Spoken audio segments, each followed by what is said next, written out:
Chapter 1. Its origin and meaning. Much has been written about Christianity and Islam, so I hasten to inform my readers that this is not a religious treatise, nor do I class them with the globetrotter who searched Benares brass bazaar diligently for a really nice image of Allah, and pronounced the dread name of Hindustan's avenging goddess like an effervescing drink.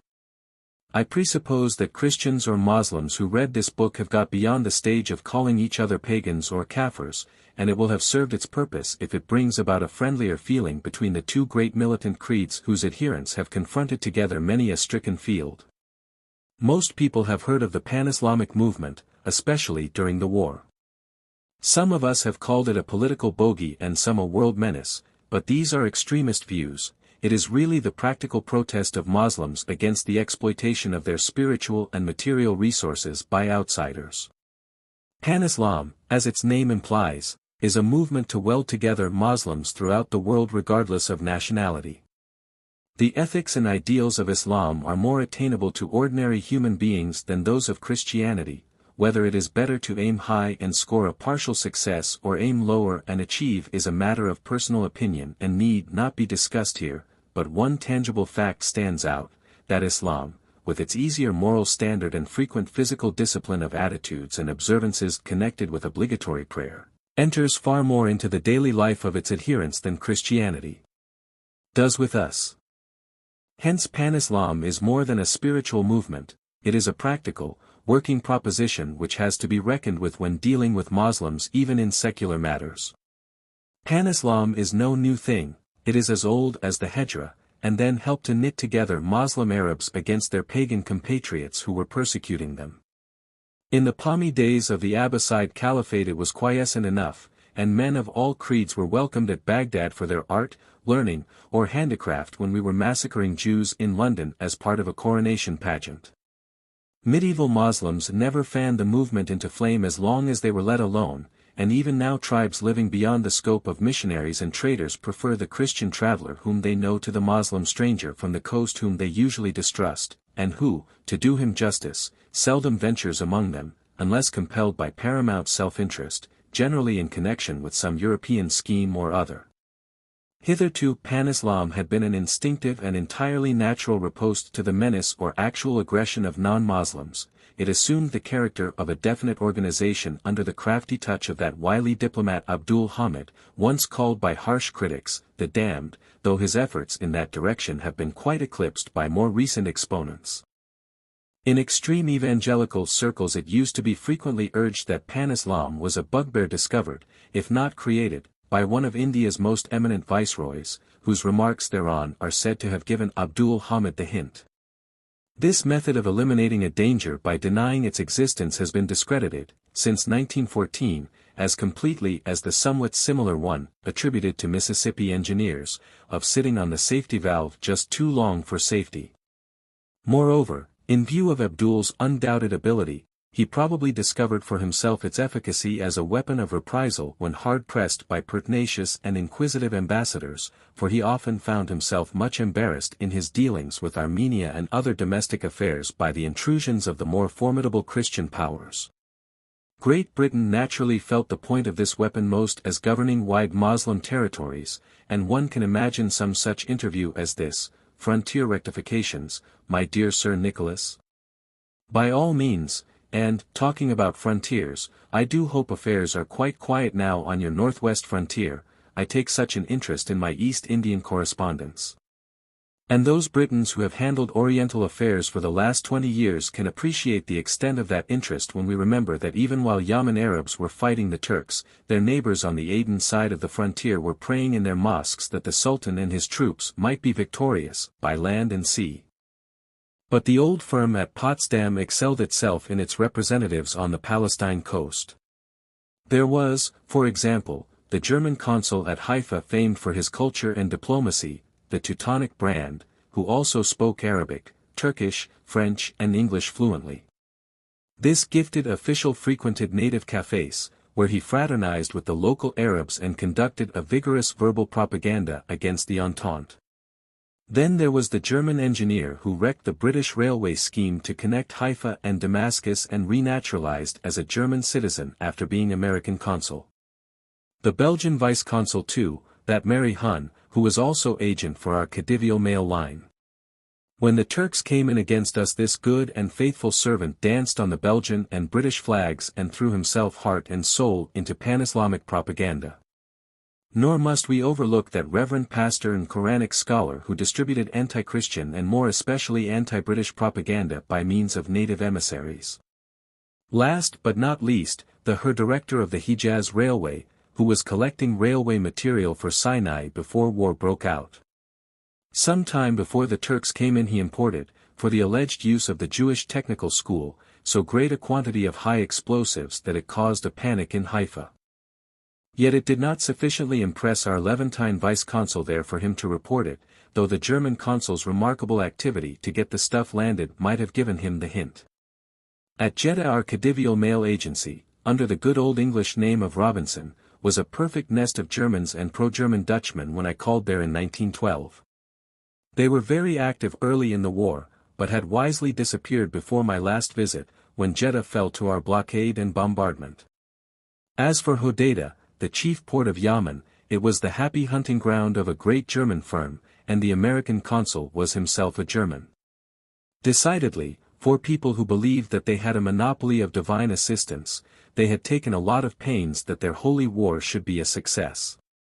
To grasp the worldwide conspiracy which hatched out so many formidable events during the war and to appreciate the causes which contributed to its final collapse, we must take a comprehensive glance at the Ottoman Caliphate and how it came about. Remember, the Ottoman Turks are not Semitic, as is the bulk of the Muslim world. Tradition derives them from Turk, son of Japhet, and they are a Turco-Mongol blend which most people agree to call Tartar. Their language is closely allied to Mongolian, though written in Arabic, or rather Persian, character, and its Arabic words are pronounced unintelligibly to an Arab. A true Turk learns Arabic with difficulty, and a far higher percentage of Britons in India speak Hindustani than Turks do Arabic in Turkish Arabia. Then, again, look at their early history.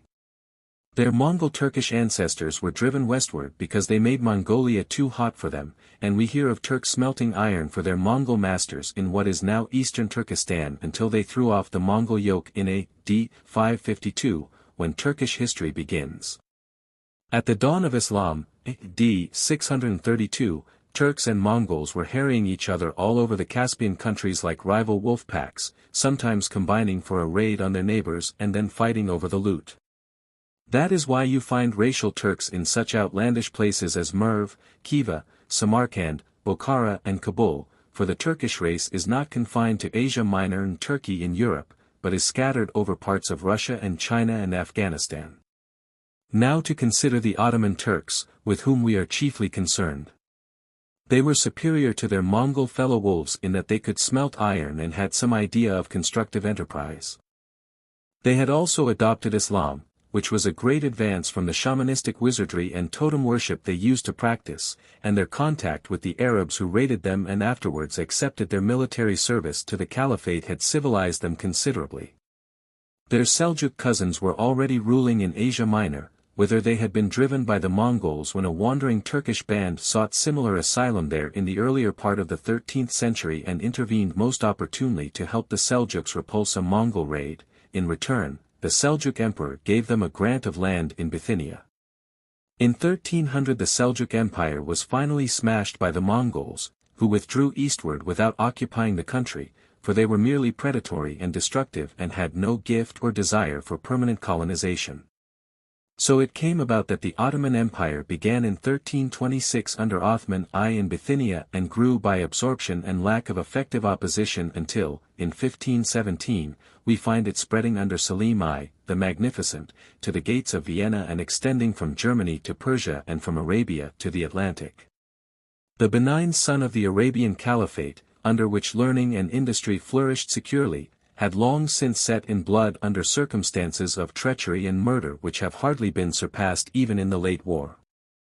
Under the later Abbasids, when the glories of the Caliphate were waning, there were bitter dissensions between Sunnis and Shias, the main orthodox and schismatic sects of Islam, which culminated in fierce rioting at Baghdad in 1258. The then Caliph was foolish enough to appeal for assistance against the schismatic seditionists to his Mongol neighbors. It had been done before under similar conditions, and even in these days such a maneuver seems still to appeal to some types of religious fanaticism, judging by certain passages between our sister Isle and the modern Hun. On the above occasion, however, it was practiced once too often. Hulagu Khan, the fierce Mongol chief, had long had his eye on Baghdad as holding princely loot in all too slack a grip, for the caliphate had been relying on Tartar mercenaries for years. He approached that queen of cities, as she then was, with a great host, lured the caliph out to meet him by the promise of an alliance, and murdered the whole party, the caliph being trampled to death. Then Baghdad was given over to sack and massacre for more than a month, by which time 1,800,000 people are said to have perished. The caliphate was transplanted to Cairo, where it dragged out an anemic existence until Salim I seized it, with the person of the then caliph, by right of conquest, and it has been an appanage of the Ottoman reigning house ever since. Salim the Magnificent may be called the Turkish top-note. After him the Ottoman Empire gradually declined. It has generally taken advantage of disaster or dissension to extend its borders, a precarious method of empire building unless consolidated by benevolent and sound administration, which is not a feature of Turkish rule. Add to this the facts that Turks are slack Muslims, that the national party which ousted Abdul Hamid, himself most orthodox, is not religious at all, with all its barbarian, totemistic nonsense of the white wolf, and that they would pose as conquerors on insufficient grounds, and we begin to see why they have been kicked out of their Asiatic empire bit by bit. If Turk and Mongol had been capable of dynastic evolution and coordinate policy, they might have shared most of the Eastern Hemisphere between them. We have seen the high-water mark of the Ottoman Empire. Marco Polo has told us of Kublai Khan's Chinese Empire, and the Mughals did much for India in their prime. But the wolf taint was in their blood, and just as a pet wolf gets fat and degenerate, so it has been with these Tartars. Their undoubted soldierly qualities are sapped by luxury, and they possess no constructive gifts which peace and prosperity might develop. Hence it is that every empire they have founded has risen to a culminating point of conquest and then dwindled away in sloth and corruption. The Turk is not fit to be put in charge of any race but his own, for he is at heart a bitter wolf who will turn and rend without ruth or warning. I have met Turks who have shown tact, humanity, and ability under trying conditions, and I have met well-mannered wolves in captivity, but would not trust the pack ranging in its native forest. I once heard a member of our Ottoman embassy who has unique experience of the Turk size him up as follows: the Turk can be a suave and cultured gentleman till his time comes, and then he will tear your guts out and dance on them. It was the Seljuk Turks whose persecutions caused the Crusades. Before them, Arab rule in Palestine was tolerant enough, and the Caliph Omar was scrupulously careful when he entered Jerusalem as a conqueror to respect Christian prejudices and the monuments of our creed. So it came about that their empire was dropping from them piecemeal even before the war, for a race that can no longer conquer and has never learned to conciliate must draw in its borders or cease to exist as a state. When war broke out, Turkey was just hanging on to the last scrap of her empire in Europe and had lost all but the shadow of sovereignty in Egypt, while Arabia was seething with discontent, were not in actual revolt, and regarded the belated efforts of local officials to govern tactfully as signs of weakness. The colossal brigandage of Germany appealed to her freebooting instincts, although it took a corrupt, self-seeking government and a final push from the Goeben and the Breslau to plunge her into war against her best friends. To proclaim a jihad was her obvious course, if only to keep Arabia moderately quiet, apart from its value as a weapon against her Christian foes. We will now see how she fared in the Holy War. Chapter 2. Its bearing on the war. Quite early in the war, those of us who had to deal with pan-Islamic propaganda realized that the widespread organization which Germany had grafted on to the original Turkish movement must have existed some time before the outbreak of actual hostilities. For example, there was a snug, smooth-running concern at San Francisco which spread its tentacles all over the Muslim world, but specialized in a seditious newspaper called El Ghadr, which means treachery or mutiny. This was particularly directed at our Indian army, but Egypt was not forgotten. A gifted censor sent us an early copy, but had, unfortunately, lost the wrapper, so our earnest desire to make the addressee's closer acquaintance was thwarted. Istanbul was naturally an active center, and, before the Turks entered the war, Turkish officers in full uniform, and sometimes even wearing swords, permeated Cairo cafés with espionage and verbal propaganda, trying to fan into flame the military ardor of Egyptian students and men about town. This last activity was wasted effort, as anyone who knew the type could have told them. The Effendis abstained from the crudities of personal service and confined themselves to stirring up the town riffraff, who wanted a safer form of villainy than open riot, and the fellahin, who wanted a safe market for their produce and easy taxation, both of which they stood to lose by violence. Many a fella still believes that the war was a myth created by the authorities to put prices up. Even Teuton activity failed to stimulate these placid folk, and the glad tidings preached by the matter type of German missionary that the Kaiser was the Messiah left them unmoved. When the Turks came in against us, and the ex-Khedive, safe among his newfound friends, threw off the mask, the Cairene Effendis became tremendously active. Forgetting how they had disliked Abbas II and called him a huckstering profligate, they mourned for his deposal by wearing black ties, especially the students. Some of these enthusiastic young heroes even went so far as to scatter chlorid of potash crackers about when their school was visited by poor old Sultan Hussein, who was worth 6 of his predecessor, and he got quite a shock, which was flagrantly and noisomely accentuated by asafoetida bomblets. The ex-Khedive did not share their patriotic grief. He was quite comfortable while awaiting the downfall of British rule, for, with shrewd prescience that almost seems inspired, he had taken prudent measures for his future comfort and luxury before leaving Egypt on his usual summer tour to Europe. He had mortgaged real estate up to the hilt, realized on immobile property as far as possible, and diverted his fluid assets through various channels beyond the reach of his sorrowing subjects and the Egyptian government. If so, they omitted to get the Canal Army on toast, and for want of this indispensable item the event fell through. All the same, it was a soldierly enterprise, and if the Senussis had invaded in force or the population risen behind us, as they hoped would be the case, the result might have been different. As it was, they put up a very good fight, and their arrangements for getting across the Sinaitic desert were excellent. For the last 10 miles they manhandled their pontoons to the edge of the canal. These craft were marvels of lightness and carrying capacity, but, of course, no protection whatever against even a rifle bullet, and they had not fully reckoned with the Franco-British naval flotilla, which proved a formidable factor. The morning after the main fight a little Syrian subaltern passed through my hands. He had been slightly wounded in the leg and still showed signs of nervous shock, so I made him sit down with a cigarette while I questioned him. He had been in charge of a pontoon manned by his party and said that they had got halfway across the canal in perfect silence when the mouth of hell opened, and the pontoon was sinking in a swirl of stricken men amid a hail of projectiles.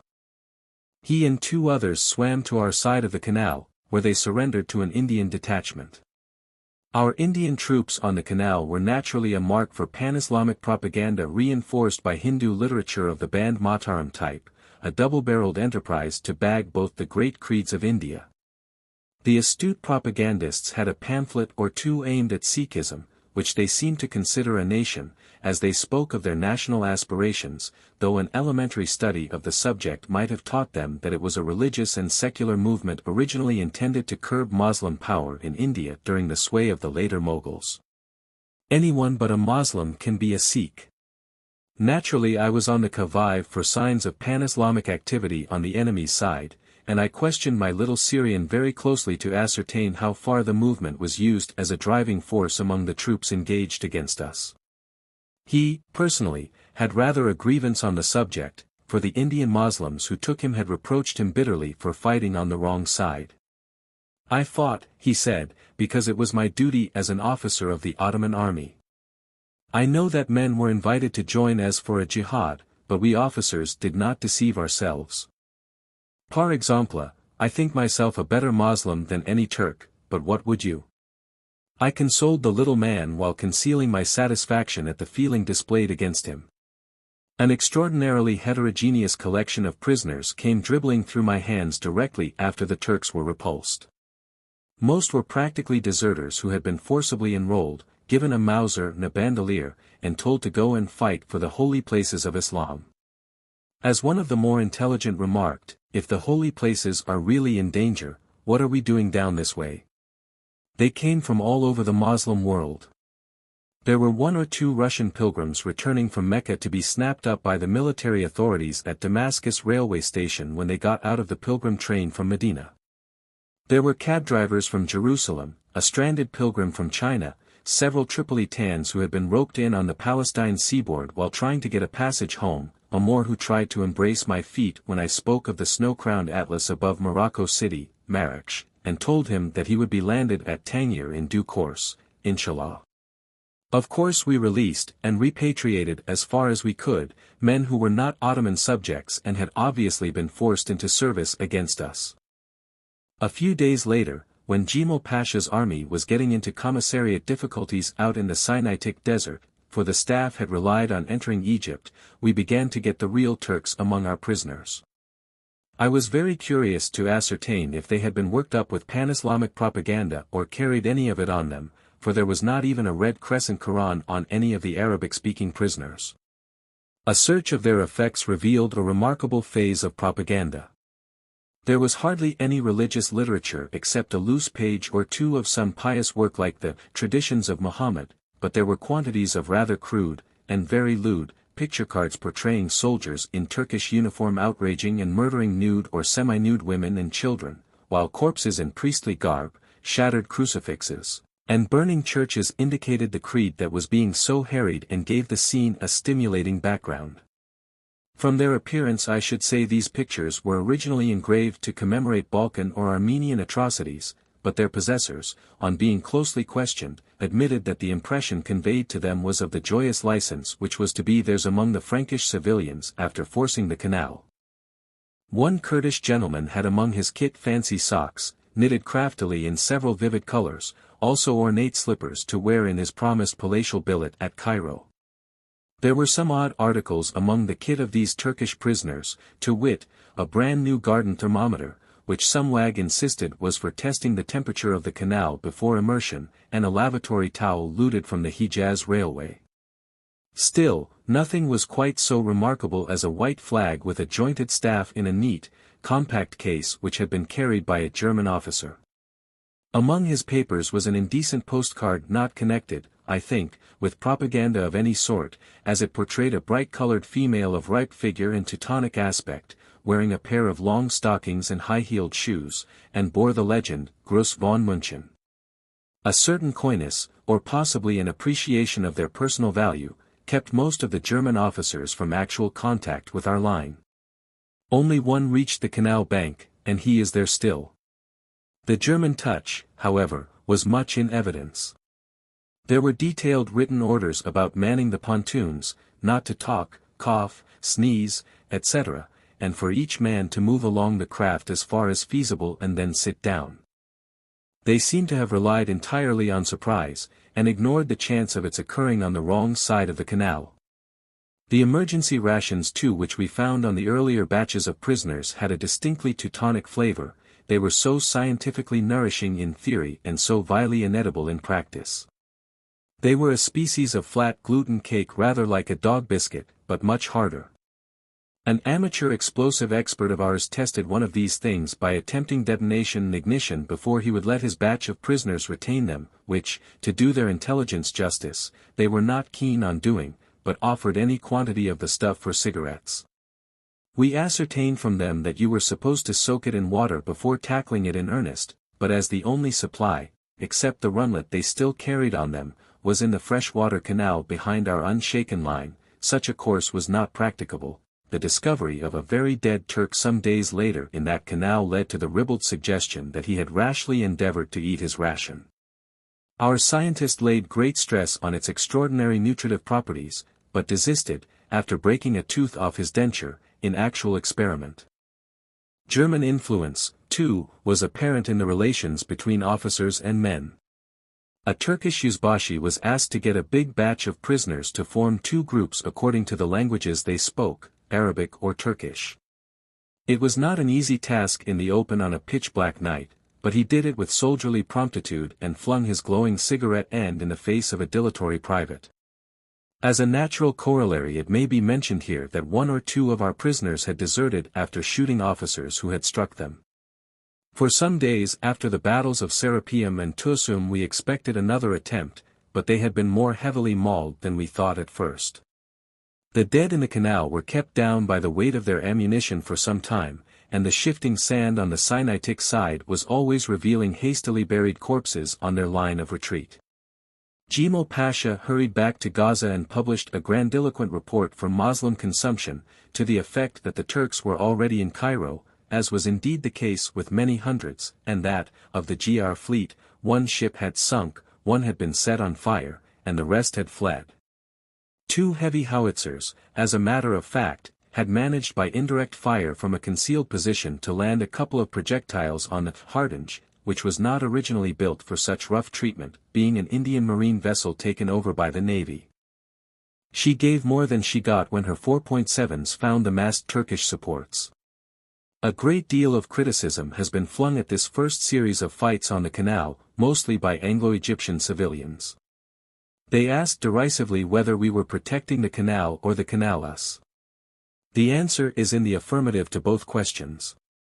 Ordinary steamer traffic was only suspended for a day during the first onslaught, and the GOC was not such a fool as to leave the canal in his rear and forego the defensive advantage. There are some who, in their military ardor, would have had him pursue the enemy into the desert, forgetting that to leave a sound position and pursue a superior force on an ever-widening front in a barren country which they know better than you do and have furnished with their own supply bases is just asking for trouble. Our few aeroplanes in those days could only reconnoiter 20 miles out, and there was no evidence that the enemy had not merely fallen back to his line of wells preparatory to another attempt. We had not then the men, material, or resources for a triumphant advance into Sinai. It was enough to make sure of keeping the enemy that side of the canal with the Senussi sitting on the fence and Egypt honeycombed with seditious propaganda. Anyone at all in touch with native life in Cairo could gauge the extent of propagandist activity by gossip at cafes and in the bazaars. The Senussi was marching against us. India was in revolt and the Indian army on the canal had joined the Turks. The crowning stroke of ingenuity was a tale that received wide credence among quite intelligent Egyptians. It was to the effect that the Turks had commandeered an enormous number of camels and empty kerosene tins. This was quite true so far, but the yarn then rose to the following flight of fancy: these empty tins were to be filled with dry cement and loaded on camels, which were to be marched without water for days until they reached the canal, when the pangs of thirst would compel them to rush madly into the water. The cement would solidify and the faithful would march across on a composite bridge of camel and concrete. Our flotilla was to be penned in by similar means. There must be something about a Turk that hypnotizes an Egyptian. His country has suffered appallingly under Ottoman rule, and a pure-blooded Turk can seldom be decently civil to him and considers him almost beneath contempt. This is the conquering Tartar pose that has earned the Turk such detestation and final ruin in Arabia, but it seems to have fascinated the Egyptian like a rabbit in the presence of a python. Quite early in the Turkish invasion of Sinai, a detachment of Egyptian cavalry, operating in conjunction with the Bikainers, deserted en masse to the enemy. It was at first supposed that they had been captured, but we afterwards heard of their being faked somewhere in Palestine. On the other hand, an Egyptian battery did yeoman service on the canal. I saw a pontoon that looked like a carelessly opened sardine tin as a result of its attentions. The most tragic aspect of this spurious and mischievous propaganda was its victims from Indian regiments. The Indian Moslem as a rule has no illusions about the Turks, and will fight them at sight, but there will always be a few misguided bigots to whom a specious and dogmatic argument will appeal.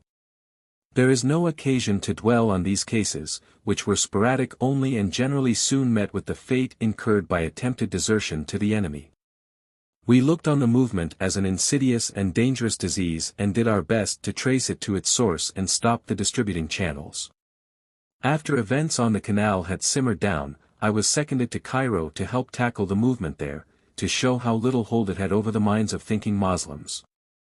I may mention that my colleague was a Pathan major who was a very strict Moslem and a first-rate fellow to boot. We both served under an Anglo-Indian major belonging to the one of the most active little men I have ever met. There were also several ferrets, or intelligence agents, who came into close contact with the suspects and could be trusted up to a certain point if you looked sharply after them. This is as much as can be said for any of these men, though some are better, and some worse, than others. On the canal we employed numbers of them to keep us informed of the enemy's movements and used to check them with the aerial reconnaissance. They needed it. It did not take us long to find out that these sophisticated Sinites had established an intelligence bureau of their own. They used to meet their opposite numbers, employed by the enemy at prearranged spots between the lines and swap information, thereby avoiding unnecessary toil or risk. The Sinitic Bedouin loathes both, and obtaining news of interest for both sides. It was a magnificently simple scheme. Its sole flaw was in failing to realize that some of us had played the great game before. We used to time our emissaries to their return and cross-check them where their wanderings intersected those of others. All were supposed to be trackers and one or two knew something about it. Of course they were searched and researched on crossing and returning to our outpost line, for they could not be trusted to refuse messages to or from the Turks.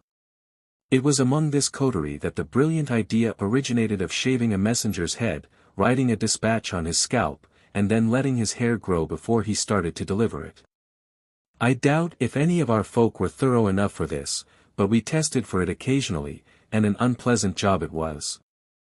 Generally they would incur suspicion by their too speedy return and the nonchalant way in which they imparted tidings which would have driven them into ecstasies of self-appreciation had they obtained such by legitimate methods. Then a purposely false bit of information calculated to cause certain definite action on the other side would usually betray them. Some purists suggested a firing party as a fitting end for these gambits, but that would have been a waste. Such men have their uses, until they know they are suspected, as valuable channels of misinformation.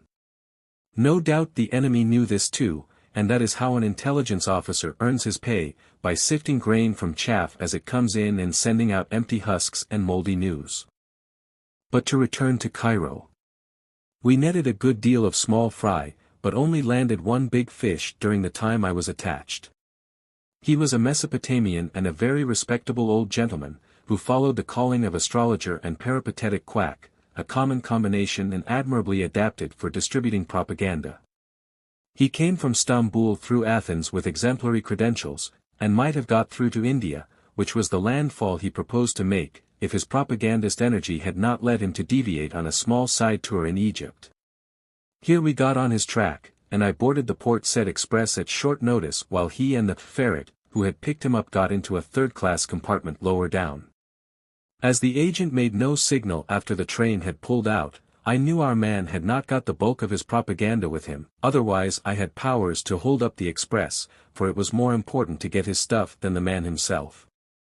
At Port Said he had a chance of seeing me, thanks to the agent's clumsiness, and I had to shave my beard off and buy a sun helmet in consequence, for I was traveling in the same ship along the canal to see that he did not communicate with troops on either side of the bank, and on the slightest suspicion he would have put his stuff over the side.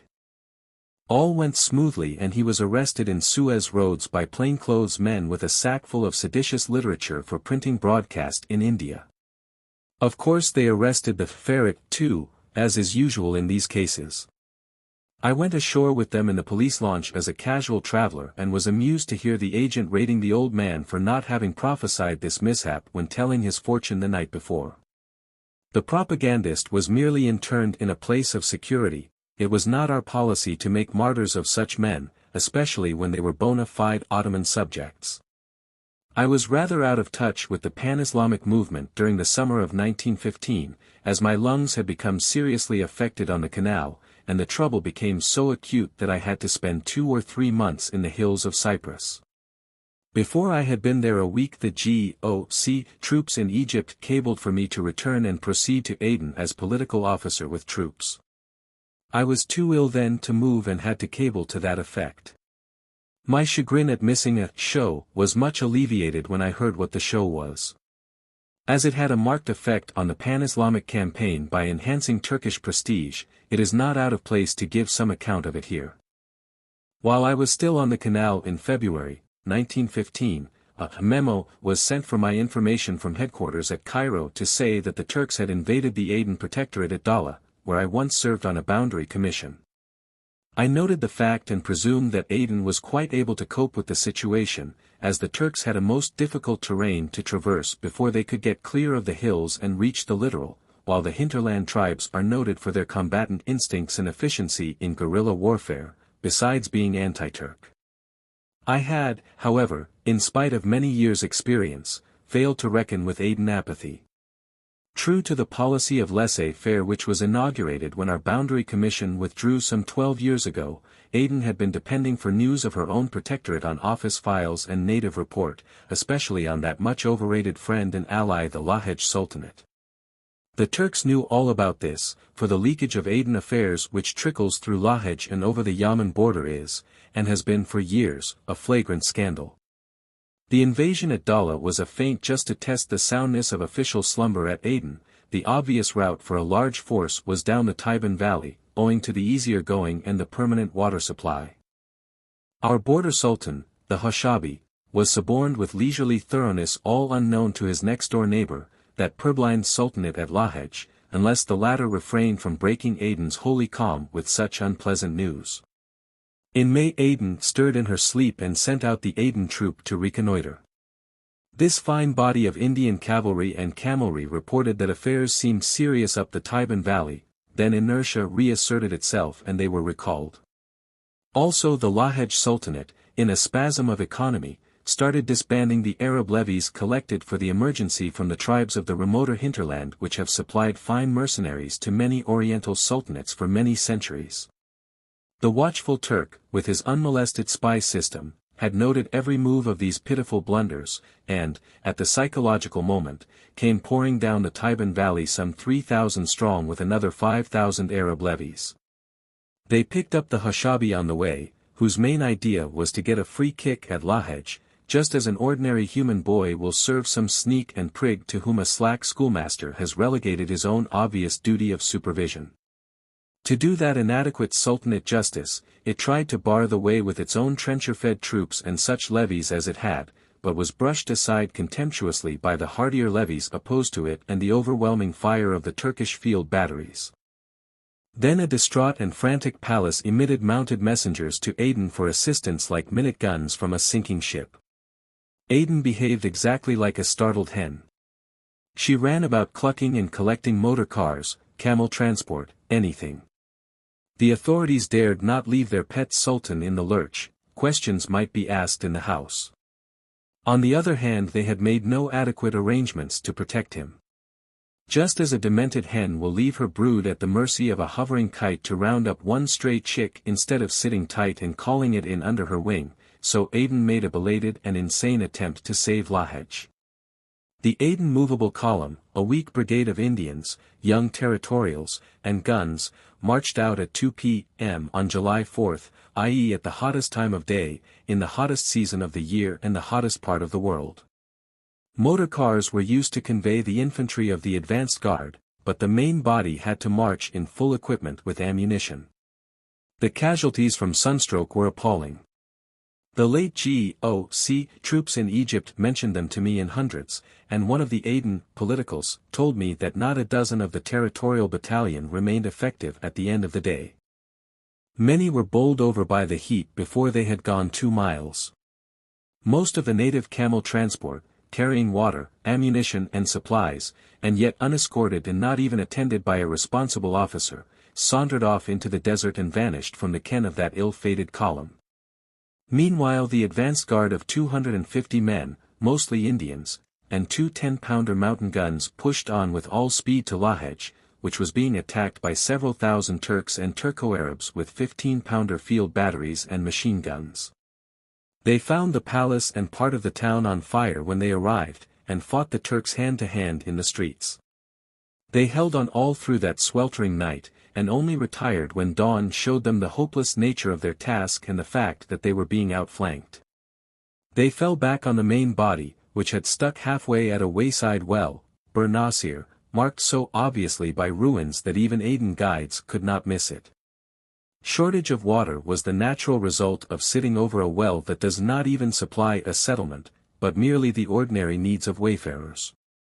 This well is marked on the Aden Protectorate Survey map, which is procurable by the general public, as Bir Muhammad, its full name being Bir Muhammad Nasir.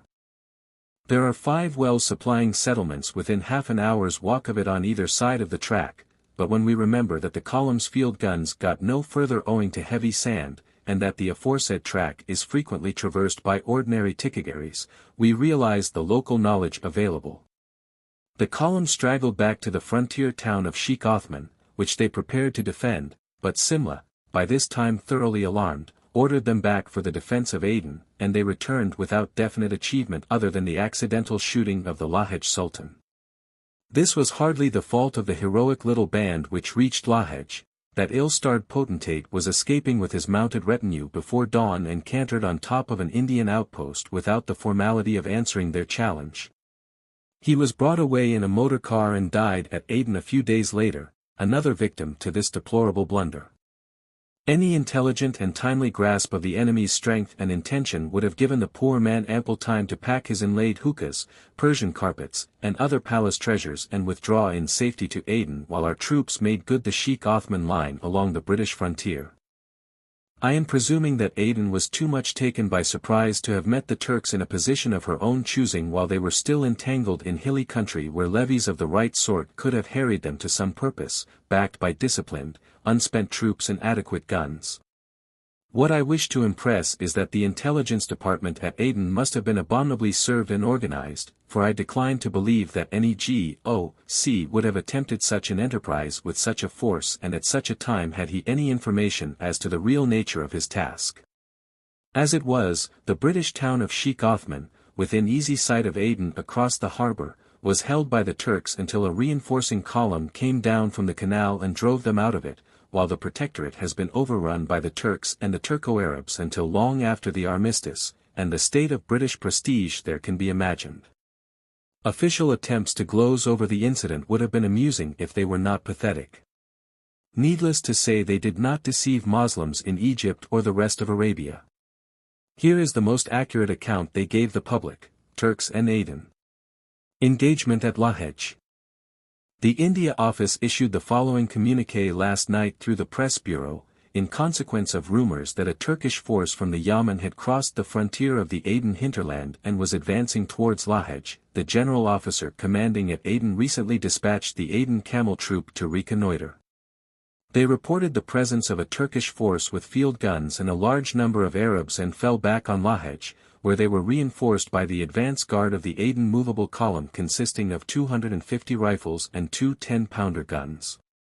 Our force at Lahej was attacked by the enemy on July 4 by a force of several thousand Turks with 20 guns and large numbers of Arabs, and maintained its position in face of the enemy artillery's fire until night, when part of Lahej was in flames. During the night some hand-to-hand fighting took place, and the enemy also commenced to outflank us.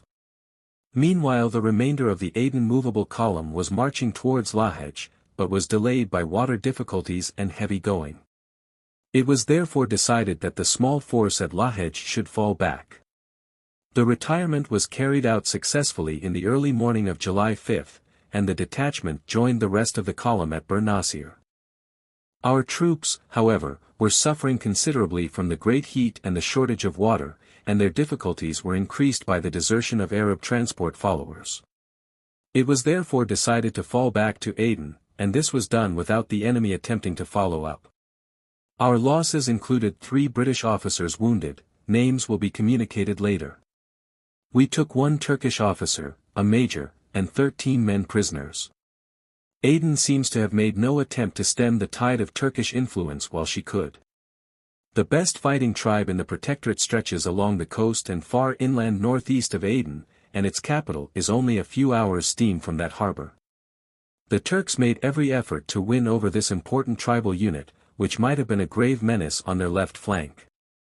Its sultan made frequent representations to Aden for even a gunboat to show itself off his port, but to no purpose. After the Turks had succeeded in alienating those of his tribe they could get at, or who could get at them, a tardy political visit was paid by sea from Aden. The indignant old sultan came aboard and spoke his mind. "You throw your friends on the midden," he said bitterly, and departed to establish a modus vivendi on his own account with the Turks. The situation at Aden has had a marked effect in bolstering up the Turkish campaign of spurious Pan-Islamism, and those of us who have been dealing with chiefs in other parts of Arabia have met it at every turn. It is idle to blame individuals, the whole system is at fault. The policy of non-interference which the liberal government introduced, after the Boundary Commission had finished its task and withdrawn, has been overstrained by the Aden authorities to such an extent that they would neither keep in direct personal touch themselves nor let anyone else do so. As an explorer and naturalist whose chief work has lain for years in that country, I have made every effort to continue my researches there until my persistency has incurred official persecution. The serious aspect of this attitude is that at a time when accurate and up-to-date knowledge of the hinterland would have been invaluable, it was not available. The pernicious policy of selecting any one chief, unchecked by a European, to keep her posted as to affairs in her own protectorate has been followed blindly by Aden to disaster.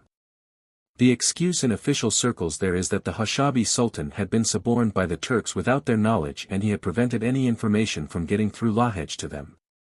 Can there be any more damning indictment of such a system?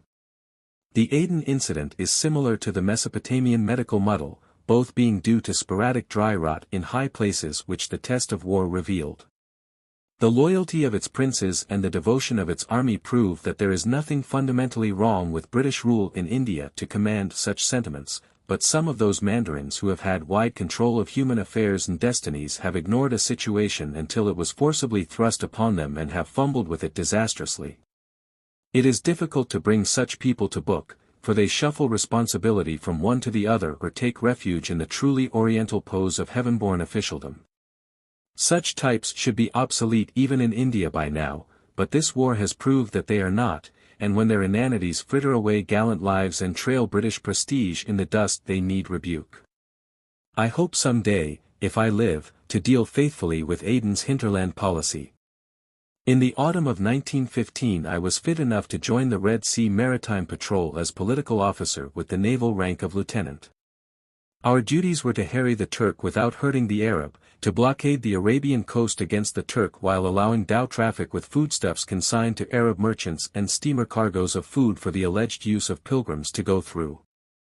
Incidentally, we had to keep the Eastern Highway free of mines and transportable submarines, prevent the passage of spies between Arabia and Egypt, and fetch and carry as the shorefolk required. Taking it all round, it was not an easy job, but I think the blockade presented the most complex features. You knew where you were with spies. Anyone with the necessary experience could spot a doubtful customer as soon as the dhow that carried him came alongside, and irregular but frequent visits at the various ports soon put a stop to the mine industry and prevented any materialization of the submarine menace except in reports from Aden, which caused me a good many additional trips in an armed steam cutter to go, look, see. But the problems presented by the blockade required some solving with very little time for the operation, and if your solution was not approved by the authorities on the beach they lost no time in letting you know it, usually by wireless, which was picked up by most ships in the patrol by the time it reached you. The basic idea was that if in doubt it was better to let stuff through to the Turks than pinch Hijazi bellies and get ourselves disliked. In theory this was perfectly sound, for we wanted the Hijaz to like us well enough to fight on our side, and only the Huns think you can get people to love you by afflicting them. In practice, however, we soon found that the Hijazi merchants were selling direct to the Turks and letting their fellow countrymen have what was left at the highest possible price. On top of it all, India started a howl that her pilgrims in the Hijaz were starving, and we had to defer to this outcry. I have never had to legislate for highly civilized Muslims with a taste for agitation, but I have always sympathized with those who have, and could quite appreciate India's position in the matter. Still, after comparing her relief cargoes with the number of her pilgrims in the country and finding that each had enough to feed him for the rest of his natural life, I ventured to ask that this wholesale charity might cease, more especially as these big steamer cargoes were dealt with much as the dhow-borne cereals and chiefly benefited the Turks and local profiteers. As regards dhows, our rule was to allow coastal traffic from Jeddah and empties returning there, as it tended to distribute food among the Arabs and get it away from the Turks. Dhows bringing cargo from the African coast or from Aden were permitted, provided they did not carry contraband of war. This permitted native cereals, such as millet, but barred wheat and particularly barred barley, which the local Arab does not eat for choice, but which the Turks wanted very badly for their cavalry. In this connection, a typical incident may be mentioned as illustrating the sort of thing we were up against. The ship I was serving in at the time lay off Jeddah and had 3 boats down picketing the dhow channels leading into that reef-girt harbor, for which dhows were making like homing bees. In such cases my post was usually on the bridge, while the ship's interpreter and Arab-speaking seedy boys went away in the boats. The dhows were reached and their papers examined, then allowed to proceed if all was in order. Otherwise the officer examining signaled the facts and awaited instructions. Usually it was some technical point which I could waive, but on this occasion one of the cutters made a signal to the effect that barley in bulk had been found in one dhow. I was puzzled, because all the dhows were from Suakin or further south, quite outside the barley belt, except on very high ground which rarely exports cereals. However, the signal was repeated, and I had to have the dhow alongside. Meanwhile the owner was anxious to get steerage way, for we were not at anchor and in very ticklish soundings, so I slid off the bridge and had a sample of the grain handed up to me. It was a species of millet, looking very like pearl barley as milled for culinary purposes. I shouted to the reese to go where he liked as long as he kept clear of our propellers, which thereupon gave a ponderous flap or two as if to emphasize my remarks, and he bore away from us rejoicing. In the wardroom later on I rallied that cutter's officer on his error. Well, it was just like the barley one sees in soup, was his defense. In the southern part of the Red Sea, which was handled politically from Aden, the problems of blockade were even more complex, for there even arms and ammunition were allowed between certain ports to meet the convenience of the Idrisi chief, who was theoretically at war with the Turks, but rather diffident about putting his principles into practice, especially after the Turkish success outside Aden. This meant that the sorely tried officers responsible for the conduct of the blockade in those waters had frequently to decide on a cargo of illicit-looking rifles and cartridges, not of government make, but purchased from private firms and guaranteed by a filthy scrap of paper inscribed with crabbed Arabic which carried no conviction. All they had to help them was the half-educated ship's interpreter, with no knowledge of the political situation, for Aden had not an officer available for this work. To enhance the difficulties of the position, some of these coastal chiefs were importing contraband of war to sell to the Turks for private gain. Up north there were no difficulties with illicit arms. We allowed a reasonable number per dhow, provided that they were the private property of the crew, and when rifles were dished out to our Arab friends the navy delivered the goods, which were all of government mark and pattern.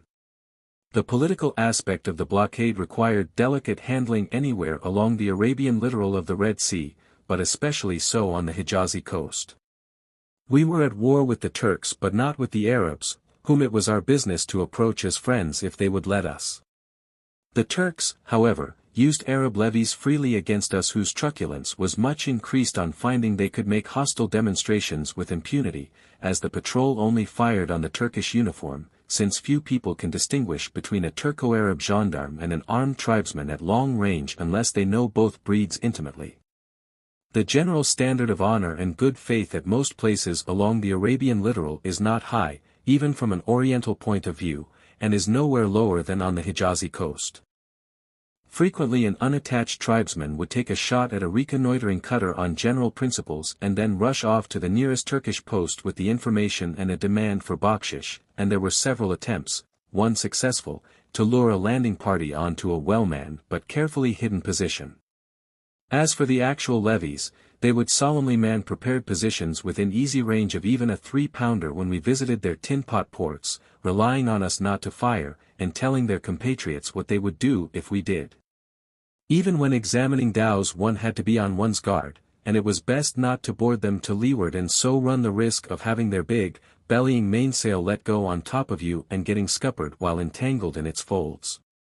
African dhows could generally be trusted not to resist search, for when a reis has got his owners or agents at a civilized port like Suakin he likes to keep respectable even if he is smuggling.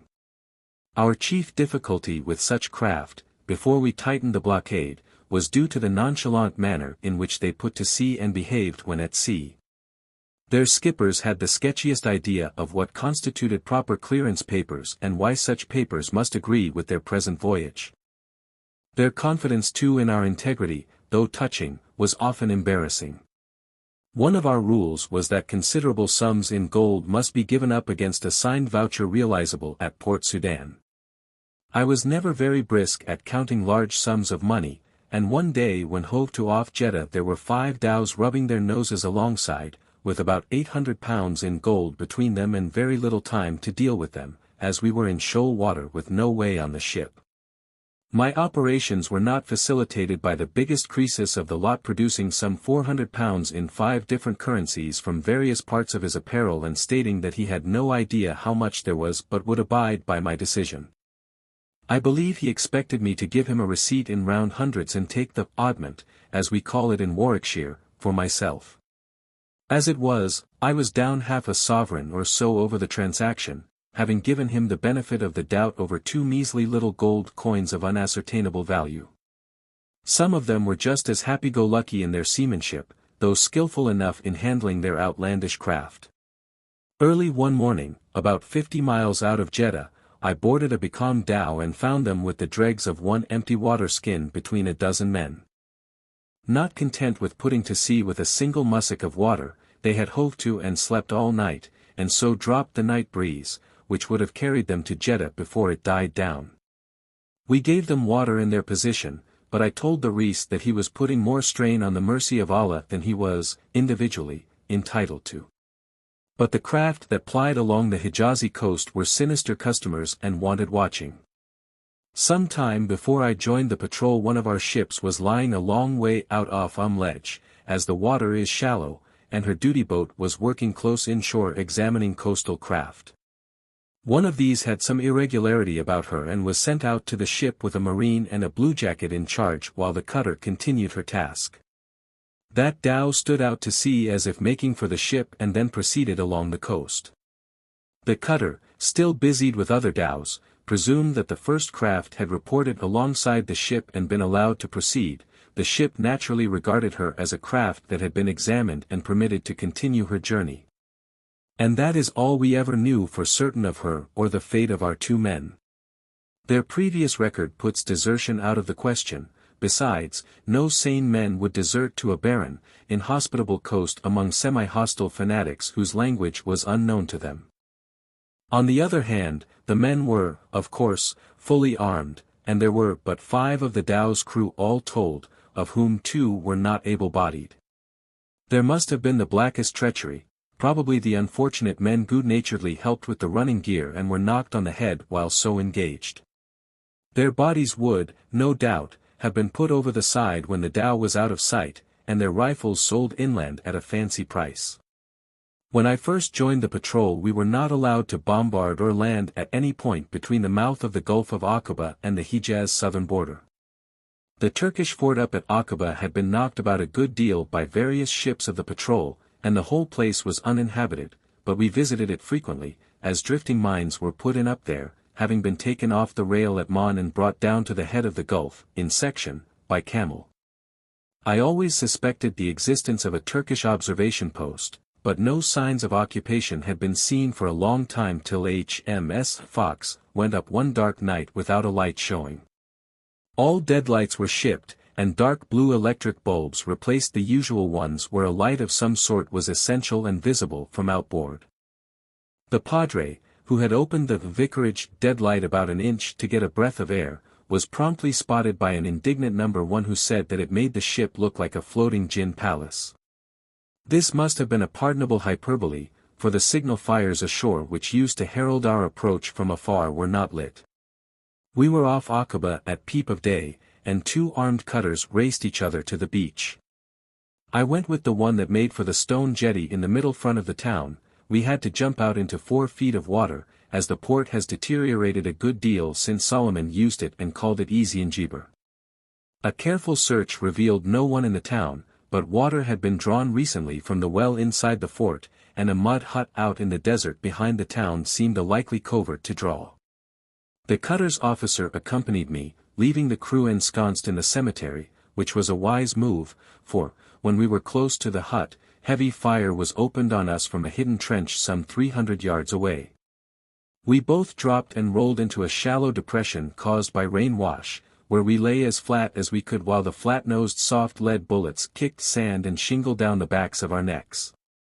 As we had only revolvers, expecting resistance, if any, to be made among the houses, we could not reply, but the ship handed out a few rounds of percussion shrapnel which shook the Turks up enough for us to withdraw. Fortunately for us, they were using black powder, and outside 400 yards one has time to avoid the bullet by dropping instantly at the smoke. Otherwise they should have bagged us in spite of the support of our covering party in the cemetery, for the ground was quite open and so dusty that they could see the break of their heavy picket bullets to a nicety. We landed in force an hour later and turned them out of it. On returning, the men who searched the hut, which the ship's guns had knocked endways, brought me a budget of correspondence. It was chiefly addressed to the officer in charge and told me that the detachment was Syrian, which I had already suspected from their using the early pattern Mauser. It gave other useful information, and the men did well to bring it along, but I would have given much to have found some channel through which I could return it. Most of it was private. There were several congratulatory cards crudely illuminated in colors by hand for the feast of Muld en-Nebi, the birthday of the Prophet, which corresponds with our Christmas. There was also a letter from the officer's wife enclosing a half-sheet of paper on which a baby hand had imprinted a smeared outline in ink. It bore the inscription, "From your son Ahmed, his hand and greeting." Early in the spring of 1916 we managed to persuade the political folk at Cairo to extend our sphere of action. I had particularly marked down Umlej as containing a well-manned Turkish fort which could be knocked about without damaging other buildings in the town if we were careful. It was also a rallying point for Turkish influence, and it was not conducive to our prestige or politically desirable that it should flourish unmolested. I was in the Fox again for that occasion, she being the senior ship of the patrol and the only one that could land an adequate force if required. The evening before we anchored far out on the fishing grounds of Hassani Island, and I managed to pick up a fisherman who knew where the Turkish hidden position was, outside the town, and, having been held a prisoner once in their customs building, could point that out too. Next morning we stood slowly in for Umlej with the steam cutter groping ahead for the channel, which is about as tortuous a piece of navigation as you can get off this coast, and that is saying a good deal. When we cleared for action I went to my usual post on the bridge with the SNO and took my fisherman friend with me. The civil population was streaming out of the town across the open plain in all directions like ants from an overturned anthill, probably realizing that we meant business this time. This was all to the good, as otherwise I should have had to go close in with the steam cutter, a white flag and a megaphone to warn Arab civilians, thus giving the Turks time to clear, besides the chance of a sitting shot at us if they thought my address to the townsfolk a violation of the rules of war, which, technically, it might be. However, the fort was a fixture and our business was first of all with it. Standing close in, the ship turned southwards and moved slowly abreast of the town. The port battery of 4.7s loaded with HE and the two 6-inchers fore and aft swung outboard and followed suit. The occasion called for fine shooting, as a minaret rose just to the right of the fort, and the houses were so massed about it that there was only one clear shot, up the street leading from the beach past the main gate. At the southern gate of the fort, each gun to fire as it comes to bear up the street from the water side. As I turned my glasses on the big portico of the southern gate, out stepped a Turkish officer who regarded us intently. The next instant the bridge shook to the crashing concussion of our forward 6-inch, and through a drifting haze of gas fume I saw him blotted out by the orange flash of lyddite and an upflung pall of dust and debris. There was a pause, cut short by the clap of the bursting shell reverberating like thunder against the foothills beyond the town.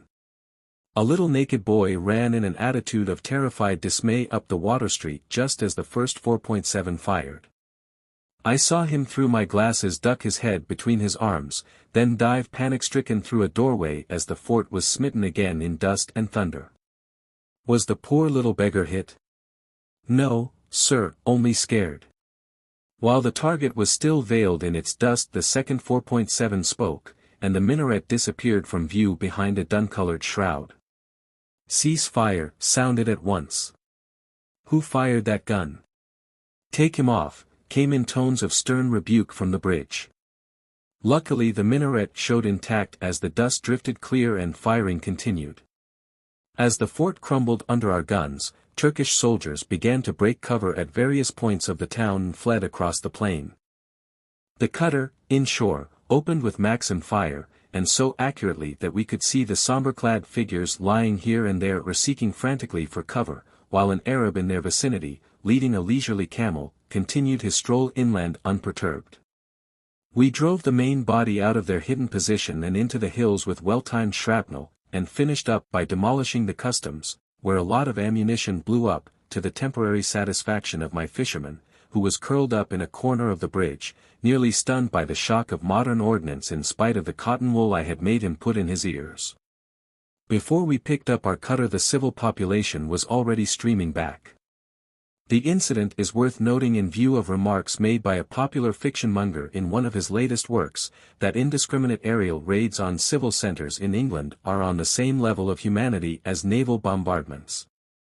I visited the fishing banks off Hassani Island a week or so after to get the latest news of Lej, which came from Turkish sources. There was one civilian casualty, a woman who was in the Turkish concealed position. No casualties among Turkish officers, but one of them left in charge of the fort had disappeared. There were bits of the fort left, but the commandant had moved his headquarters to the schoolhouse within the precincts of the mosque, sagacious soul. The object lesson which we gave the Arabs at Lej put a check to their irresponsible sniping of boats and landing parties, though one could always expect a little trouble with an Arab dhow running contraband for the Turks. In these cases their guilty consciences usually gave them away. Returning to the coast toward Jeddah unexpectedly, having played the well-worn ruse of the cat's away, we sighted a small dhow close inshore, and should have left her alone as she was in shoal water, but, on standing in to get a nearer view of her, she headed promptly for the beach and ran aground, disgorging more men than such a craft should carry. I went away in the duty cutter to investigate, and we had barely realized that she was heavily loaded with kerosene in tins, a heinous contraband, when the fact was emphasized by a sputtering rifle fire from the scrub along the beach. The ship very soon put a stop to that demonstration with a round or two of shrapnel, while we busied ourselves with the dhow. There was no hope of salving her, as she had almost ripped the keel off her when she took the ground and sat on the bottom like a dilapidated basket. We broached enough tins to start a conflagration, lit a fuse made of a strip of old turban soaked in kerosene, and backed hard from her vicinity, for the kerosene was low-flash common stuff as marked on the cases, and to play at snapdragon in half an acre of blazing oil is an uninviting pastime. However, she just flared without exploding, and we continued our cruise up the coast just in time to overhaul at racing speed a perfect regatta of dhows heeling over to every stitch of canvas in their efforts to make Jeddah before we could get at them, for they had seen the smoke of that burning oil dhow and realized that the cat was about. Good money is paid at Cowes to see no more spirited sailing. We had to put a shot across the bows of the leading dhow before they would abandon the race. There was always trouble off Jeddah. The approaches to that reef-girt harbor lend themselves to blockade-running dhows with sound local knowledge on board. At night, especially, they had an advantage and would play "puss in the corner," until the cutter lost patience, and a flickering pinpoint of light stabbed the velvet black of the middle watch, asking permission to fire. One rifle shot fired high would stop the game, and I made them come alongside and take a wigging for annoying the cutter and turning me out. There was seldom anything wrong about the dhow, it was sheer cussedness. All through the early part of 1916 we were keeping in touch with the Sharif of Mecca by means of envoys, whom we landed where they listed, away from the Turks, picking them up at times and places indicated by them. Sharif Hussein had long chafed under Turkish suzerainty, in spite of his subsidy and the deference which policy compelled them to accord him. He knew that the Hijaz could never realize its legitimate aspirations under Ottoman rule, which was a blight on all Arab progress and prosperity, as the young Turkish party was hardly Moslem at heart, being more national, that is Tartar, certainly not pro-Arab. Hussein's difficulty was to get his own people to rise together and throw off the Turkish yoke, for the Hijazi tribesman, especially between the coast and Mecca, has long been more of a brigand than a warrior, as any pilgrim will tell you. Such folk are apt to jib at Hammer-Antong's fighting, and of course we could not land troops to assist them, as it would have violated the sacred soil that cradled Islam and merely stiffened the bogus jihad which the Turks had proclaimed against us, besides compromising the Sharif with his own tribesmen. The Hijazi's ingenuous idea was to go on taking money from us, the Turks and the Sharif, while, thanks to our lenient blockade, a regular dhow traffic fed them. We did not approve of this utopian policy, and the fall of Kut brought matters to a climax. After certain communications had passed between the representatives of His Majesty's government and the Sharif, it was decided to tighten the blockade and so induce the gentle Hijazi to declare himself. The day was fixed, May 15, on and after which date no traffic whatever was to be permitted with the Arabian coast other than that specially sanctioned by government. In palaver thereon I managed to get local fishing craft exempted. The fisherfolk are not combatants either on empty stomachs or full ones, and could be relied on to consume their own fish in that climate unless very close to a market, where the pinch would be great enough to make them exchange it for foodstuffs, thus helping the situation we wished to bring about. I knew that all bona fide fishing craft were easily recognizable by their rig and comparatively small size, and hoped that goodwill would combine with freedom of movement to make these folk useful agents for intelligence. I heard with some relief that the movements of the patrol would place HMS Hardinge, a roomy ship of the Indian Marine, on station duty off Jeddah, which was to be my post while the enhanced blockade was in force. There are few more trying seasons than early summer in those waters. I joined her from Suez the day after the blockade was closed, and found her keeping guard over a perfect fleet of dhows. There were about 36 craft with over 300 people on board, for many native passengers were trying to make Jeddah before we shut down. The feckless mariners in charge had made the usual Oriental calculation that a day more or less did not matter, but found to their horror that the Navy was more precise on these points, and there they were. The first thing to ensure was that the crew, and especially the passengers, among whom were a good many women and children, did not suffer from privation. This had already been ably seen to by the ship's officers. I merely went round the fleet to sift any genuine complaints from the discontent natural to the situation in which their own slackness had placed them. I insisted on hearing only one complaint at a time, otherwise it would have been pandemonium afloat, for they were anchored close enough together to converse with each other. Vociferous excuses for their unpunctuality were brushed aside, legitimate requests for more water or food or condensed milk for the children or more adequate shelter for the women from the sun were attended to at once, and our floating village quieted down. The craft were all much the same type of small dhow or sandbuck which frequents the Red Sea and the Gulf of Aden, having little in common with the big-bellied bugalows which ply with rice and dates between the Persian Gulf and Indian ports but do not come into the Red Sea. These were much smaller and saucier-looking craft, some 50 to 80 feet long, with a turn of speed and raking masts. All were lugger-rigged with lateen sails, and only the poop and bows were decked, the bulwarks being heightened with strips of matting to prevent seas from breaking inboard. Sanitary arrangements were provided for by a box-like cubbyhole overhanging the boat's side. Inexperienced officers often take it for a vantage point to heave the lead from, and only find out too late after attempting to board there, that things are not always what they seem. These little vessels are practically the corsair type of Saracenic sailing galley which used to infest the Barbary coast in days gone by. They do everything different from our Occidental methods. For example, they reef and furl their tall lateens from the peak, and have to send a man up the long tapering gaff to do it.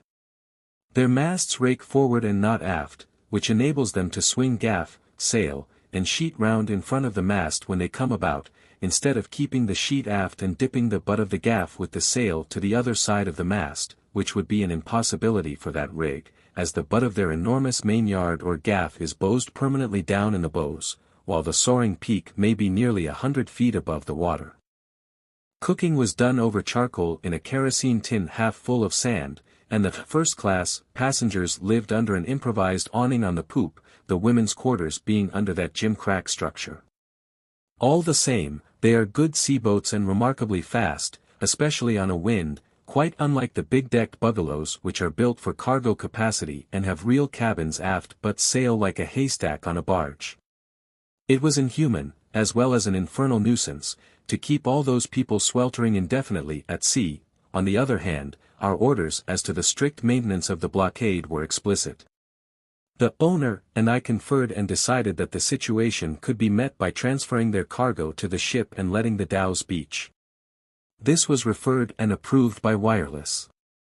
The job took us some days, as the weather was rather unfavorable and all the cargoes had to be checked by manifest with a view to restitution later. Each dhow as she was cleared had to make for the shore and dismast or beach so that she could not steal out at night and add to the difficulties of the blockade. None attempted to evade this order, most carried out both alternatives. Perhaps a casual reminder that they would be within observation and gunfire of the ship had some influence on their action. Hitherto the Turco-Teutonic brand of holy war had been fairly successful.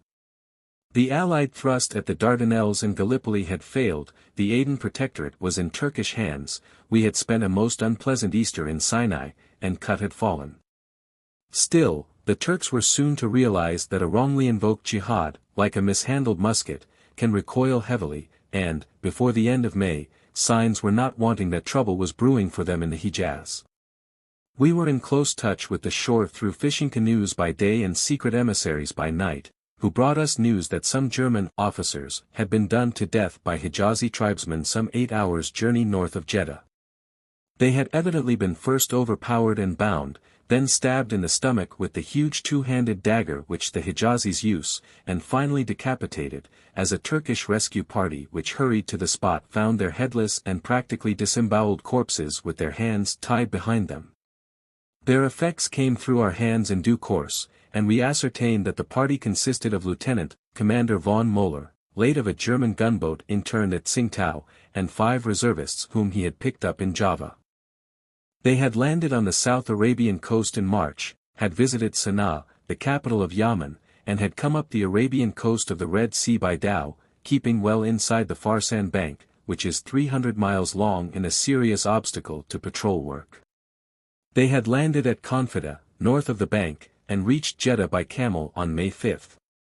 Against the advice of the Turks they continued their journey by land, as they had no chance of eluding our northern patrol at sea. They were more than a year too late to emulate the gallant, and lucky, odyssey of the Emden's landing party from Cocos Islands up the Red Sea coast in the days when our blockade was more lenient and did not interfere with coasting craft.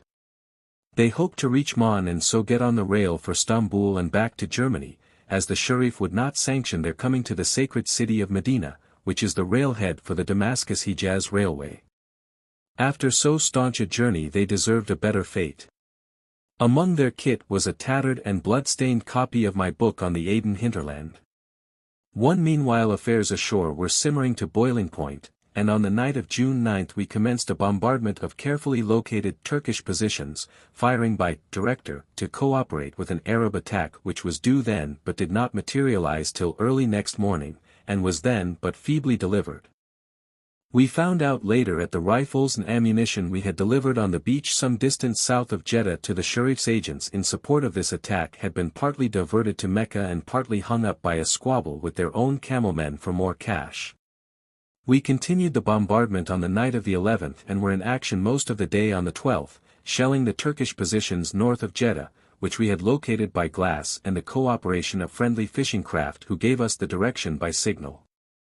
During the morning the Hijazis made an abortive and aimless attack along the beach north of Jeddah, and so masked our own supporting fire, while the Turks gave them more than they wanted.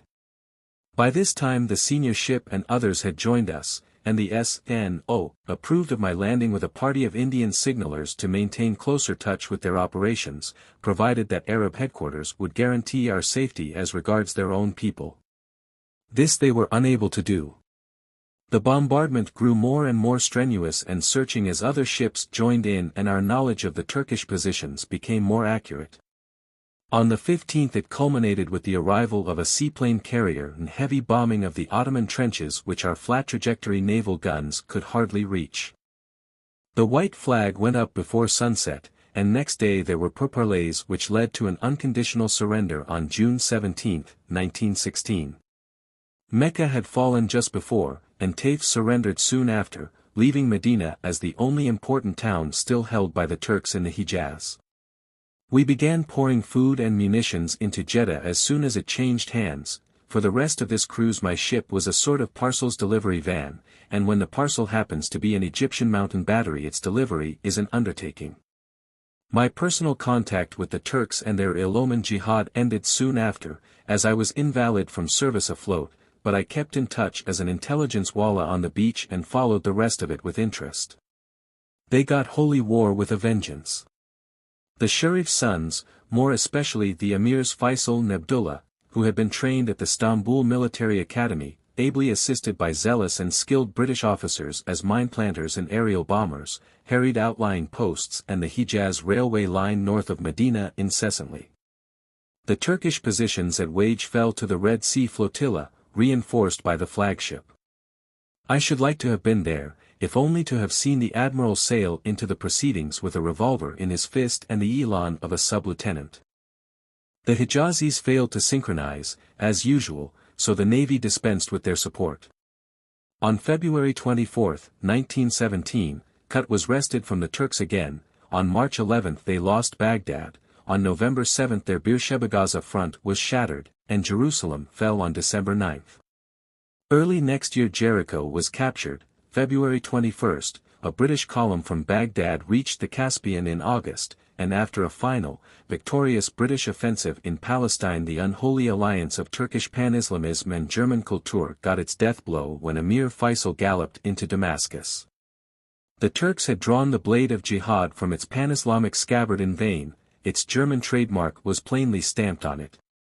There had been widespread organization against us, and the serpent's eggs of sedition and revolt had been hatched in centers scattered all over the Eastern Hemisphere, but their venomous progeny had been crushed before they became formidable. As a world force this band of Pan-Islamism had failed because it had been invoked by the wrong people for a wrong purpose. Such a movement should at least have as its driving power some great spiritual crisis. This Turco-German manifestation of it had its origin in self-interest, and if successful would have immolated Arabia on the demoniac altar of Weltpolitik. Syed Muhammad ar-Rashid Ridha, a descendant of the Prophet and one of the greatest Arab theologians living, has voiced the verdict of Islam on this unscrupulous and self-seeking adventure in a trenchant article published in September, 1916. He showed up Enver and his Unionist party as an atheist among atheists who had deprived the Sultan of his rightful power and Islam of its religious head, and contrasted their conduct with that of the British, who exempted the Hijaz from the blockade enforced against the rest of the Ottoman Empire until it became quite clear that the Turks were benefiting chiefly by that exemption, and who, out of respect for the holy places of Islam, refrained from making that country a theater of war. True to the Teutonic tradition, the movement had been laboriously organized, but lacked psychic insight, for the Turk is too much of a Tartar and too little of a Moslem to appreciate the Arab mind, and the German ignored it, rooting with eager, guttural grunts among the carefully cultivated religious prejudices of Islam like a hog hunting truffles until whacked out of it by the irate cultivators. The following incident may serve to illustrate their crude tactics. Soon after the Turks came into the war the mullah of the principal mosque at Damascus was told to announce jihad against the British from his pulpit on the following Friday in accordance with an order from the Grand Mufti at Istanbul. The poor man appears to have jibbed considerably and sent his family over the Nejd border to be out of reach of Turkish persecution. Finally he decided to conform, but when he climbed the steps of his minbar and scanned his congregation he saw a group of German officers wearing tarbushes with a look of almost porcine complacency. His fear fell from him in a gust of rage and he spoke somewhat as follows: "I am ordered to proclaim jihad. A jihad, as you know, is a holy war to protect our holy places against infidels. This being so, what are these infidel pigs doing in our mosque?" There was a most unseemly scuffle. The Turco-German contingent tried to seize the mullah, the Arab congregation defended him strenuously from arrest. In the confusion that worthy man got clear away and joined his family in Nejd. Jihad is incumbent on all Muslims if against infidel aggression. We stood on the defensive when the Turks first attacked us on the canal, and when we finally overran Palestine and Syria it was in cooperation with the Arabs, who have more right there than the Turks. Those who forged the blade of this counterfeit jihad could not temper it in the flame of religious fervor, and it shattered against the shield of religious tolerance and good faith, we make mistakes, but can honestly claim those two virtues. Chapter 3.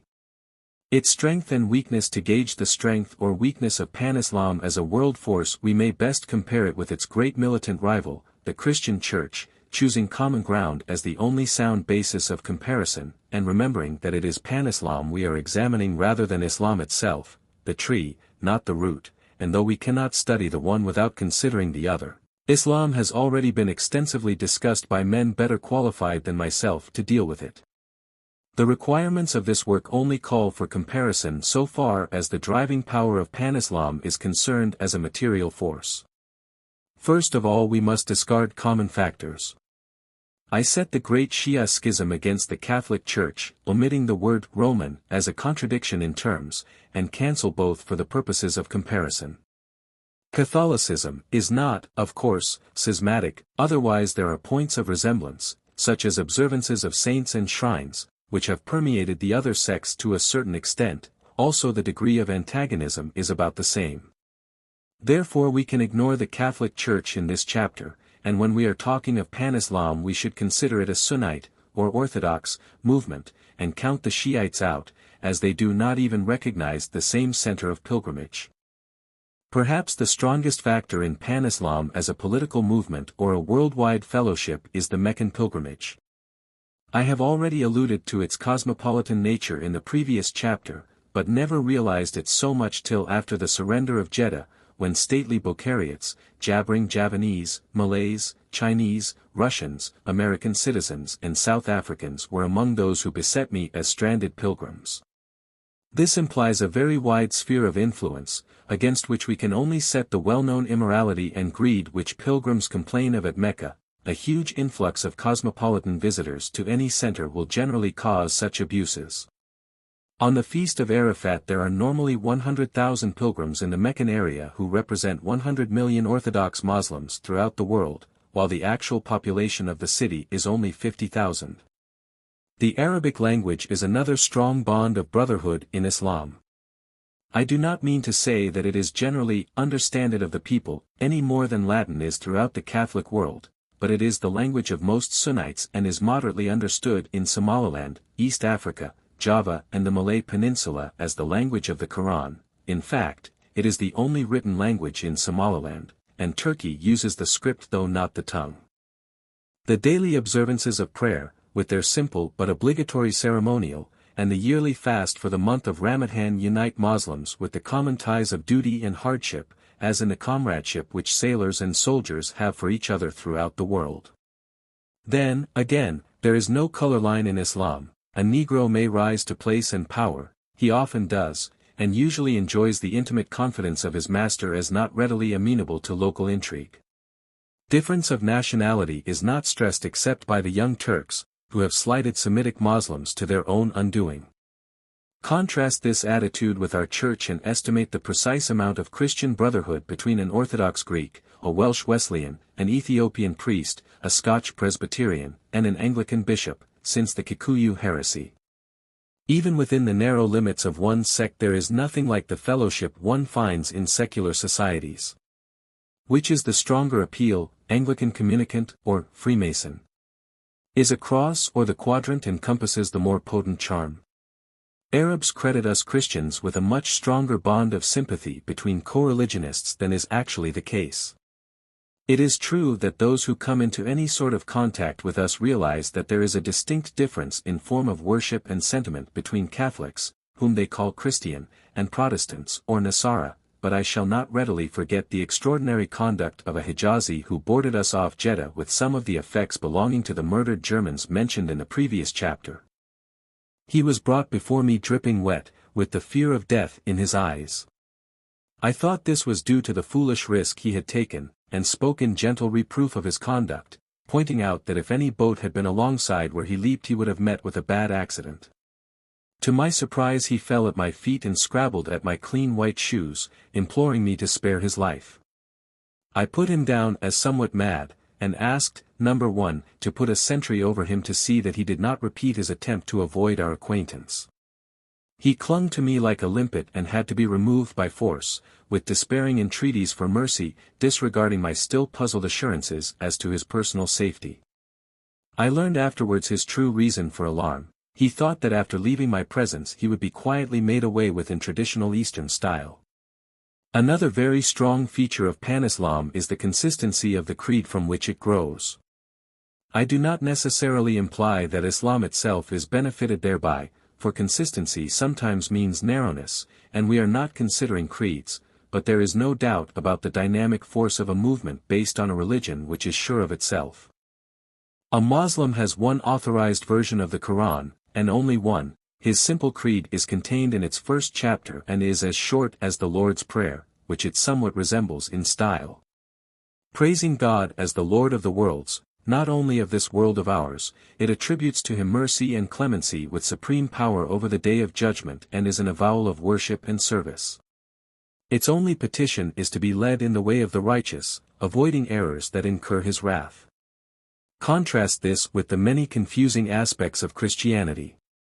Perhaps diverse opinions tend to purify and invigorate a creed, but they certainly do not strengthen the cohesion of any secular movement based on it. Then, again, the Muslim conception of God and the hereafter stiffens the backbone of Pan-Islam in adversity. They are taught to believe that he is really omnipotent and that his actions are beyond criticism, welfare and affliction being alike acceptable as his will. We, on the other hand, seem to be developing the theory of a finite God warring against, and occasionally overcome by, evil, which includes, in this new thesis, human suffering and sorrow as well as sin. There is a growing idea, pioneered partly by Mr. H. G. Wells and apparently supported by many of the clergy, that the acts of God must square with human ideals of mercy or justice, and as many occurrences do not, the inference is that evil gets the best of it sometimes. Now the Muslim slogan is, Allah Akbar, God is greatest, and that seems to me a better battle cry than, for example, God mituns, as God will still be great and invincible to Muslims in their victory or defeat, but the finite idea presumes, in disaster, that you and your God have been defeated together. It is not my business to criticize either conception from a religious point of view, but in mundane affairs it is the former that will make for fighting force, especially as we still insist that our God is a jealous God, visiting the sins of the fathers, etc. Surely this is not a human ideal of justice. The obvious deduction is that our modern deity is stronger to punish than protect, hardly an encouraging attribute. Whether a religion is the better for an organized priesthood or not is irrelevant to our subject, but the absence of it in Islam certainly strengthens the Pan-Islamic movement, as each Muslim may consider himself a standard-bearer of his faith, while we are apt to leave too much to our priests, thus engendering slackness on our part and meticulous dogma on theirs, both undermine Christian brotherhood. The fact that priestly stipends seem to the ordinary layman as an inverse ratio to the duties performed also widens the breach between clergy and laity, besides sapping clerical morale. This is not the particular feature of any one sect.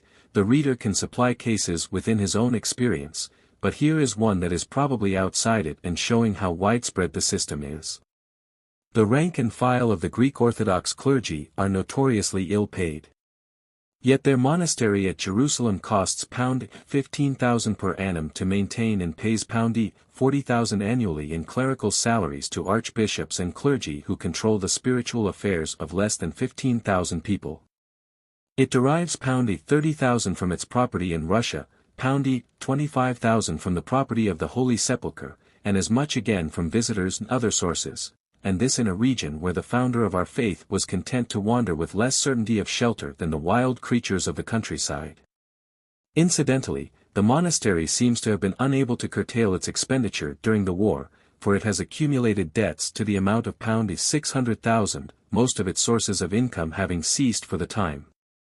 I quote from current newspapers. Blame does not necessarily attach to the monastery or its administrators, who may have done their best to fulfill their obligations under adverse circumstances. I would merely draw attention to the incongruity of the whole system as regards a universal brotherhood based on Christian teaching. There are no such exotic growths to impede the march of Pan-Islam. So much for the strength of the Pan-Islamic movement. Now let us consider its weak points. To begin with, the gross abuse of Pan-Islam by interested parties for non-spiritual ends during the war has done the genuine movement harm. That lying, political appeal to jihad has made thinking Muslims mistrust the infallibility of organized pan-Islam, of which the culminating expression is holy war, one of the most sacred Muslim duties if justly invoked. We Christians do not make such mistakes. When Italy was fighting the Turks in Tripoli, the Pope himself warned Christian soldiers against regarding the campaign as a crusade, and when we took Jerusalem we took it side by side with our Muslim allies and forthwith placed an Orthodox Muslim guard on Omar's mosque. In this connection it may be of interest to note that the officer commanding a mixed Christian guard at the Holy Sepulchre was a Jew. Another source of weakness, so far as a united Muslim world is concerned, may be found in the antagonistic points of view between civilized and uncivilized Muslims. I use the attribute in its modern sense. Uncivilized Muslims view with suspicion and, in fact, derision the dress and customs of their civilized co-religionists, insisting that European coats and trousers display the figure indecently and that their Frankish luxuries and amusements are snares of Iblis. The enlightened Muslim, on the other hand, regards the tribesman as a junglewala, or wild man of the woods, derides his illiteracy, and is revolted by the harsh severity of the old Islamic penal code as practiced still in semi-barbaric Muslim states. Now we Christians are fairly lenient as regards each other's customs, and still more so with regard to dress, judging by the garb we tolerate, while we have quite outgrown our old playful habits of boiling, burning, or torturing our fellow men except on the battlefields of civilized warfare. Civilization, as we understand it, is a two-edged weapon and tool smiting or serving pan-Islam and Christendom, but on the whole it serves the latter rather than the former, as the superior resources of Christendom can take fuller advantage of it as a tool or a weapon, though both turn to scourges when used against each other in battle. Also its handmaid, education, though in itself a foe to no religion, does tend to tone down dogma and engender tolerance, thus minimizing the dynamic force of bigotry in pan-Islam, though consolidating the real stability of religion on its own base. Moreover, some gifts of civilization can do a lot of harm if wrongly used. I refer more especially to drink, drugs, and dress. Just as hereditary exposure to the infection of certain diseases is said to confer, by survival of the fittest, a certain immunity therefrom, for example, consumption among us Europeans and typhoid among Asiatics, so moral ills seem to affect humanity to a greater or less extent in inverse proportion to the temptation in that particular respect which the individual and his forebears have successfully resisted. The average European and his ancestors have been accustomed to drink fermented liquor for many centuries, and in moderation as judged by the standard of his time, but he has always been taught to avoid opium and has not known the drug for long. The Oriental Muslim, on the other hand, has used opium as a remedy and prophylactic against malaria for generations, but is strictly ordered by his creed to consider the consumption, production, gift or sale of alcohol a deadly sin. In consequence, the European can usually take alcohol in moderation, but almost invariably slips into a pit of his own digging when he tries to do the same with opium, while the Oriental Muslim can use opium in moderation, provided that he confines himself to swallowing it and does not smoke it, but when he drinks, usually drinks to excess because he has not learned to do otherwise. It is a melancholy fact that hitherto in countries opened up by our Western civilization drink has got in long before education, unless extraordinary precautions have been taken to prevent it. That is one reason why Muslim states are so wary of civilized encroachment. As for drugs other than opium, and far more dangerous, civilized Muslims, especially in Egypt, are alarmed at the spread of hashish smoking among their co-religionists, while the cultured classes, including womenfolk, are taking to cocaine. The material for both vices is supplied from European sources, mostly Greek. Dress, compared with the other two demons, is merely a fantastic though mischievous sprite and can be quite attractive, but it breaks up many a Muslim home when carried to excess in the harem, as it frequently is in civilized circles, while the younger men vie with each other in the more flagrant extravagances of Occidental garb. Prayers and ablutions do not harmonize with well-creased trousers and stylish boots any more than a veil does with a divided skirt. The native press is always attacking the above abuses, but they are firmly rooted. All three undermine the pan-Islamic structure by causing cleavage in public opinion. European dress has already been mentioned as widening the gap between civilized and uncivilized Muslims. but it also tends to disintegrate cultured Muslim communities, for the older men are apt to regard it with suspicion or downright condemnation. I once asked an eminent and learned Muslim whether he thought modern European dress impeded regular observance of prayers and ablutions. He replied, "Perhaps so, but those Muslims who wear such clothes indicate by so doing that the observances of Islam have little hold upon them." All these defects, however, are mere cracks in the inner walls of the pan-Islamic structure and can be repaired from within, but the Turkish government, which represented the caliphate and should have considered the integrity of Islam as a sacred trust, has managed to split the outer wall and divide the house against itself, just as the unity of Christendom, such as it was, has been rent asunder by one of its most prominent exponents. Pan-Islam has received the more serious damage because the wreckers still hold the caliphate and the prestige attached thereto. It is for Muslims, and Muslims only, to decide what action to take, but in any case, the breach is a serious one and has been much widened by the action of Turkish troops at the holy places. They actually shelled the Kaaba at Mecca, luckily without doing material damage, and their action in storing high explosives close to the Prophet's tomb at Medina may have saved them bombardment, but has certainly not improved their reputation as Muslims.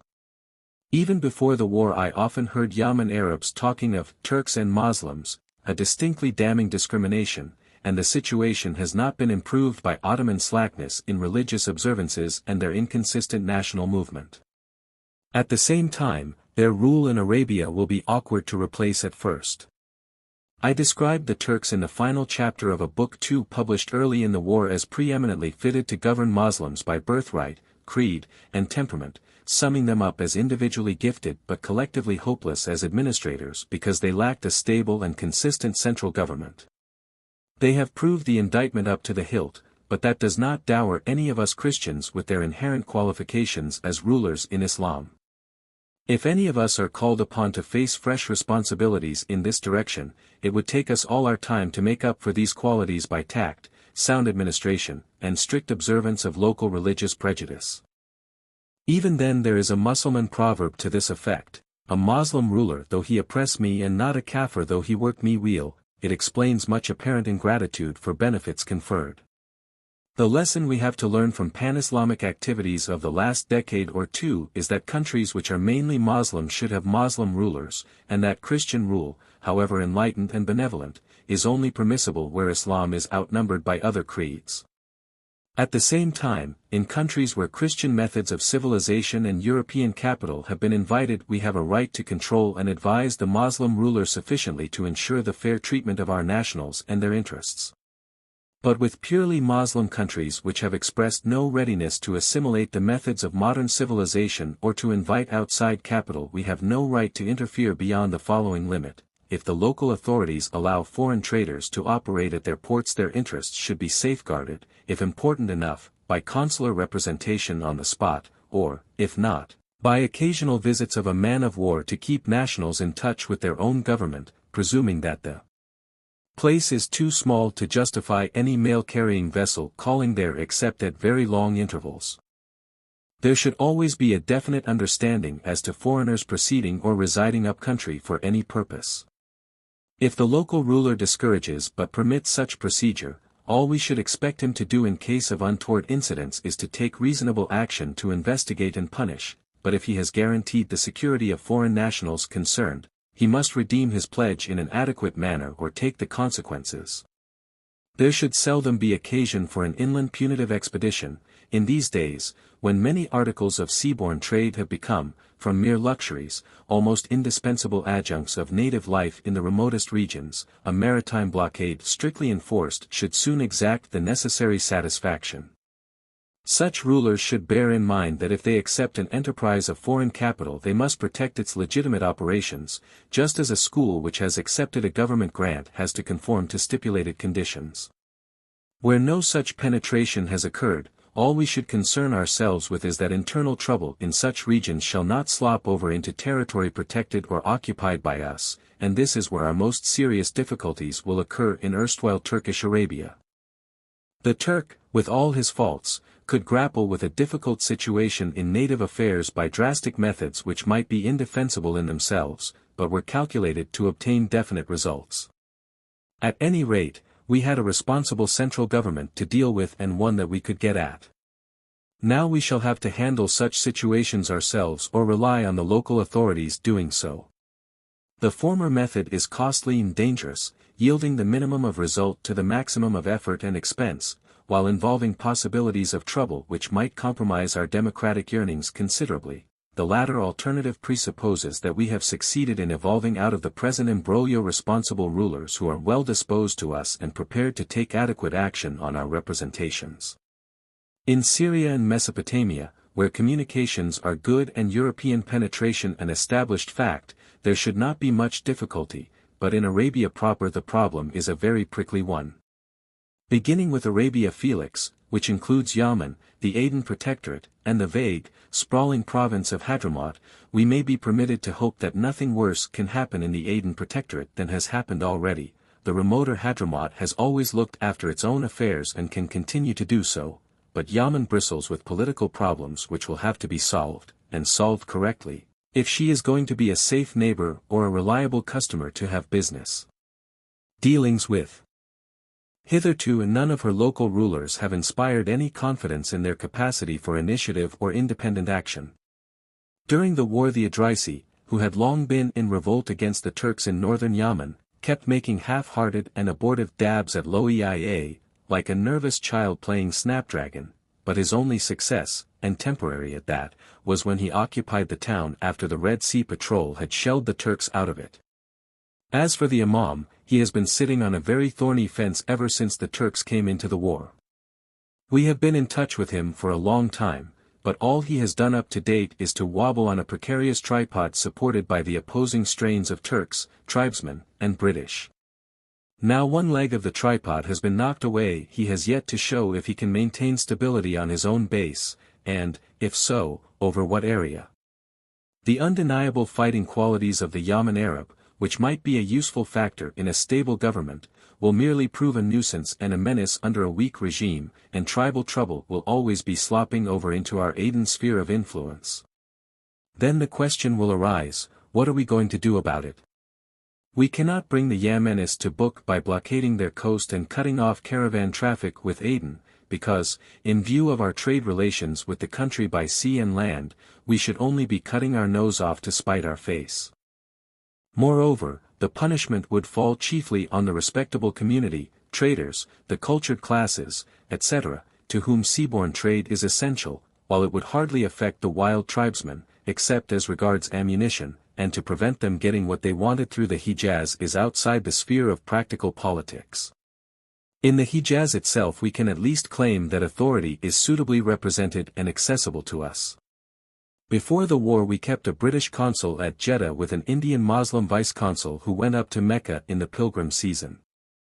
A responsible consular agent, Muslim of course, to reside at Medina, also another to understudy the Jeddah vice-consul when he went to Mecca and to look after the Yenbo pilgrim traffic, would safeguard the interests of our nationals, who enormously outnumber the pilgrims of any other nation.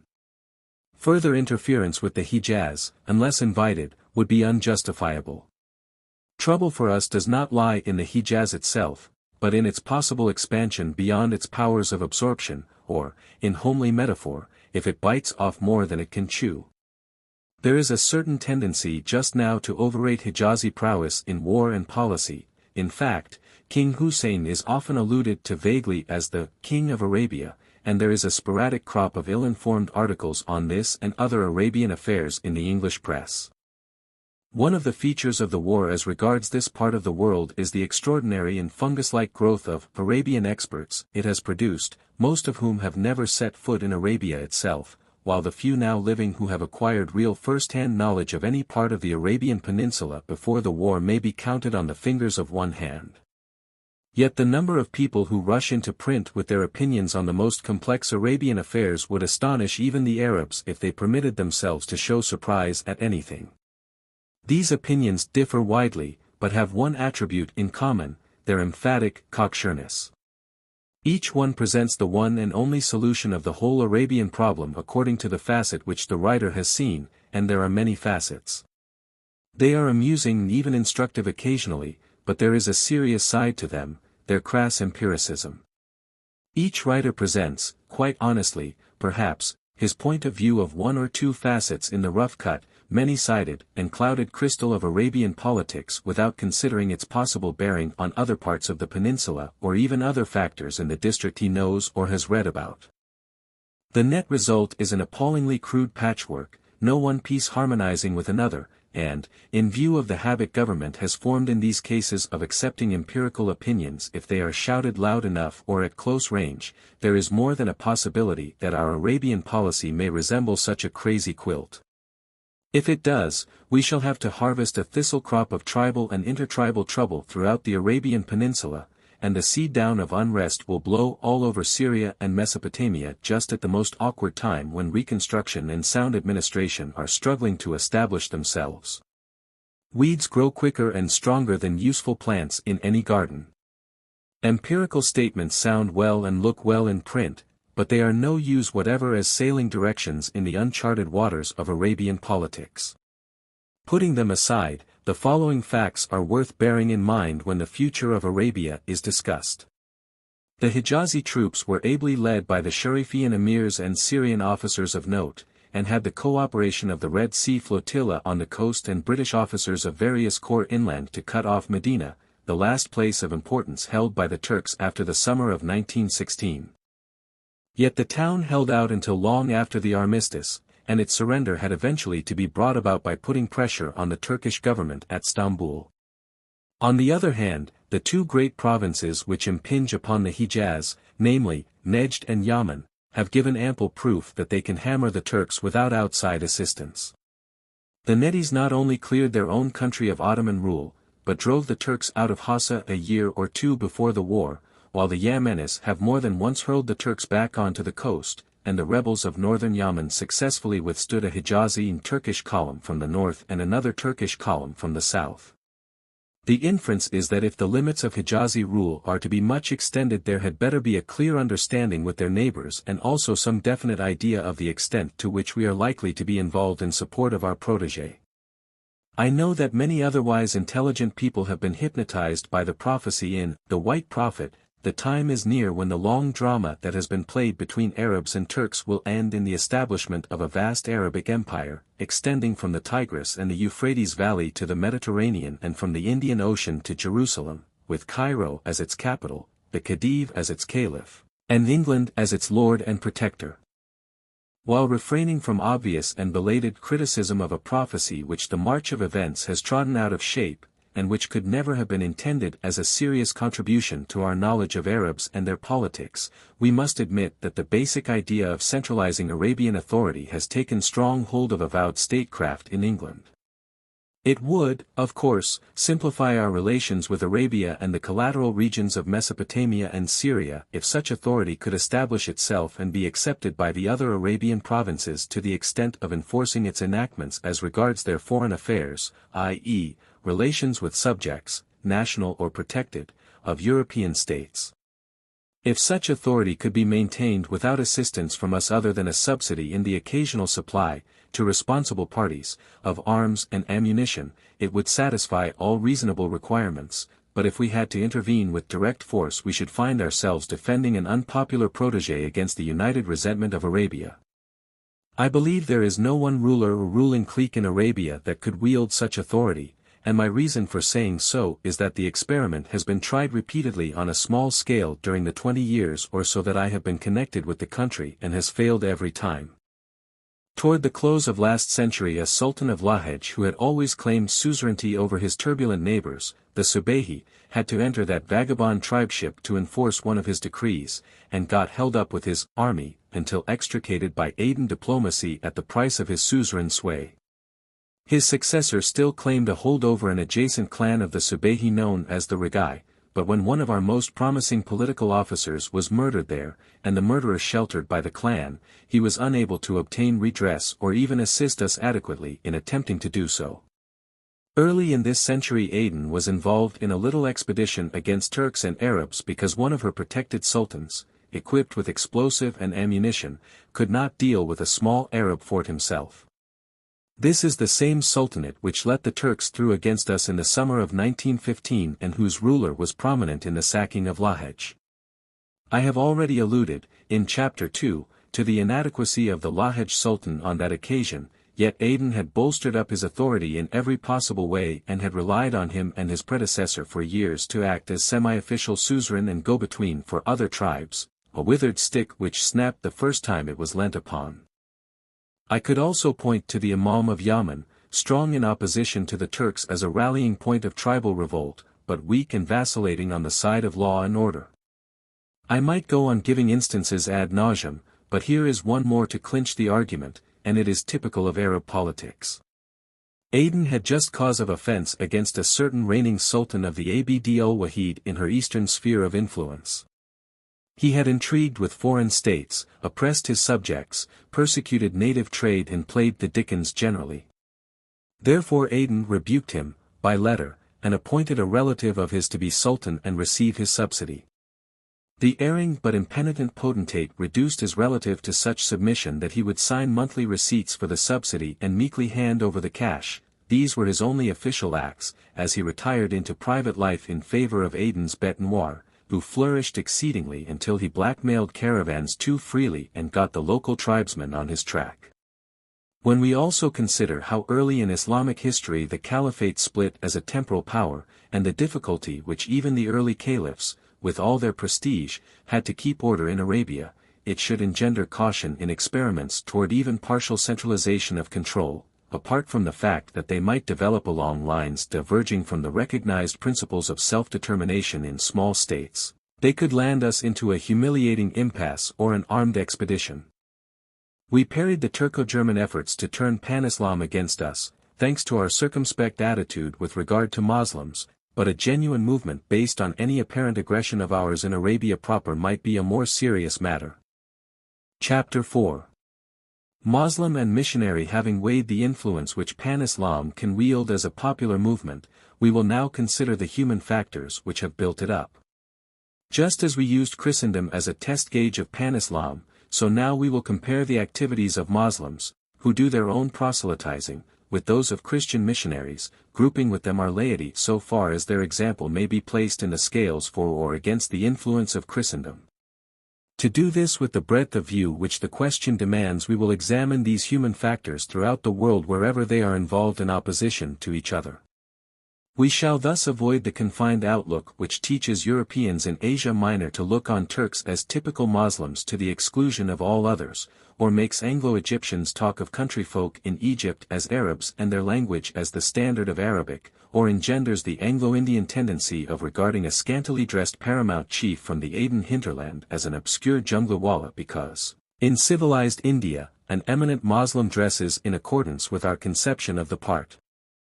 We can leave the Western Hemisphere out of this inquiry, for though the greatest missionary effort against Islam is engendered in the United States, it manifests itself in the Eastern Hemisphere, and the Muslim population in both the Americas is too small and quiescent to be considered a factor. We will begin with England and work eastward to the edge of the Muslim world. At first glance, the idea of England as an arena where two great religious forces meet seems rather far-fetched, but there is more Muslim activity in some of our English towns than people imagine. Turning over some files of the Qibla, a Meccan newspaper, one comes across passages like the following. The Honorable Qadi Abdullah living in London reports that 6 noted English men and women have embraced the Muslim religion in the cities of Oxford, Leicester, etc. The meritorious Abdul Hay Arab has established a new center in London for calling to Islam, and the Mufti Muhammad Sadiq has delivered a speech in English in the mosque on the object of human life which can only be attained through Muslim guidance. Many English men and women were present and put questions which were answered in a conclusive manner. At the close of the meeting a young lady of good family embraced Islam and was named Maymuna. Then we have the scholarly and temperate addresses of Syed Muhammad Rauf and others before the Islamic Society in London. They are marked by considerable shrewdness and breadth of view, and though their debatable points may present a few fallacies, their effective controversion requires unusual knowledge of affairs in Muslim countries. It is not, however, the activities of Muslims in England which damage the prestige of Christendom, it is the behavior of English alleged Christians themselves. Every missionary, political officer, tutor, or even the importer of a native servant, in short, anyone who has been responsible for an Oriental in England, knows what I mean. I do not say that London, for example, is any more vicious than Delhi or Cairo or Kabul or Constantinople or any other large Muslim center, but vice is certainly more obvious in London to the casual observer, even allowing for the fact that many comparatively harmless customs of ours, such as women wearing low-neck dresses and dancing with men, are apt to shock Muslims until they learn that Occidental habit has created an atmosphere of innocence in such cases which even bunny-hugging has failed to vitiate. The social life of London in all its grades and phases operates more widely for good or ill on Christian prestige among Muslims than Londoners can possibly imagine. From the young princeling of some native state sauntering about clubland with his bear leader to the lascar off a P&O boat, among East London drabs, or the middle-class Mohammedan student who compares the civic achievements that surround him with the dingy dining room of a Bloomsbury boarding house, all are apostles of life in London as it seems to them. It is not my mission to preach, I am merely pointing out a flaw in our harness which causes a lot of administrative trouble out east. It is difficult to check the hashish habit in Egypt, and the average educated effendi reads of drug scandals in London with mischievous avidity, and the endeavors of a well-meaning education department to implant ideals of sturdy manhood are handicapped when the students batten on the weird and unsavory incidents which are dished up in extenso by London journalism from time to time. Such matters do no harm to a public with a sense of proportion, but the effendi is in the position of a schoolboy who has caught his master tripping and means to make the most of it. He assimilates and disseminates the idea that cocaine is as easily procurable as a cocktail in London clubs, and that the Black Mass is at least as common as the Danse de Ventre in Cairo. We can leave England for our Eastern tour with the conclusion that Islam is welcome to any proselytes it makes there, but that the gravest slur on Christian prestige is cast by our own conduct. There is only one bone of contention between Muslims and missionaries in Europe now that Turkey and Russia are knocked out of the ring of current politics. Is St. Sophia to remain a mosque or revert to its original purpose as a Christian church? Whatever may be Turkish opinion on the subject, the tradition of Islam is definite enough.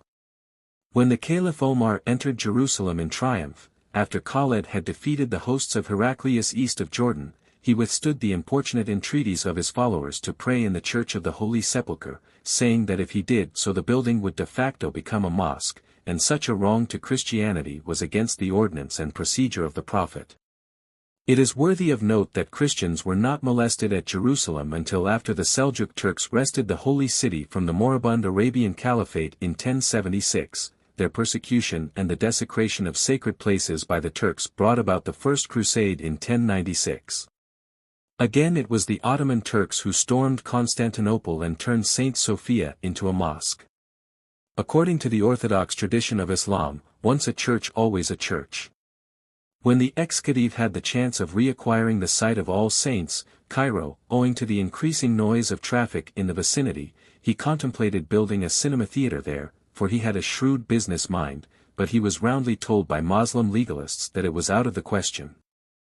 Even if the Turks urge right of conquest, victorious Christendom can claim that too, and if they allege length of tenure as a mosque in support of their case they put themselves out of court, as St. Sophia has been a church for more than 9 centuries and a mosque for less than 5. If Turkey is allowed to remain in Europe at all it will be on sufferance. Even in Asia Minor signs are not wanting that Turkish rule will be pruned, clipped and trained considerably, as humanity will stand its rampant luxuriance of blood and barbarity no longer. The young Turks were given every chance to consolidate their national aspirations and have achieved national suicide.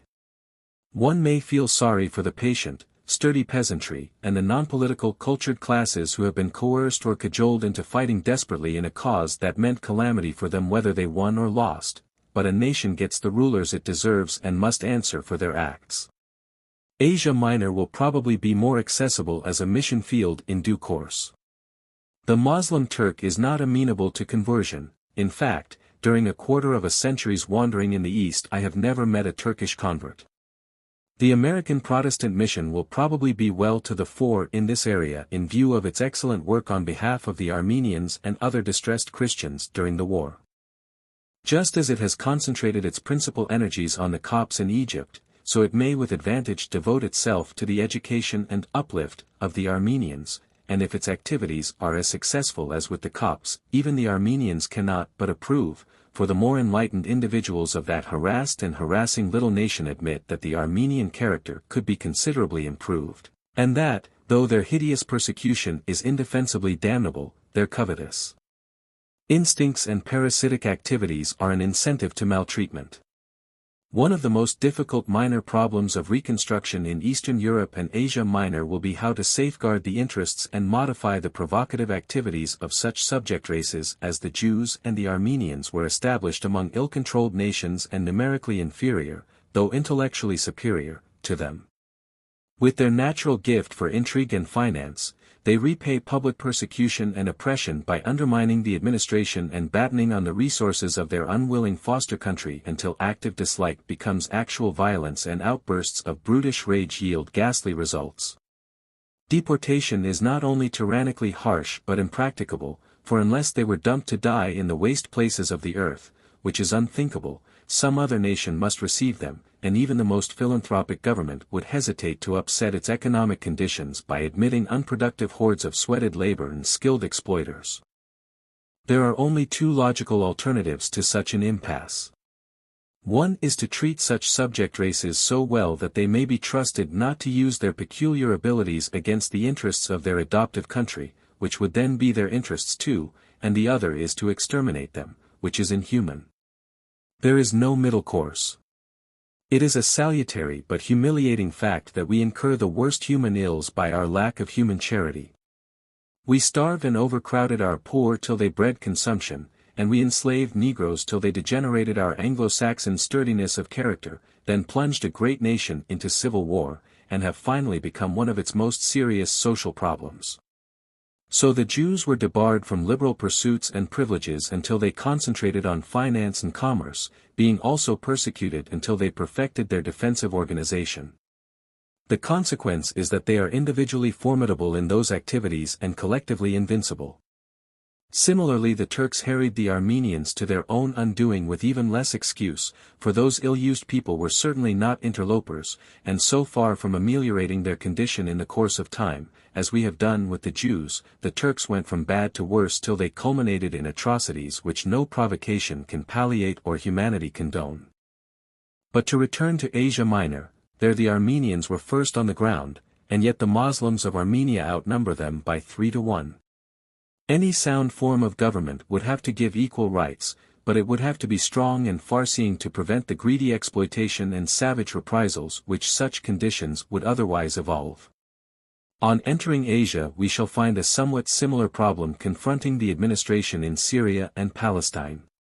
Here we have several mixed races and at least three distinct creeds: Christianity, Islam, and Judaism.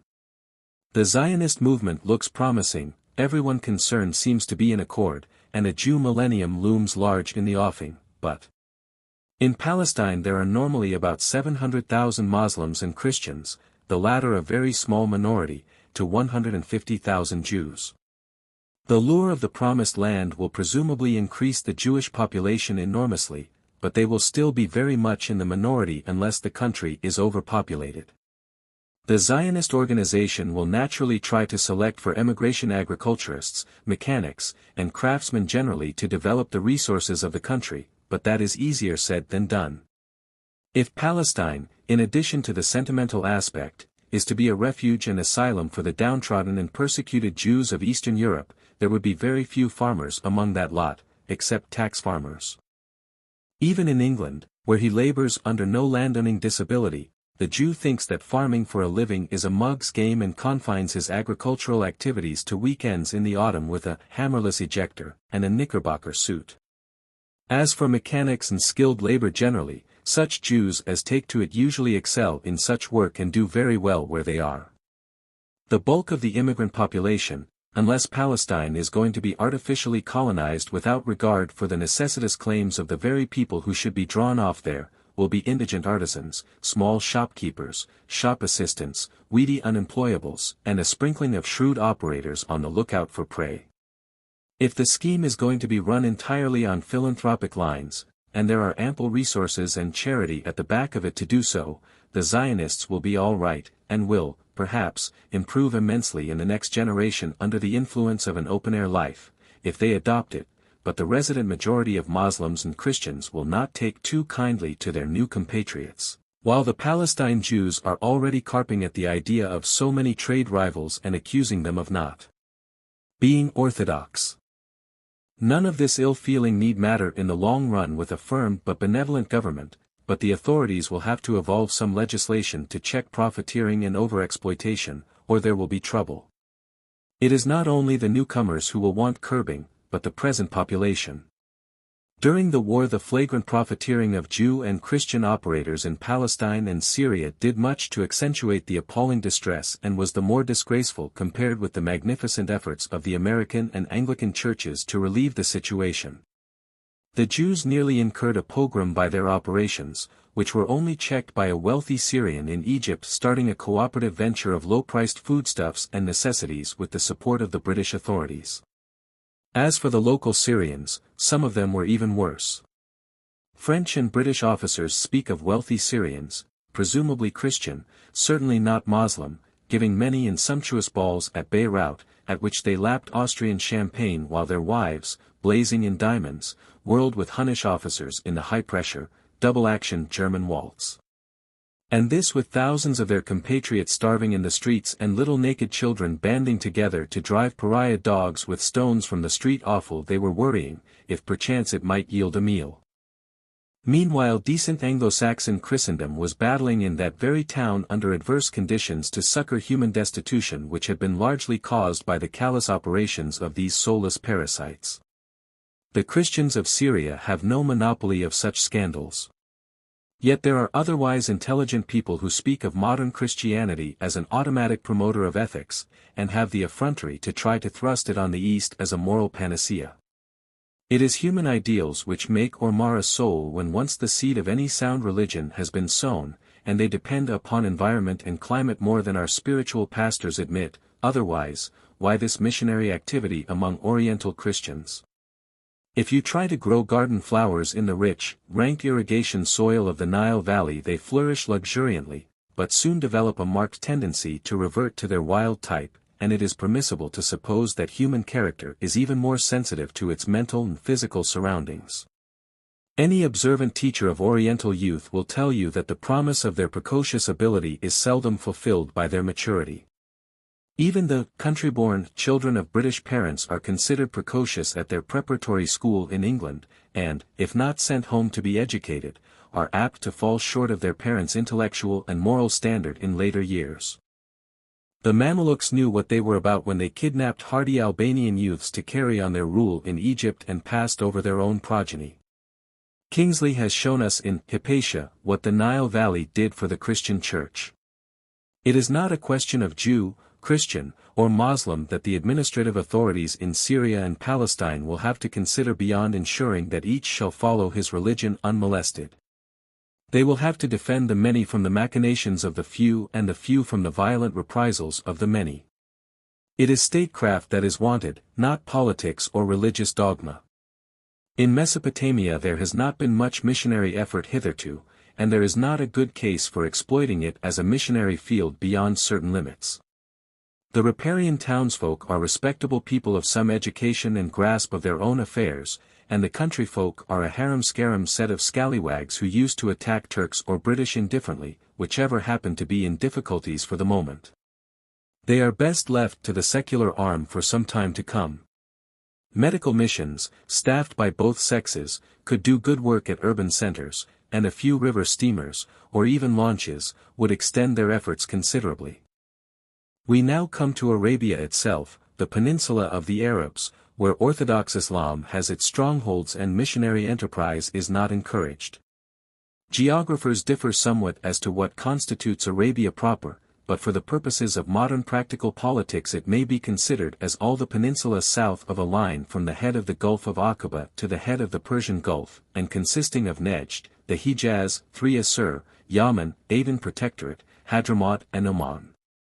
Each of these divisions should be dealt with separately in considering Arabian politics nowadays, and it will be well for the mandatories concerned if further subdivisions do not complicate matters, I omit the sub-province of Hassa, once a dependency of the Turkish Pashalik at Basora, because, since the Nedi coup d'état in 1912, the Emir Ibn Saud will probably control its policy vis-a-vis of missionaries and Europeans generally, though the Sheikh of Kuwait may expect to be consulted.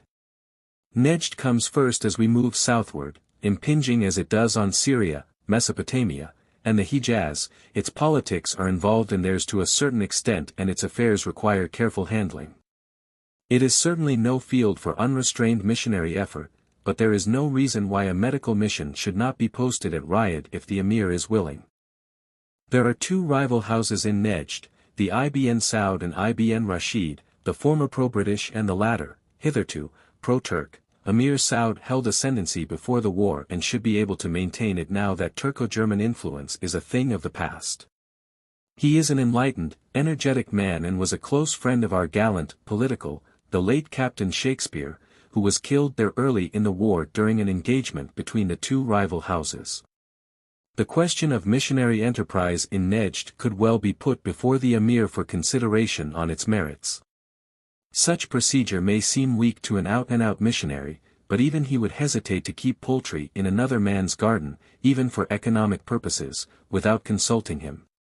Fowls and missionaries are useful and even desirable in a suitable environment, otherwise they can be a nuisance. Next in order as we travel is the Hijaz, where Islam started on its mission to harry exotic creeds and nations, until its conquering progress was checked decisively by reinvigorated Christendom. In missionary parlance, Arabia generally is referred to as a Gibraltar of fanaticism and pride which shuts out the messenger of Christ, and it must be admitted that the Hijaz has hitherto justified this description to a certain extent. Even at Jeddah Christians were only just tolerated before the war, and I found it advisable, when exploring its tortuous bazaars, to wear a tarbush, which earned me the respectful salutations then accorded to a Turk. The indigenous townsfolk of Jeddah are the meanest set of Muslims I have ever met. I use the epithet in its American sense, as indicating a blend of currishness and crabbedness. They cringed to the Turk when the braver Arabs of the south were hammering the oppressor in Assur and Yemen, but, like pariahs, were ready to fall on them and their women and children when they had surrendered after a gallant struggle, overwhelmed by an intensive bombardment from the sea. The alien Muslims resident in Jeddah, especially the Indians, are not a bad lot, but there is an atmosphere of intolerance brooding over the whole place which even affects Jeddah harbor. I remember being shipmate in 1913 with some 800 pilgrims from Aden and the southern ports of the Red Sea. As we were discharging them off Jeddah, a plump and respectable Aden merchant whom I knew by sight, but who did not know me in the guise I then wore, was gazing in rapt enthusiasm at sun-scorched Jeddah, which, against the sterile country beyond, looked like a stale bride cake on a dust heap. A sacred land, he crooned. A blessed land where pigs and Christians cannot live.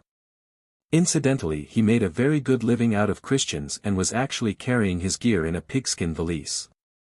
At the same time, it is absurd for missionaries to aver of Christians at Jeddah that, even those who die in the city are buried on an island at sea. The Christian cemetery lies to the south of the town. We had to dislodge the Turks from it with shrapnel during the fighting, and the only island is a small coral reef just big enough to support the ruins of a nondescript tenement once used for quarantine. No one could be buried there without the aid of dynamite and a cold chisel. Presumably missionary report has confused Jeddah with the smaller pilgrim port of Yenbo, where there are an island and a sandy spit with a sheikh's tomb and a select burial ground for certain privileged Muslims of the holy man's family. The worst indictment of Jeddah, and Mecca too, for that matter, is made by the pilgrims themselves, though some of it may be exaggerated by men smarting under the extortions of pilgrim brokers. A pious Moslem once averred in my presence that the pilgrim brokers of Jeddah were, in themselves, enough to bring a judgment on the place, and that trenchant opinion is not without foundation. Even to the unprejudiced eye of a traveled European they present themselves as a class of blatant bounders battening on the earnest fervor of their co-religionists and squandering the proceeds on dissipation. I have more than once been shipmate with a gang of them, and it is at sea that they cast off such restraint as the critical gaze of other Moslems might impose.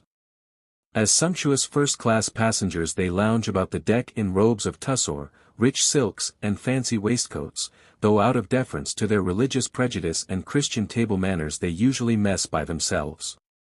After dinner they play vociferous poker in the saloon for cutthroat stakes, evading the captain's veto by using tastefully designed little fish in translucent colors to represent heavy cash, and these they invoke from time to time, for luck. As it is usually sweltering weather, the Occidental whiskey and soda and the aromatic mastic of the Levant are much in evidence, and thus three of Islam's gravest injunctions are set at naught. Their chief fault, to a broad-minded sportsman, is that they lack self-control, whatever their luck may be. I have heard an ill-starred gambler bemoaning his losses with the cries of a stricken animal, and they are still more offensive as winners. In Mecca such open breaches of the Islamic code are not tolerated, but there are other lapses which neither Muslim nor Christian can condone. It is unfair and out of date to quote Burton's indictment of Meccan morals, nor have we any right to judge the city by its behavior soon after its freedom from the Turkish yoke, when it may have been suffering from reaction after nervous tension, but, unless the bulk of respectable Muslim opinion is at fault, there is still much in the administration of Mecca which cries for reform. Harsh measures may have been necessary at first, but to maintain a private prison like the Kabul in the state it is can redound to no ruler's credit, and for prominent officials to cultivate an alluring walk and even practice it in the tawaf or circumambulation of the holy Kaaba is beyond comment. Also the mental standard of officialdom is low, since Syrians of education and training do not seem to be attracted by the Hijaz service for long, and local men of position and ability are said to have been passed over as likely to be formidable as intriguers. It may be reasonably urged that it is difficult to improvise a civil service on the spur of the moment, and it is permissible to anticipate a better state of affairs now that war conditions are being superseded. At the same time it is no use blinking the fact that reform is indicated at Mecca if that sacred city is to harmonize with its high mission as the religious center of the Islamic world, and this affects our numerous Muslim fellow countrymen, otherwise the domestic affairs of the Hijaz are not our concern. The Hijaz has been very much to the fore lately, and ill-informed or biased opinion has developed a tendency to credit it with a greater part in Arabian and Syrian affairs than it has played, can play, or should be encouraged to play. Its intolerant tone has, presumably, been modified by cooperation with the civilized forces of militant Christendom, but the new kingdom has got to regenerate itself a good deal before it can cope with wider responsibilities. Amir Faisal is, no doubt, an enlightened prince, but one swallow does not make a summer, and Hijazi troops have not yet evolved enough moral to dominate and control a more formidable breed or be trusted with the peace and welfare of a more civilized population, especially where there are large non-Muslim communities. There has been a great deal of nonsense talked and written about their invincible fighting prowess. They accompanied the Egyptian expeditionary force in much the same way as the jackal is said to accompany the lion, with a reversionary interest in his kill, and their faint-hearted fumbling with the Turkish defenses outside Jeddah was obvious to any observer. They are what they have been since the fiery self-sacrificing enthusiasm of early Islam died down and left them with the half-warm embers of their racial greed to become hereditary spoilers of the weak, instinctively shunning a doubtful fight. In guerrilla warfare, leavened by British officers, they have shown an aptitude for taking advantage of a situation, but they cannot stand punishment and will not face the prospect of it if they can help it. Their own leaders knew that well enough when they refrained from taking Medina by assault, bombardment being out of the question, as buildings of the utmost sanctity would have been inevitably damaged or destroyed. Prince Faisal has, in a published interview with a representative of the press, disclaimed all imperialistic ambitions for the Hijaz, but merely demanded Arab independence in what was once the Ottoman Empire. That being assured, the new kingdom will be able to devote its energies to internal affairs, and the excellent impression made by the Hijazi prince in Europe should be a favorable augury of the future. The missionary question should be left to the reigning house for decision. It is not fair to hamper the Hijaz with unnecessary complications, and to allow active missionary propaganda at a pilgrim port like Jeddah is asking for trouble, apart from the flagrant violation of religious sentiment. Imagine Catholic feeling if an enterprising Muslim mission were established at Lourdes.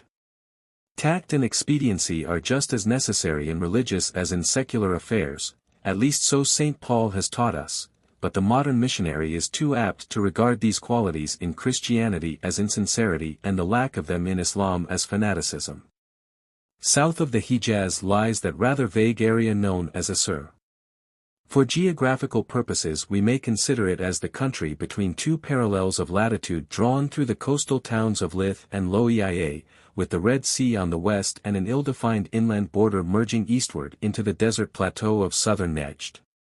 Politically, it is that territory of western Arabia between the Hijaz and Yemen in which the Idrisi has more control than anyone since his successful revolt against the Turks a year or two before the war.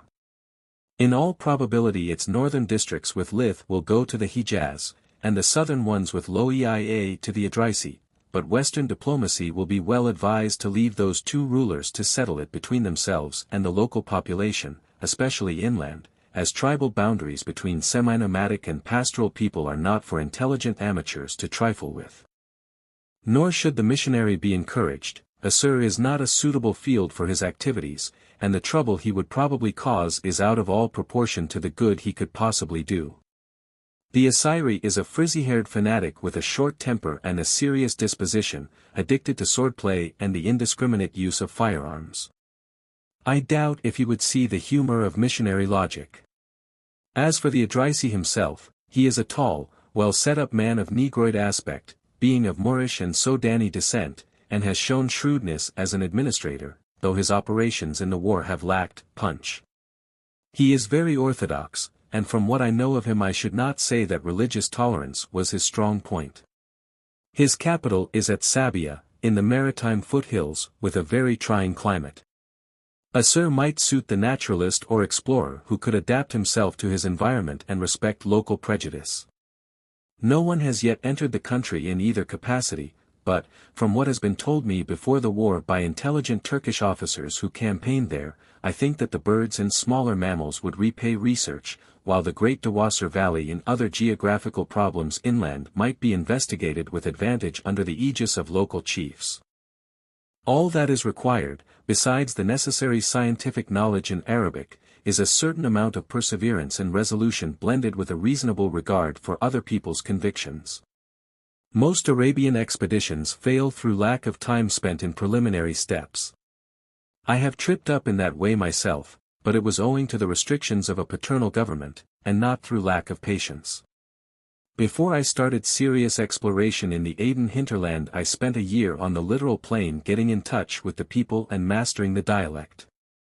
Any success I may have had up country was due to the foundation I laid in those early days, and it was not until the Aden authorities closed their sphere of influence against exploration in general and myself in particular that my expeditions began to miss fire, as I had to land at remote places along the coast and hasten up country before their fostering care could set the tribes on me. He who would explore Asir should take a Khedivial mail steamer from Suez to Jeddah, and there show his credentials and explain his purpose to his consul and the local authorities. The Idrisi has an agent there, and it should not be difficult to pick up an Assyri dhow returning down the coast to Gizan, which is the port for Sabia. He would have to stay there until he got the Idrisi's permit and an escort, without which he would be held up to a certainty. In any case, no such enterprise need be contemplated until Assyri affairs have settled down a good deal. In Yemen proper it should be feasible to travel again within certain limits as soon as the Imam can come to an understanding with the tribal chiefs. There is not much left for the explorer or naturalist to do, unless he goes very far inland toward the great central desert, which project is not likely to be encouraged by the local authorities. There is, however, a possible field for the mineralogist and prospector east and southeast of Sana'a, which area also contains Sabaean ruins and inscriptions of interest to the archaeologist. The northern boundary of Yemen may be said nowadays to trend northeast from Loia inland through highland country to the desert borders of Nejran, once a Christian diocese. Its eastern border is very vague, but may be said to coincide approximately with the 45th parallel of longitude. Southward the limit has been clearly defined by the Anglo-Turkish Boundary Commission of 1902-5 inland from the Bana Valley, about 100 map miles north of Aden, to the Straits of Bab el-Mandeb. Within these limits the two great divisions of Islam are represented in force, the Orthodox Sunnis on the littoral plain and far inland along the upland deserts, while the highlanders among the lofty fertile ranges separating these two areas and forming the backbone of the country follow the Shia schism, being Zaydis. Which of all the schismatic sects approaches most nearly to Orthodox Islam and regards Mecca as its pilgrim center? The feeling between these two religious divisions may be compared with that existing between Anglicans and Catholics.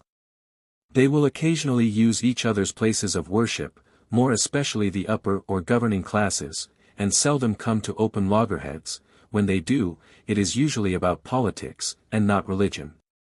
At the same time, if you, as a Christian traveler among both parties, want a scathing opinion of a Zaidi, you will get it from an Orthodox lowlander, and the men of the mountains reciprocate with point and weight, for the balance of religious culture and position is with them among the big hill centers, including Sana'a, the political capital where the Imam holds, or should hold, his court as hereditary ruler spiritual and temporal.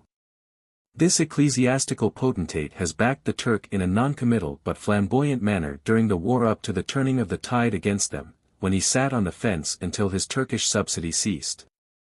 He now looks to Western diplomacy in general and the British government in particular not only to continue but to enhance this subsidy, in order that he may really govern in Yemen. His attitude throughout is natural and, indeed, justifiable in the interests of himself and his dynasty. At least Occidental politicians cannot cavil at his motives, but what they ought to ascertain is how far he can fill the bill as a ruler in Yemen and the extent to which he should be backed. Without a considerable subsidy his administrative powers, not hitherto very marked, will not carry far even in the highlands. Missionaries were allowed to enter Yemen before the war, but did not establish themselves, even on the coast. Some of them went up country and stayed there some time without being molested. The average Yemeni is not fanatical by temperament. There is more bigotry among the urban Jew colonies than in the whole Moslem countryside. In the Aden Protectorate there has been long established the Falconer Medical Mission, which, though actually at Sheikh Othman, just inside the British border, has done splendid work among natives of the hinterland, who visit it from all parts. Its relations with the Arabs have always been excellent, though the local ruffians looted the mission when the Turks held Sheikh Othman temporarily. The province of Hadramaut, politically, includes not only the vast valley of that name with its tributaries, but the whole of the western part of southern Arabia outside the Aden Protectorate from the Yemen border to the confines of Oman near longitude 55. Makalla is the capital and principal port. Missionaries have been well received there by the enlightened ruler, a member of the Qaidi house with the local title of Jemadar, inherited from an ancestor who soldiered in the Arab bodyguard of a former Nizam at Hyderabad. The interior is not suited to missionary enterprise. Muscat, the capital of Oman, has already been occupied by missionaries. The Sultan, at whose court there is a British resident, is well disposed, but has lost most of his influence inland. Further up the Persian Gulf missionaries have long been established on the islands of Bahrain, which are under British protection. Continuing our journey eastward, we can dismiss the Shias of Persia as outside our pan-Islamic calculations, for their pilgrim center is at Kerbala, some 20-odd miles west of the Euphrates and the site of ancient Babylon. This center has been visited by missionaries. Afghanistan and Baluchistan both bar missionaries, but there are c.m.s. frontier posts from Quetta, in British Baluchistan, to Peshawar, near the Afghan border. They do good hospital work, otherwise their evangelizing activities over the border are confined to native colporteurs and the circulation of vernacular scriptures. There is a fierce and barbarous Turkoman spirit in both countries which their respective rulers, the Khan of Kelat and the Emir at Kabul, do their best to keep within bounds, aided by British residents. Missionaries seem to think this spirit can be exorcised by their entrance into the arena. You might as well throw squibs into a cage full of tigers. On entering India, that vast hunting ground of many sects and creeds, Moslem and missionary are almost swamped in the flood of Hinduism. There is no restriction on the activities of either within the four corners of the King Emperor's peace, and there is very little antagonism between the two in so big a field, where both are doing good work. Although the Moslems outnumber the Christians by 7 to 1, the honors of war go to the missionaries. Their highly organized medical and educational missions do excellent work. The Zenana mission is, in itself, a justification of Christian mission work in India to any humanitarian with some knowledge of Zenana conditions. The Muslims, on the other hand, in spite of their high standard of education, in India show a tendency among their less educated classes toward the caste prejudices of Hinduism, which are dead against the teaching of Islam and a handicap to any social organization. Few people realize what a huge proposition the Indian Empire is to solve in its entirety, with its population of 315 millions, of whom over 90% are illiterate. Of the more or less educated residuum, not quite 90%, are Brahmins having little in common with the huge uneducated bulk of the population, which is chiefly agricultural and, by its patient toil, supplies most of the wealth of India. Yet it is the cultured but unproductive Brahmin, organized by a brainy old lady, who wants to control the native affairs of India, and probably will. In farther India the Brahmin is at a discount and the Buddhist is to the fore, while Muslim and missionary are far too busy among the heathen to bother about each other, as also in Malay, where there is field enough and to spare for both of them. The only other debatable field in Asia is that vast area which we call China, comprising China proper, Manchuria, Mongolia, Tibet and eastern Turkestan. Muslim and missionary can hardly be said to meet face to face, as missionary enterprise is chiefly in China itself, where the great waterways have been of much assistance to Christian activities, while Muslim efforts are concentrated on Chinese Turkestan. Here there are two Christian missions, at Yarkand and Kashgar, under the protection, as elsewhere in China, of the Chinese government.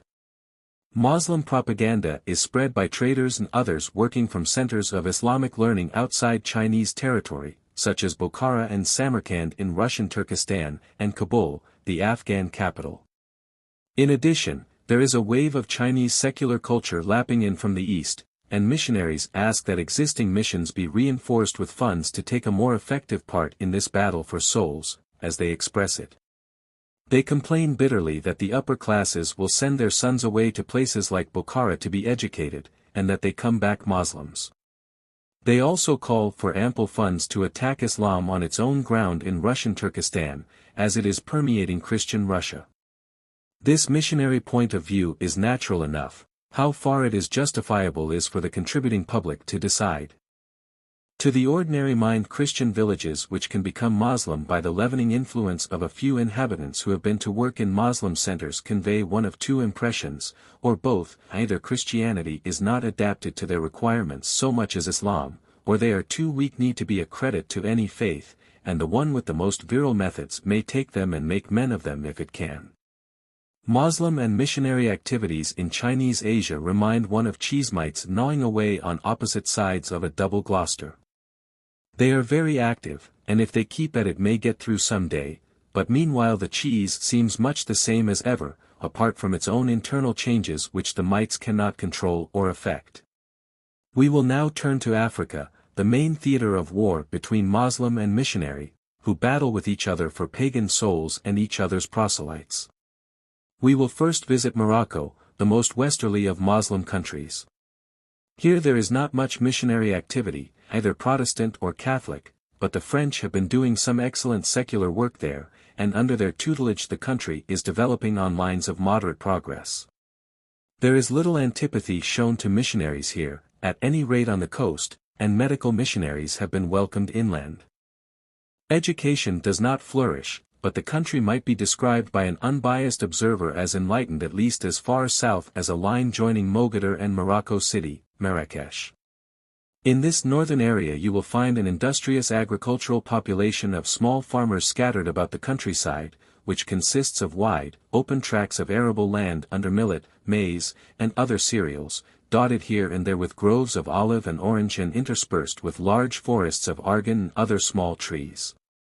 Desert country encroaches more and more toward the south, and in spite of several large streams draining into the Atlantic from the snow-capped Atlas Range, the country becomes very wild and sterile the farther south you go from Mogador until it merges in the Sahara, across which lies the great, bone-whitened highway that leads to Timbuktu.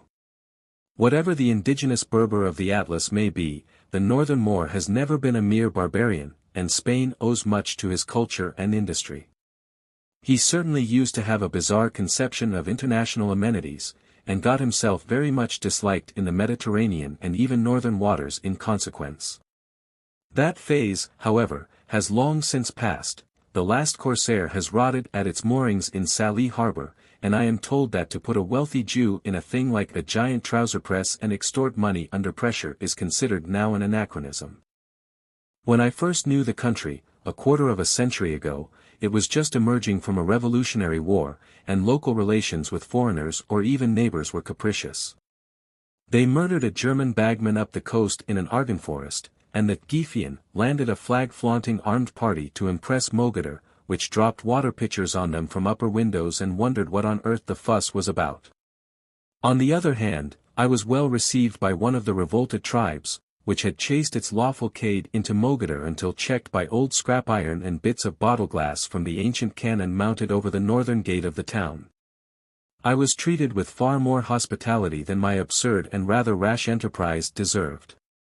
Imagine a callow youth just out of his teens dropping in haphazard on a rebel tribe accompanied by a mission-taught Moor and a large liver-colored pointer who had far more sense than his master. My tame Moor was an excellent fellow, who, beside keeping my tent tidy and cooking, helped me to grapple with the derived forms of the Arabic verb and the subtleties of Moorish etiquette. I learned to drink green tea, syrup sweet and flavored with mint, out of ornate little tumblers of a size and shape usually associated with champagne, and, after assiduous practice, I could tackle a dish of boiled millet, meat, and olives with the fingers of my right hand without mishap. Beyond occasional brushes with adjacent sections of the neighboring tribe which had declared for the Fez central government, I had very little trouble, except that a peaceful boar hunt would occasionally degenerate into an intertribal skirmish if I and my party got too near the loyalist border. As all concerned had, thanks to Western enterprise, discarded their picturesque flintlocks in favor of Winchester or Marlin repeaters, the proceedings required wary handling if we were to extricate ourselves successfully, but my long-range sporting martini usually gave me the weather gauge. I dressed as a Moor, and looked the part, but made no attempt to pass for anything but a Christian, nor did any unpopularity attach thereto. I was merely expected, as a natural corollary, to have a little medical knowledge, and it was a little. I found the attitude of Moors generally towards Christians curiously inconsistent.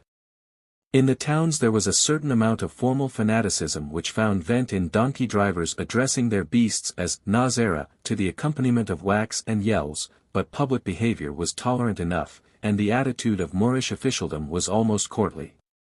Jews had rather a bad time, if local subjects, as their black slippers and furtive bearing outside their own quarter made them a mark for naughty little boys, who flung their canary-colored slippers at them with curses and imprecations deserving a more direct and personal application of their footgear. Most of the wealthier Jews had acquired European or American protection, and were safe enough. They lived in the Frankish quarter and dressed in ultra-European style. They made rather a depressing spectacle on Saturdays, when, garbed in black broadcloth, with bowler hats, they drifted through the sunlit streets on their Sabbath constitutional from one town gate to the next and back.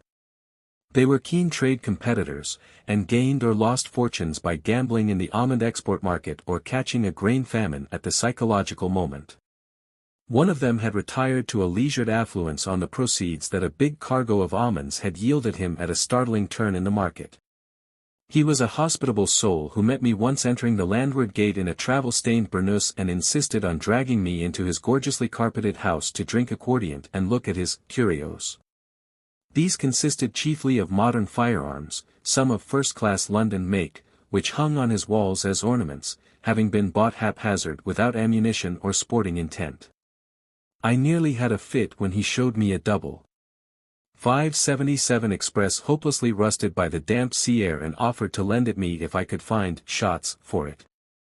The reverse of the shield was illustrated by another acquaintance of mine who had made a large fortune by importing Russian wheat to Morocco in famine time and had lost it in a short but striking career in England, during which he was said to have entertained royalty, astonished the racing world and married a well-known actress in light comedy.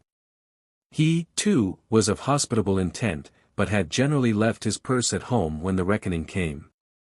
On the other hand, He always carried the stub of the checkbook which had seen him to the apogee of his meteoric career, and a glance at its counterfoils, by his express invitation, was well worth the price of a drink or two. The local Islamic attitude toward Moorish Jews was one of contemptuous tolerance. They could certainly travel, in native dress, where no Christian could. Once, in the patio or go-down of a European merchant, I met a greasy, unkempt Jew in a tattered gabardine watching my commercial friend as he weighed what I took to be a double handful of crude brass curtain rings such as traders used to sell by the gross along the West African coast. They were solid gold and represented the venture of a Jewish syndicate which had collected it in pinches of gold dust from the river beds of southern Sousse and hit on this form of transport. A troop of horse could never have brought it, as gold, a day's journey through the lawless tribes of the south, but that tatterdemalion Jew had done it at the price of a few contemptuous buffets. He had, indeed, offered one truculent gang of highwaymen a few of the tawdry-looking rings to let him pass, but they had waved such obvious trash aside in their eager search for actual cash, which they had taken to the last rial. The only other occasion on which I have known a Moor to be hoisted with the petard of his own contemptuous fanaticism was an experience of my own. I was moving quietly through a belt of timber just before dawn in the hopes of getting a shot at a boar who was in the habit of feeding till daybreak among some barley that grew near a caravan route.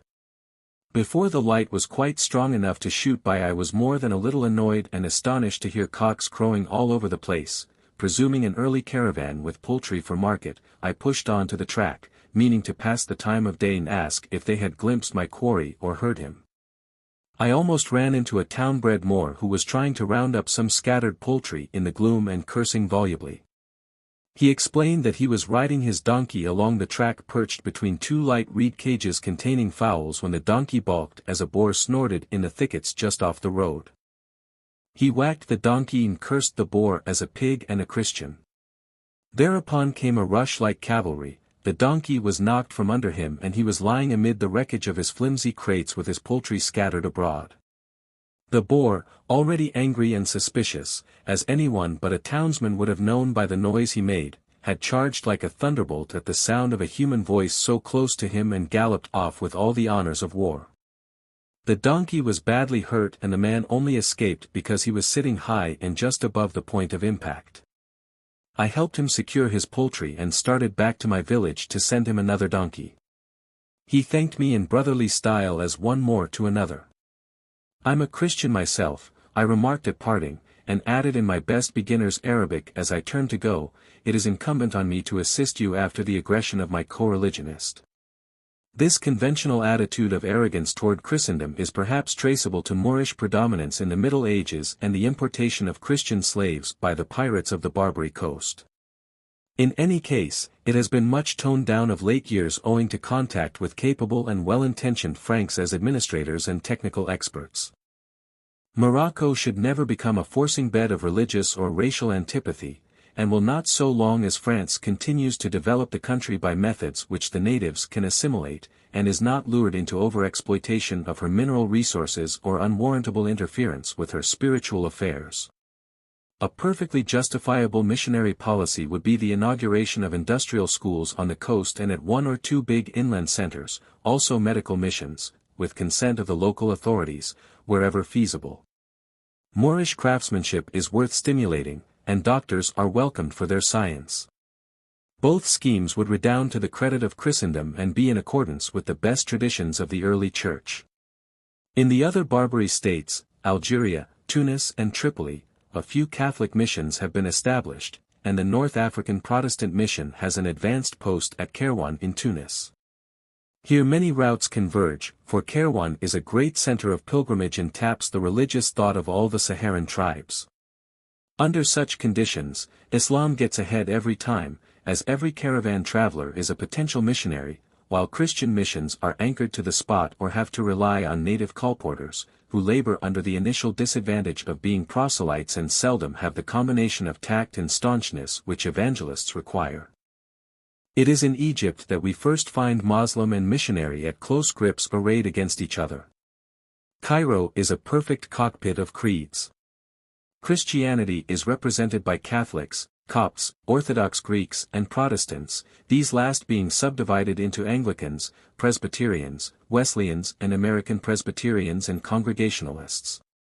The main body of Islam, some of my more fervent missionary friends allude to it as the hosts of Midian, presents a fairly solid front of orthodoxy, the bulk being Hanifis, Shafis, Maliki or Hanbalis, chiefly the two former, but the irregular forces of Shia are well represented among non-indigenous Muslims from Yemen, Persia and India, while scattered groups of Wahhabi ascetics, Sufi mystics and esoterics of Baha'ism skirmish on debatable ground between the opposing lines, where range such free lance companies as Theosophists, Christian Scientists, Salvationists, etc., all with local headquarters in Cairo and propaganda of their own. It must not be supposed that all this warlike metaphor indicates actual strife or even severe friction, any more than the hosts of Midian represents the attitude of missionaries to Muslims here. On the contrary, relations are for the most part excellent, and the prevailing animosity is political, not religious, being directed against us British much as normal schoolboys dislike their form master until they get a harsher one. The Catholic Church confines most of her energies to teaching her own people, who are very numerous and well looked after. She does not do much alien mission work in this part of the world. The most formidable band of gladiators in the Christian ranks is the American Protestant mission, and next to them the Anglican C.M.S., chiefly distinguished in Egypt for its medical work, which is excellent and has an extraordinarily wide range. The Americans are great on education and have done more for the English language in Cairo than any government institution. I use the term gladiators advisedly, for their most trenchant work is done on their own side. They concentrate their chief efforts on the Copts, and make a fairly good bag of proselytes from them, apart from the great number to whom they teach sound ideals of duty as well as English and the 3 R's. One of their leading missionaries has left it on record that no one stands more in need of salvation than the Copts, and as there is a Coptic Reform Society the Copts must think there is room for improvement too.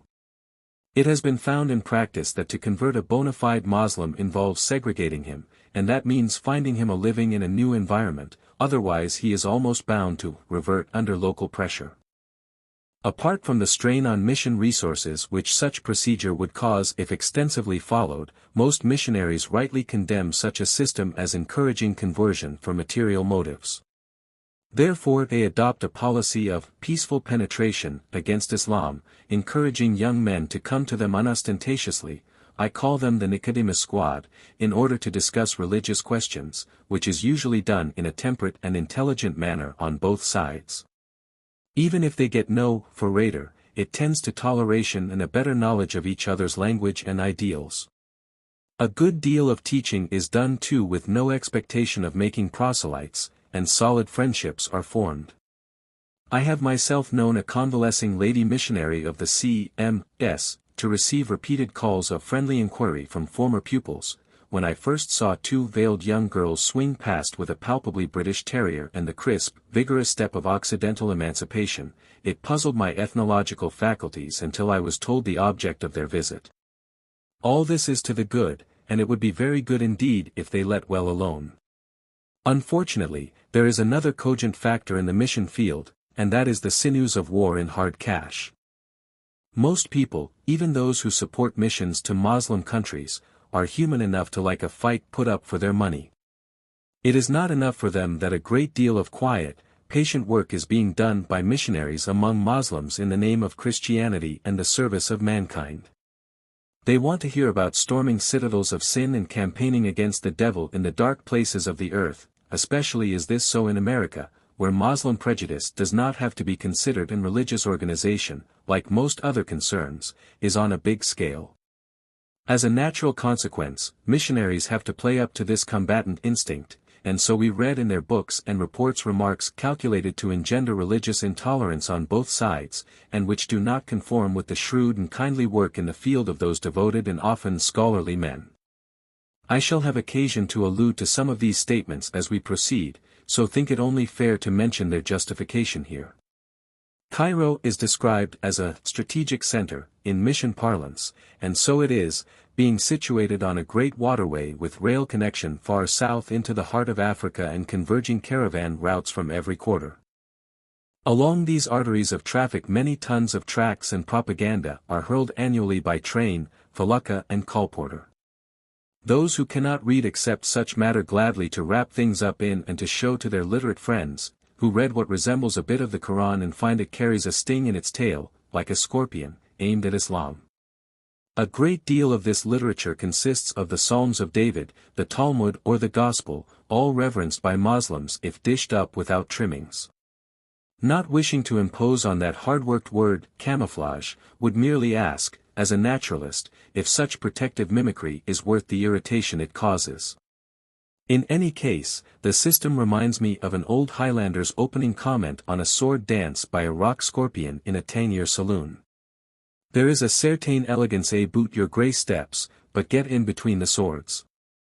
No vicarious efforts by propaganda will ever take the place of personal precept and example. In hunting proselytes among the followers of Islam it is not advisable to rely too much on the scriptures, as Muslims doubt the authenticity of our version and point to our own divergent copies in proof thereof. Nor is it any use asking them to believe as an act of faith. If they did they would need no proselytizing. An appeal must be made to their reason, and there is no better appeal than the life, works, and conduct of one who professes and practices Christianity. Even if he makes no single convert he has leavened the population around him with the dignity and prestige of his creed which has produced such a type. Unfortunately such results cannot be scheduled in mission reports, though they are real enough and well worth living for, whether a man be a missionary or not, only they cannot be produced by brilliant wide-sweeping feats of organization and enterprise, but by persevering, consistent lives, which are not easy or spectacular. Egypt should be a great field of religious warfare by personal influence, as Christians and Muslims live side by side in daily contact and reasonable accord, yet few of us take advantage of the fact to uphold the prestige of our creed or even of our race.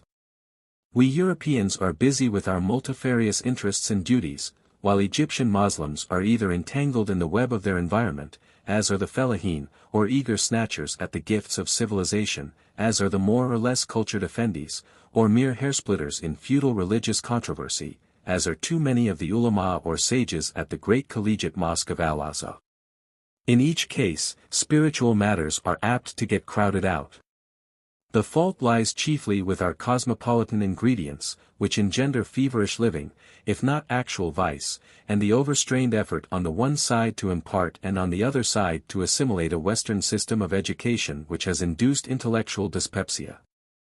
So we hear of students mugging parrot-like to pass half-yearly examinations, in the hopes of getting government appointments for which there are far too many applicants. These young men besiege the press with complaints of unfair treatment if they fail, or even go to the length of attempting suicide with carbolic acid, fortunately with sufficient caution to ensure it usually being but an attempt. This latter petulant protest at the temporary thwarting of their material hopes is dead against all the teaching and tradition of Islam, but it has become so frequent that a leading educational authority suggests that no student who attempts suicide shall be allowed to sit again for a government examination. Among their seniors up at Al-Azhar are men of real learning and remarkably persevering scholarship. Their theological course makes the average brain reel to contemplate, but some sheik started a controversy as to whether Adam was a prophet or not, which fell among those sages with the disrupting force of a grenade, causing much litigation in the Islamic courts and culminating in the divorce of the originator by his wife for kufr, or heresy as ordained by Muslim law. Beneath these troubled waters the fellah's life flows placidly, bounded on the one hand by his crops and on the other by the market, his spiritual stimulus being supplied by an occasional religious fair or a visit to the shrine of some local saint. He toils as patiently as his water-wheel buffalo, and on that toil depends the wealth of Egypt which supports saints and sinners, schools and shops, with all our European schemes and enterprises thrown in. As for us British, if our object is to enhance the prestige of our race or creed, we fall very short of achievement.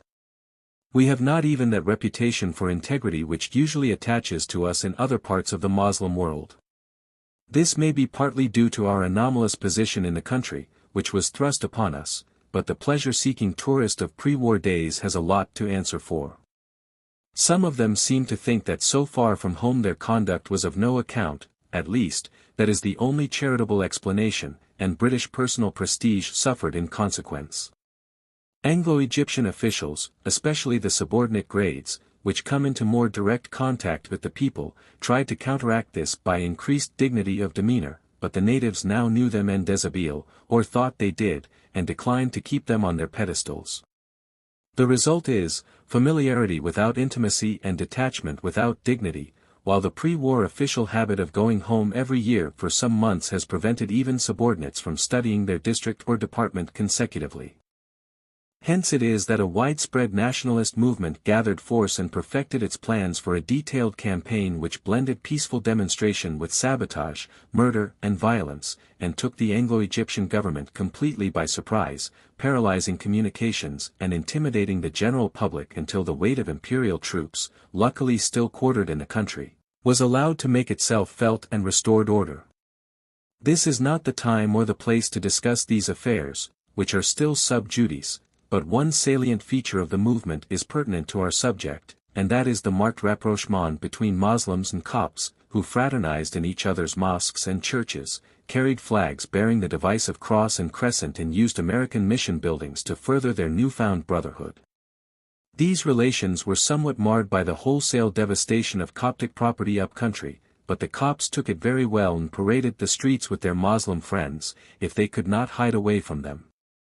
The local Jew came in too, and the climax of this religious entente was reached when an Egyptian Jewess preached in the Mosque of Al-Aqsa on the ancient relations between Jews and Arabs.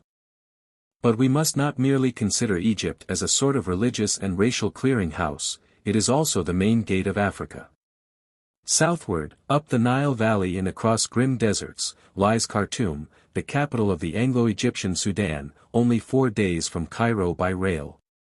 This is a very tempting theater for missionary enterprise, which is, however, held in check by the authorities, who decline to have their Sudan spiritually exploited and materially disturbed by futile efforts to evangelize the country. Missionaries say that this part of the Sudan, as well as Egypt, was once Christian, that discrimination is being shown in favor of Islam even to the extent of making pagans become Muslim on joining the Egyptian army, that Gordon College is being run on non-Christian lines and that Islam is getting ahead of them in the race to convert pagans in this part of the world. The case against them is that the fact of these regions being once Christian and now Muslim shows, if anything, that the latter religion is more suited to local requirements and conditions. Islam is naturally favored in a Muslim country, though many Christian missions have been given facilities too, and have mostly failed owing to climatic conditions. The Egyptian army is Muslim and under a Muslim government. The conversion of pagan recruits to Islam is encouraged for the sake of discipline and soldierly conduct. Missionaries themselves admit that even in civil life a Christian convert from Islam must be segregated or he will lapse under surrounding pressure. Perhaps they will explain how that is to be done in a barrack room or native infantry lines, or would they prefer such recruits to remain pagan? Presumably they would, as one of their complaints is that, it is 1,000 times harder to convert a Muslim to Christianity than a pagan. Comment is superfluous, nothing could portray their attitude more clearly. As for Islam getting ahead of them in the race for pagan souls, it is so and will be so always among the black races unless Christian missions are bolstered up by all the resources of local authority. The reason is that Islam offers equal privileges and no color line, imposes easy spiritual obligations and is propagated fervently by its followers without the encumbrance of an organized priesthood. Just as commercial travelers consider a district neglected where a rival firm has got ahead of them, so missionaries are piqued at conditions in the Sudan, but even that does not excuse such statements as that women in the Sudan are free and not badly treated as pagans, but slaves and oppressed under Islam. Every student of the Islamic code knows that the status of women has been enormously improved thereby as compared with any pagan system.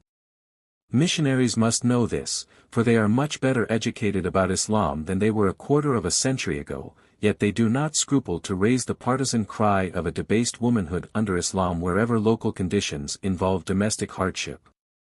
Such tactics are unworthy of them, an intellectual Muslim does not reproach Christianity because he has visited districts in the poorer quarters of our big towns and seen women lead lives of drudgery or being sometimes knocked about by their husbands. Outside the Sudan and Nigeria we must keep to the eastern side of Africa in order to maintain touch with Islam. The Negroid people of Italian Eritrea are Muslims, as are also the Somalis, but their racial cousins, the Abyssinians, are Christians of the Ethiopian Church, with the Negus as their temporal and spiritual ruler, who claims descent from King Solomon and the Queen of Sheba. Abyssinia has been Christian ever since the 4th century, but the missionaries are not happy about the country at all. Here nothing impedes the entrance of the missionary as an individual, but the people will not have him as an evangelist at any price. The fanatical and debased priests of the Abyssinian Church and the drastic punishments inflicted by the local authorities on those suspected of favoring other forms of Christianity are described as grave hindrances. There is a large population of black Jews, who will have no dealings with Christianity in any form. Meanwhile Islam gains ground steadily, especially in the south along the trade routes. A German missionary, writing from Strasbourg in 1910, describes the situation as alarming, because whole tribes of Abyssinians who still bear Christian names have become Mohammedans in the last 20 years. There is one Protestant mission up at Addis Abeba, but it confines its attentions to the semi-pagan Galas, having given up Christian Abyssinia as a bad job. Somaliland is a poor field for missionary enterprise, owing to the sparse, semi-nomadic population and the difficulties of getting about. In the French sphere there is connection by rail between Djibouti on the coast and Dera Dawa near the Abyssinian border. Traveling musicians of the café chantant type used to use it a good deal before the war, but there was not much doing in the missionary line. Italian Somaliland, east of the British sphere to Cape Guardafui, is left to look after itself, except for the occasional visit of an Italian man-of-war, but south of that great headland there are Italian settlements. In British Somaliland missionary enterprise has hitherto been Catholic, and even that ceased some years before the war when the authorities had to tell the mission that it must leave, as they could no longer protect it from the mullahs' people. It was a pity, as the mission was doing good work and was much respected in the country. There was a brotherhood which taught and doctored, and a teaching sisterhood.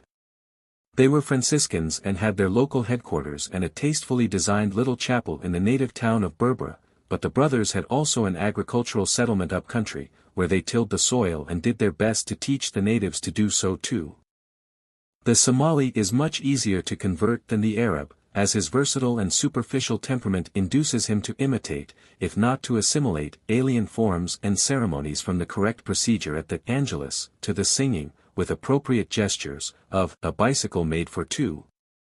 Unfortunately, it is almost impossible to teach him to think, or to do a day's honest work. He will pull a punkah while you are awake to keep him at it, or row a boat if allowed to sing, and sometimes he will fish if hungry and quite near the sea, but agriculture involves the hard work of digging, and that is too much for him. The object of the mission was to give Somali boys and girls the rudiments of Catholic Christianity and habits of industry. The boys were well grounded in English and the 3 R's in their simplest form, while the girls were taught chiefly sewing and cooking. The idea was for boys and girls to marry each other in the fullness of time and beget Christian children, but, as one of the good fathers used regretfully to say, it did not work out in practice. The boys learnt enough to become interpreters or obtain small clerkships in the post and telegraph offices of Aden and adjacent ports, whereupon they felt marriage with a black woman to be derogatory, and looked higher, to the less swarthy charms of some half-caste maiden met at Mass, for they usually remained Catholic, at least in outward form. The girls, on the other hand, with all their domestic training, were much sought after by local chiefs, who were prepared to give them a good allowance in beads, bangles and cloth, plenty of food and a fairly easy life. In such surroundings they naturally readopted Islam. Somaliland is not as barren as most people suppose. Of course the littoral plain is comparatively sterile, as is the case on the Arabian side, owing to the scanty rainfall, and the maritime scarp of the hills that back it is not much better, but the country improves as you go inland.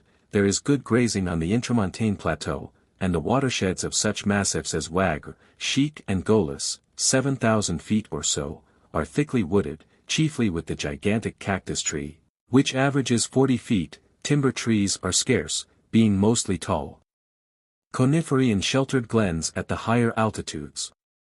Inland of these ranges the ground slopes gradually toward the almost waterless Hod, a vast plateau sparsely covered with tall mimosa bush or actual trees attaining some 30 feet in height and striking deep to subterranean moisture, which keeps them remarkably fresh and green.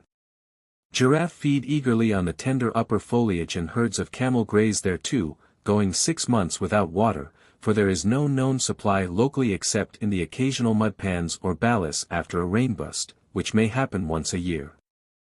These camels are kept for meat and milk only, and are no use for transport, as they are too soft to carry a sack of flour. They are rounded up and brought into wells twice a year, where they water for a week or so.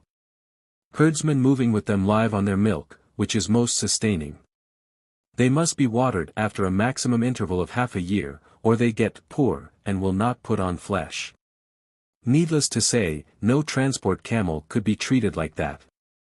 A caravan camel can go 5 days without water, but that is about his limit while working, and he should be allowed to rest and graze for some days afterwards if he is to regain working condition. The giraffe, as also antelope of various kinds, can support life without water at all, though they trek greedily to the balis after rain. Here lion lie in wait for them occasionally, and it is a frequent subject of discussion among naturalists and sportsmen how such heavy, thirsty animals can subsist in the Hod. The most probable supposition is that they only enter this region with the rains and trek from one valley to another. I have met a lioness a long way out of lion country presumably trekking from one waterhole to the next. What is still more remarkable is that heavy game sometimes will do so too. Heavy firing was once heard far south of Bureau, and a mounted force pushed out thinking it was the mullah's people going for our friendlies out grazing. A rhinoceros on trek for water and nearly mad with thirst had winded the waterskins in a Somali grazing camp and charged through the Zariba to get at them. He was mobbed to death by the herdsmen with the rifles which a benevolent government had given them for protection against the dervishes. To do them justice, the Somalis fear their fauna very little and have more than once, when in attendance on a European sportsman, driven off a lion with spears and a resolute front after the white man had failed to stop the beast with both barrels. Even a woman will face a leopard with a torch of dry grass to contest the ownership of a fat-tailed sheep which he has tried to filch from the Zariba by night, fearing his snarling menace far less than the wrath of her lord and master if the marauder secures his prey. As for the Midgan, that born hunter and nomadic outcast whom other Somalis look down upon, but who has more woodcraft in his tousled head than any of them, he will deliberately hunt the king of beasts, using some decrepit and almost valueless camel as a stalking horse. He is armed with a bow having about as much apparent give in it as the bottom joint of a fishing rod, yet able to propel with surprising force a stumpy arrow cunningly poisoned with a wizard brew of viper venom and the root of the tall box tree. His procedure is to drive his camel slowly grazing toward some island of bush in which he has marked down a lion, he himself being perched a-straddle behind the hump and directing the animal's movements with kicks from one or other of his bare heels. From his lofty observation point he at once spots the crouching approach of the lion and slips off over the camel's rump to cover, whence he speeds one of his venomous little shafts at close range. The outraged monarch attacks the camel and the hunter keeps well aloof from the subsequent confusion until the poison works and the lion is seized with muscular convulsions, like those of tetanus, when he may safely approach to gloat over his quarry. What is really remarkable is that the camel is not invariably killed. I once met a Midgan on trek who showed me the unmistakable claw marks of a lion on his camel's neck and shoulders and said he had used the animal on 3 such occasions. Compared with these desperate encounters the exploits of our white shikaris armed with powerful modern rifles are insignificant. One beast of prey, however, is feared and hated by every Somali man, woman or child, hunter, shepherd or townsman, and that is the great, spotted hyena which slinks up by night to snap at face or breast of sleeping folk and bolts into the gloom at the agonized shriek of his mangled victim. The brute is cowardly enough to refuse encounter with an able-bodied man awake and on the alert unless rendered desperate by hunger, but his jaws are as strong as a lion's, and one snapping bite does the mischief. I once helped the P.M.O. at Berbera to tend some half-dozen poor wretches who had been frightfully mauled during the night on the outskirts of the town itself and probably by the same hyena. The hot weather had induced many folk to sleep outside their stifling huts, and they will not take the trouble to collect and build up a few thorny bushes to keep the brutes off. The Somali is about as incapable of hard work as his fat camel, and the only time he may be seen digging is among the convict gangs who till, or used to till, the government garden out at Dubar on the inland edge of the littoral plain, where the Berber water supply bubbles out hot from under the low maritime hills and trickles through 10 miles of surface pipeline to supply the fort, which is supposed to protect the British cantonment straggling some distance outside Berbera town. He feels such work dreadfully, not only as an injury to his self-respect, and he has all the puerile pride of the Negroid races, but as an irksome tax on his physical powers, which are quite unaccustomed to sustained and strenuous exertion. On the other hand, he will make long journeys on short commons and keep well and happy if allowed to punctuate his hardships at long intervals with debauches on meat and milk and fat. He excuses himself from tilling the ground on the plea that others might harvest the fruit of his labors, as there is no individual land tenure or any definite divisions of land indicating ownership, but only tribal grazing rights over ill-defined areas and the parcel of land enclosed by his zareba fence, of which he is but the tenant, as it is free to anybody as soon as he leaves it to trek to other pastures. Therefore, vegetables are unattainable by him, and his cereals, rice, millet and coarse flour, reach him by sea and caravan or he does without. He appears immune from scurvy and is seldom sick or sorry unless he overeats himself. He loves ghi, or clarified butter, and animal fat, which he swallows in large gulps when he can get it, also rubbing it in his frizzy hair and using it to sleek his black, spindly shanks and smear his spear blades. On shikar he will gorm it all over your spare gun if you do not watch him. His favorite beverage is strong tea with lots of sugar in it, when procurable, otherwise he will not touch it, and he will drink water which a thirsty camel would sniff at suspiciously before imbibing. He dresses in a white sheet worn toga-wise and not without a certain dignity, and his head is usually bare except in towns or the partially civilized entourage of a white man, where he will wear anything on his head from a tarbush to a topi as a mark of distinction, but seems to avoid a turban, which he has not the knack of tying properly. To meet him and his family on trek is to glimpse an epitome of his life. First comes the able-bodied though elderly sire carrying a few light throwing spears and a knob carry or a gimcrack stabbing spear, and close behind him are the adult males of his house similarly armed or with a rifle or two supplied by a benevolent government for protection against the mullah, to whom these children of nature frequently offer them for sale at very reasonable prices. After these come the women folk in order of precedence, carrying loads in inverse ratio thereto. The young, favorite wife walks first, carrying her latest addition to the family in a cotton shawl at her hip. She is followed by other wives of less social standing, carrying household utensils, with the smaller children at foot, and at the tail of the procession stagger the old crones under heavy burdens of pots, pans, pitchers and unsavory goat hair rugs. A camel or two bring up the rear with the conglomeration of sticks and hides and matting which makes the home and looks like an untidy bird's nest. On the flanks and in the rear skirmish the elder children, girls and boys, with flocks and herds which graze as they go. The big piebald sheep with their black heads and indecently fat tails are not allowed to range far afield, where lynx or leopard might stalk them under covert, as they are valuable, succulent and very foolish.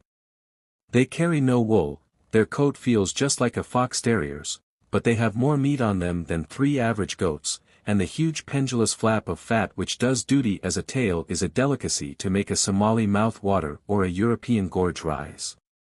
The only serious occupation a buck Somali will permit himself is to sit under a tree and watch his grazing flocks. He is fond of conversation, chiefly of a recriminative character, and gives vent to his joie de vivre by prancing and singing on 2 or 3 simple notes to the accompaniment of his clapping hands and the thud of his horny heels. His chief woe is drought and lack of grazing, because he then has to get up off his butt end and take long treks to pastures new.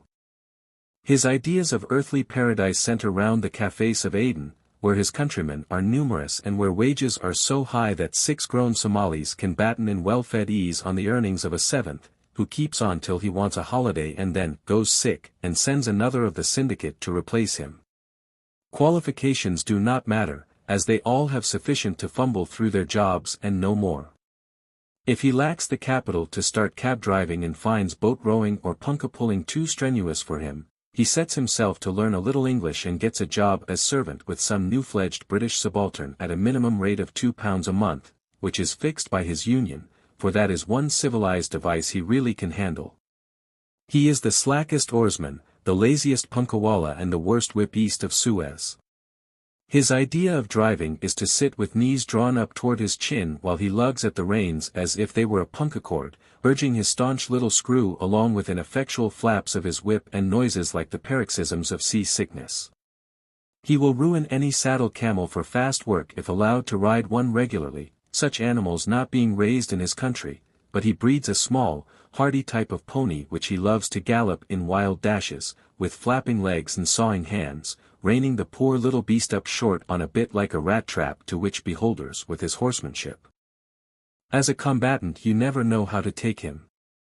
He may put up a hefty fight or he may outrun the antelope in his precipitate retreat. I was much impressed by the defenses in barbed wire and thorn trees considered necessary to ward off the onslaught of dervishes by men who knew them better than I did. He is a cheery, irresponsible soul and has been called the Irishman of the East. Missionaries rather like him, because he is very teachable up to a certain point, fond of learning new tricks if not too difficult, and without that habit of logical and consecutive thought which makes the real Arab so difficult to tackle in argument. No remarks on Somaliland would be complete without some mention of the mullah. That astute personage has often been alluded to as mad, but has proved himself far saner than the government he was up against. In the early 90s he kept the Arabi Pasha coffee house opposite the cab stand in the native town at Aden, where he dispensed tea and husk coffee in little bowls of green-glazed earthenware, also raspberry ade and other bright-colored minerals, in bottles, with a small lump of ice thrown in.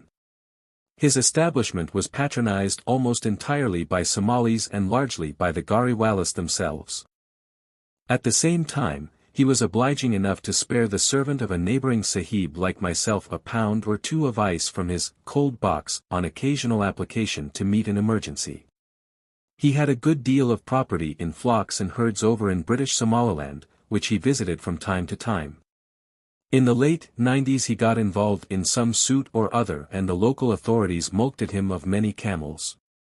He very much resented this decision and raised some friends and sympathizers to resist its execution by the police. An inadequate force was sent and sustained a reverse, after which his following grew enormously. Early in this century, when I again had news of him, he had craftily cut in between the Italian, Abyssinian and British converging columns and annihilated Colonel Plunkett's gallant little band at Gumburu, but sustained a severe defeat at Jidbali, where his red flannel dressing gown was sighted in early and headlong retirement as his dervishes recoiled from the embattled square. All the same, he was still going strong long after the South African War was over, and we had more leisure to attend to him. When the British frontier was drawn in to enable the statement to be made in Parliament that the mullah's troops were no longer within protectorate limits, he took advantage of it to deal ruthlessly with those tribes which had refused to join him on the solemn and definite promise that government would protect them from his vengeance. The unhappy Dalbahuntas were almost wiped out as a tribal unit, their zaribas and flimsy villages were surrounded by the mullah's men and fired, leaving the occupants, men, women and children, the choice of a dreadful end among blazing thorns or red death on the spears of their fellow countrymen and co-religionists. A prominent nationalist has alluded to the mullah and his dervishes as brave men striving to be free. In 1910 British prestige had shed its last rag in Somaliland, we had withdrawn to the coast and the mullah's horsemen actually rode through Berber Bazaar on one of their raids and withdrew unscathed. In 1912 it was found necessary to form a company of Somali police on camels to keep the peace between friendlies, who, to allay a certain amount of indignation at home, had been armed with rifles to protect themselves against the mullah's people, but were using these weapons, in their light-hearted way, to argue questions of grazing as they arose. Early in 1913, a small dervish outpost was reported to be preventing our friendlies from grazing in the Ain Valley south of Bureau at a time when no other pasturage was locally available, and the Somali Camel Corps, about 100 strong with 3 white officers, was sent to occupy Bureau as its base and from there to afford moral and material support enabling the friendlies to graze unmolested in the threatened area. This cheery opportunism was the government's wobbling attempt at equilibrium between the barefaced desertion of our protected tribes and its avowed policy of non-intervention unless on the cheap. It was done too much on the cheap, that little force was attacked by an overwhelming force of dervishes while out on the grazing grounds affording moral and material support. The Maxim was put out of action by an unlucky bullet, and the friendlies skedaddled with their government rifles at the first shot, but returned later to loot the dead.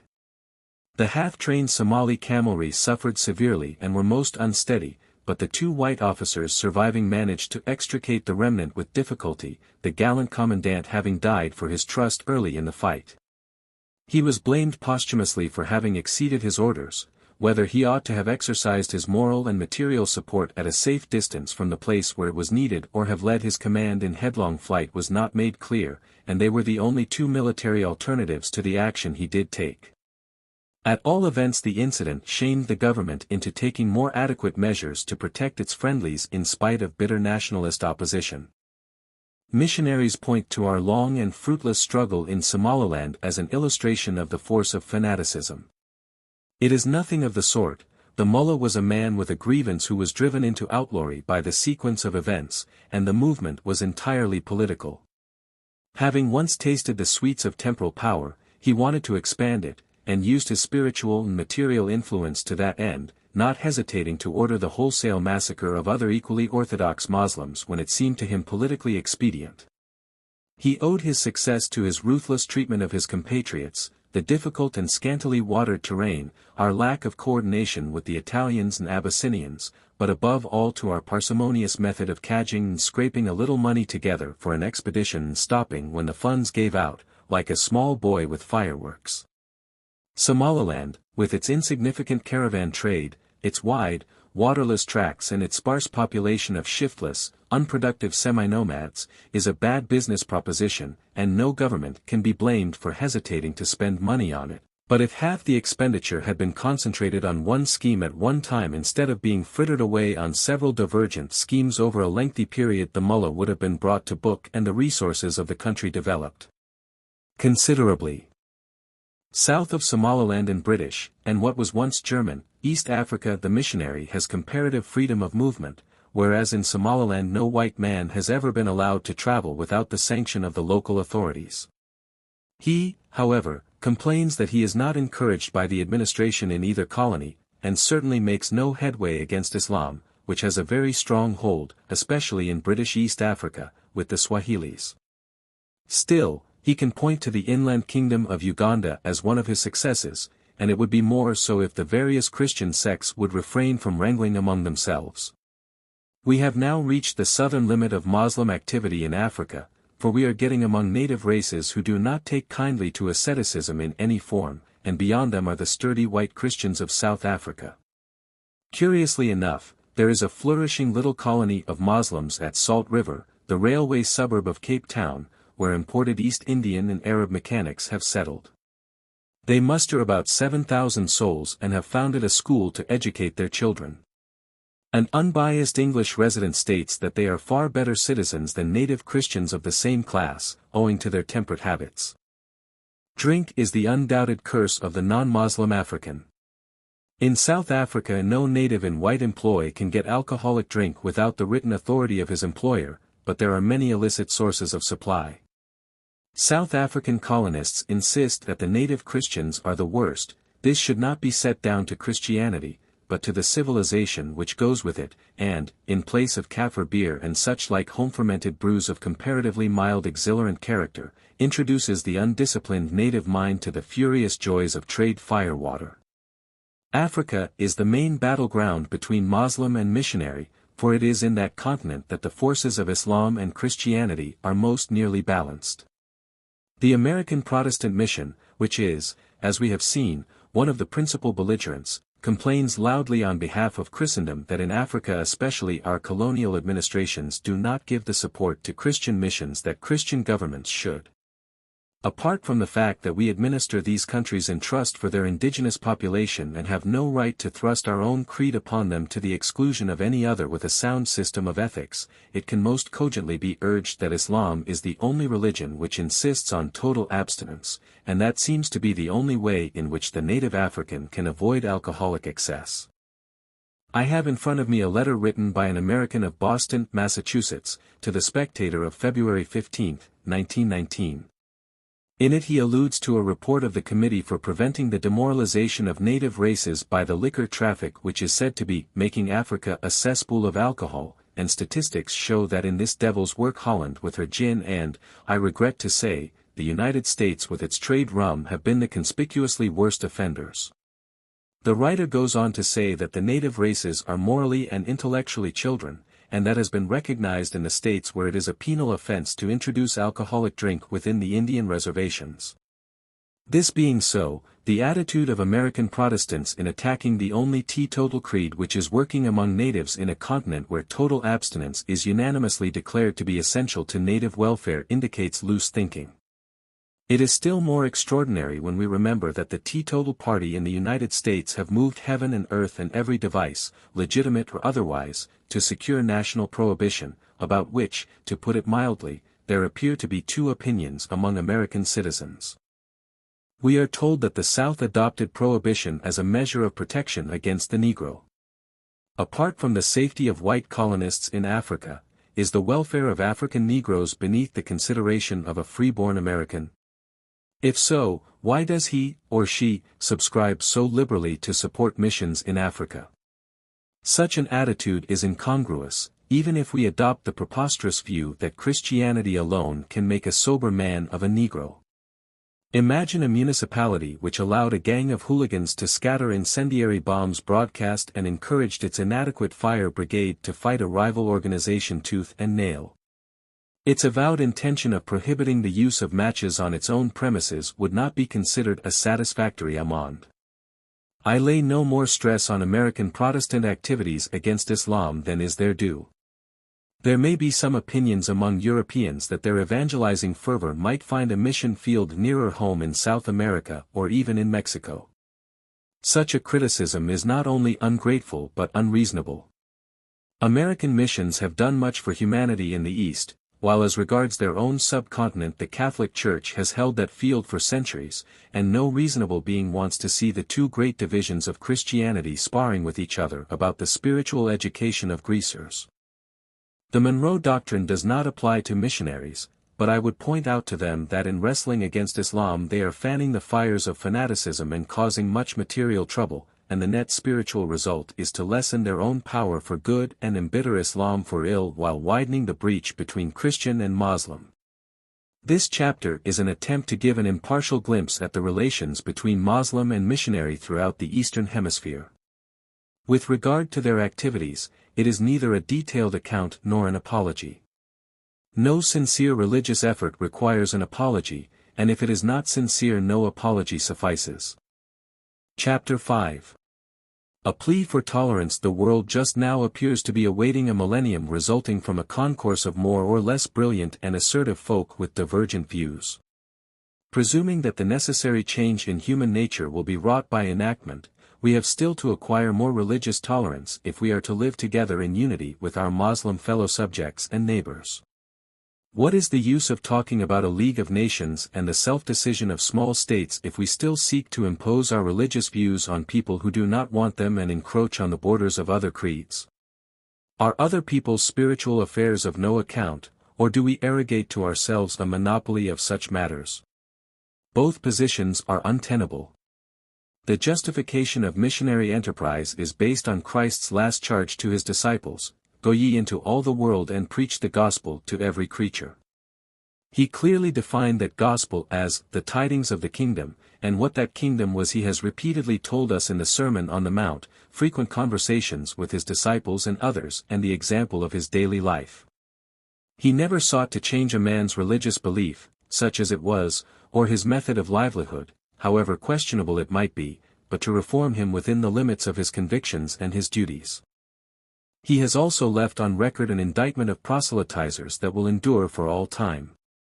Of course, if the gospel narrative is unreliable throughout, as the reverend and scholarly compiler of the Encyclopaedia Biblica would appear to imply, then these arguments fall to the ground, but so does any possible justification of missionary enterprise. On the other hand, Muslims do believe and reverence the angel or gospel, though they follow the doctrine and dogma of a later revelation.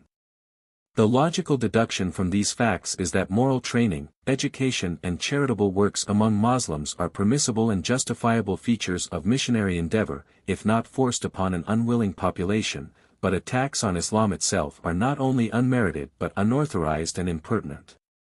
Many missionaries of undoubted scholarship and breadth of view see this and model their field work accordingly, with good results. In fact, most real success in the mission field has been achieved by practical, Christian work on the above lines, and not by religious propaganda, but the flag which missionary societies flaunt before a subscribing Christian public is quite a different banner, as can be easily ascertained from their own published literature, which is very prolific and accessible to all.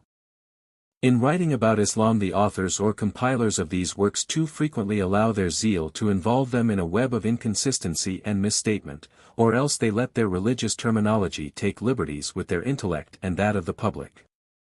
We will glance briefly at their indictment of Islam as presented in their quasi-geographical works, disregarding their public utterances and tracts as privileged, like the platform speeches and vote-catching pamphlets of a general election.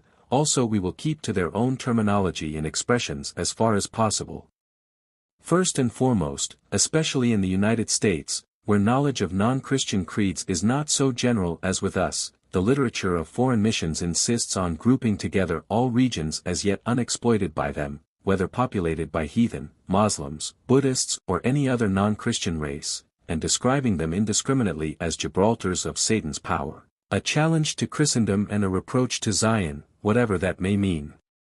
Yet the four great Christian churches, Greek, Russian, Catholic and Protestant, seem powerless to check the reign of hell in Bolshevist Europe, where the liberty of man is demonstrated by murder, rapine, torture and every fiendish orgy or bestial lust which mortal mind can conceive.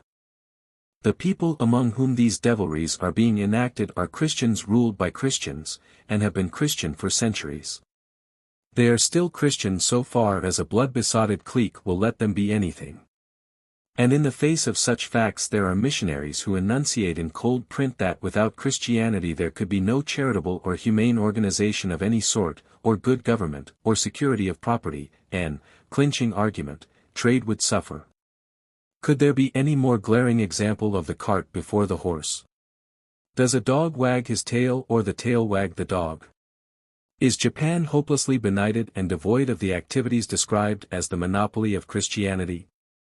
Moreover, can Christian teaching or preaching pacify the embittered struggle between labor and capital which threatens yet to wreck civilization? Does it even try? There is no more ridiculous or extravagant boast among a certain class of self-appointed evangelists than the oft-repeated statement that all the modern blessings of Western civilization are the fruit of Christianity and that the backward state of Oriental Muslims is due to the absence of Christianity.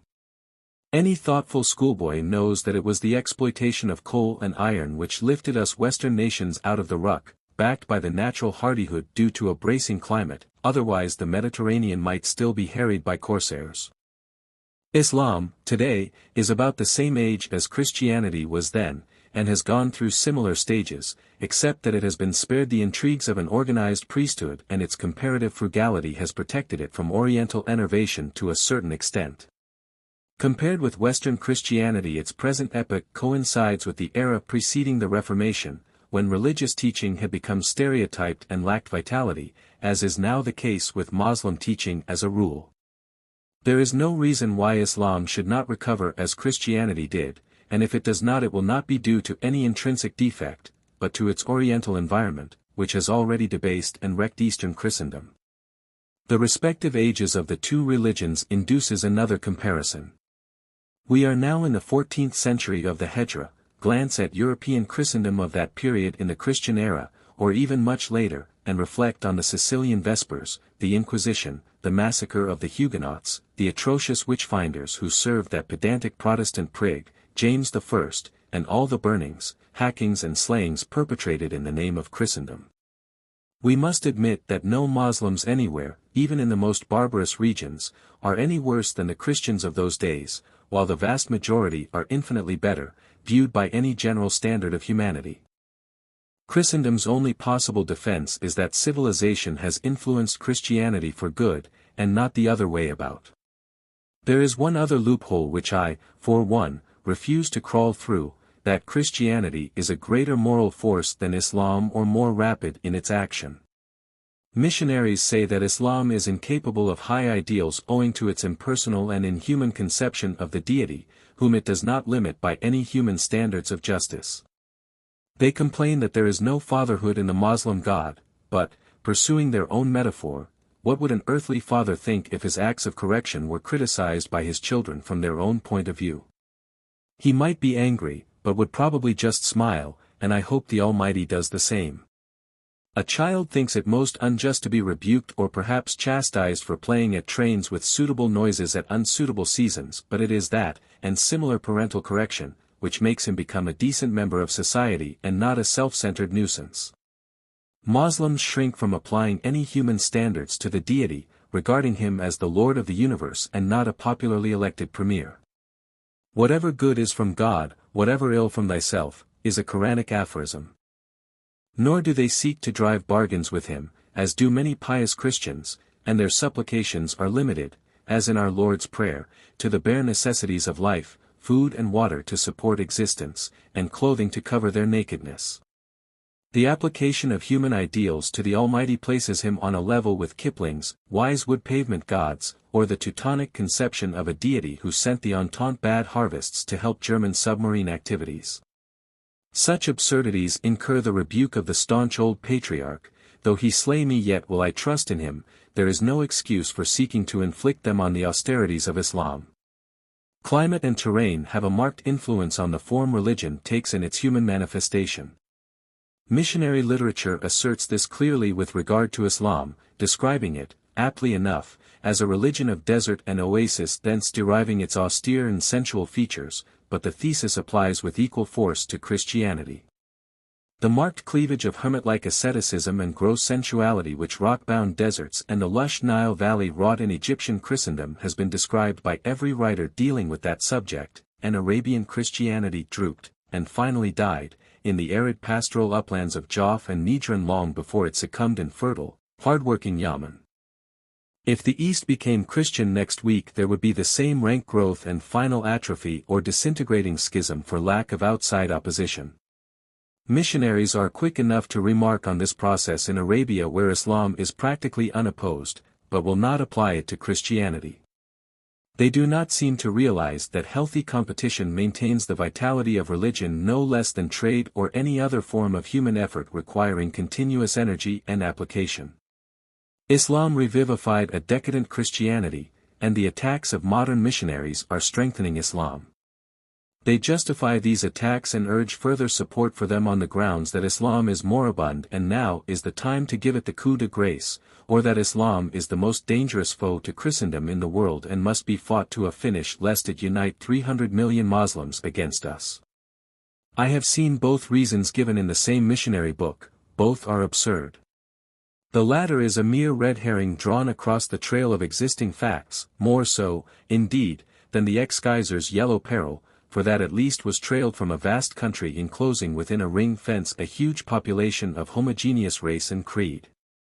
As for crushing Islam by missionary enterprise, you cannot kill a great religion with pinpricks, however numerous and frequent. You can only cause superficial hurts and irritation, as in a German student's duel. Every religion contains the germs of its own destruction within itself, which it can resist indefinitely so long as it is healthy and vigorous, but no outside efforts, however overwhelming, can do aught but stiffen its adherents. The early Christian church was driven off the face of the earth into catacombs, but emerged to rule supreme in the very city which had driven her underground. Muhammad barely escaped from Mecca with his life, but returned to make it the center of his creed, and crusaders died in hopeless defeat at Hattin, cursing Mahound with their last breath as the enemy of their faith, yet their very presence there showed how Islam had revived Christianity. Per aspera ad astra, there is no easy road or shortcut to collective, spiritual progress. I am not arguing against possible acts of grace working on individuals, but the uplift of a race, a class, or even a congregation cannot be done by a sort of spiritual legerdemain based on hypnotic suggestion. Individuals may be so swayed for the time being, and, in a few favorable cases, the initial impetus will be carried on, but most human souls are like locusts and flutter earthward when the wind drops. They may have advanced more or less, but are just as likely to be deflected or even swept back again by a change in the wind. Revivalist campaigns and salvation by a coup d'état do not encourage consecutive religious thought, which is the only stable foundation of religious belief. Second-hand convictions do not wear well in the storm and sunshine of unsheltered lives, and a creed that has to be treated like an orchid is no use to anybody. If the same amount of earnest, consecutive effort and clear thinking had been applied to religion as has gone to build up civilization, we should all be leading harmonious spiritual lives today, and sin and sorrow would probably have been banished from the earth, but few people think of applying their mental faculties to religion, and its exploitation by modern mercantile methods is not the same thing at all. Civilization is an accretion of countless efforts and ceaseless striving to ameliorate existing conditions, whereas religion started as a perfect thesis and has since got overgrown with human bigotry and fantasies while absorbing very little of the vast, increasing store of human knowledge. That is why civilization has got so much in advance of religion that the latter cannot lead or guide the former, but only lags behind, like a horse hitched to a cart tail. Missionary writers are rather apt to confuse the gifts of civilization with the thing itself. A savage can be taught to use a rifle or an electric switch or even a flame projector, but this is no proof that he is really civilized.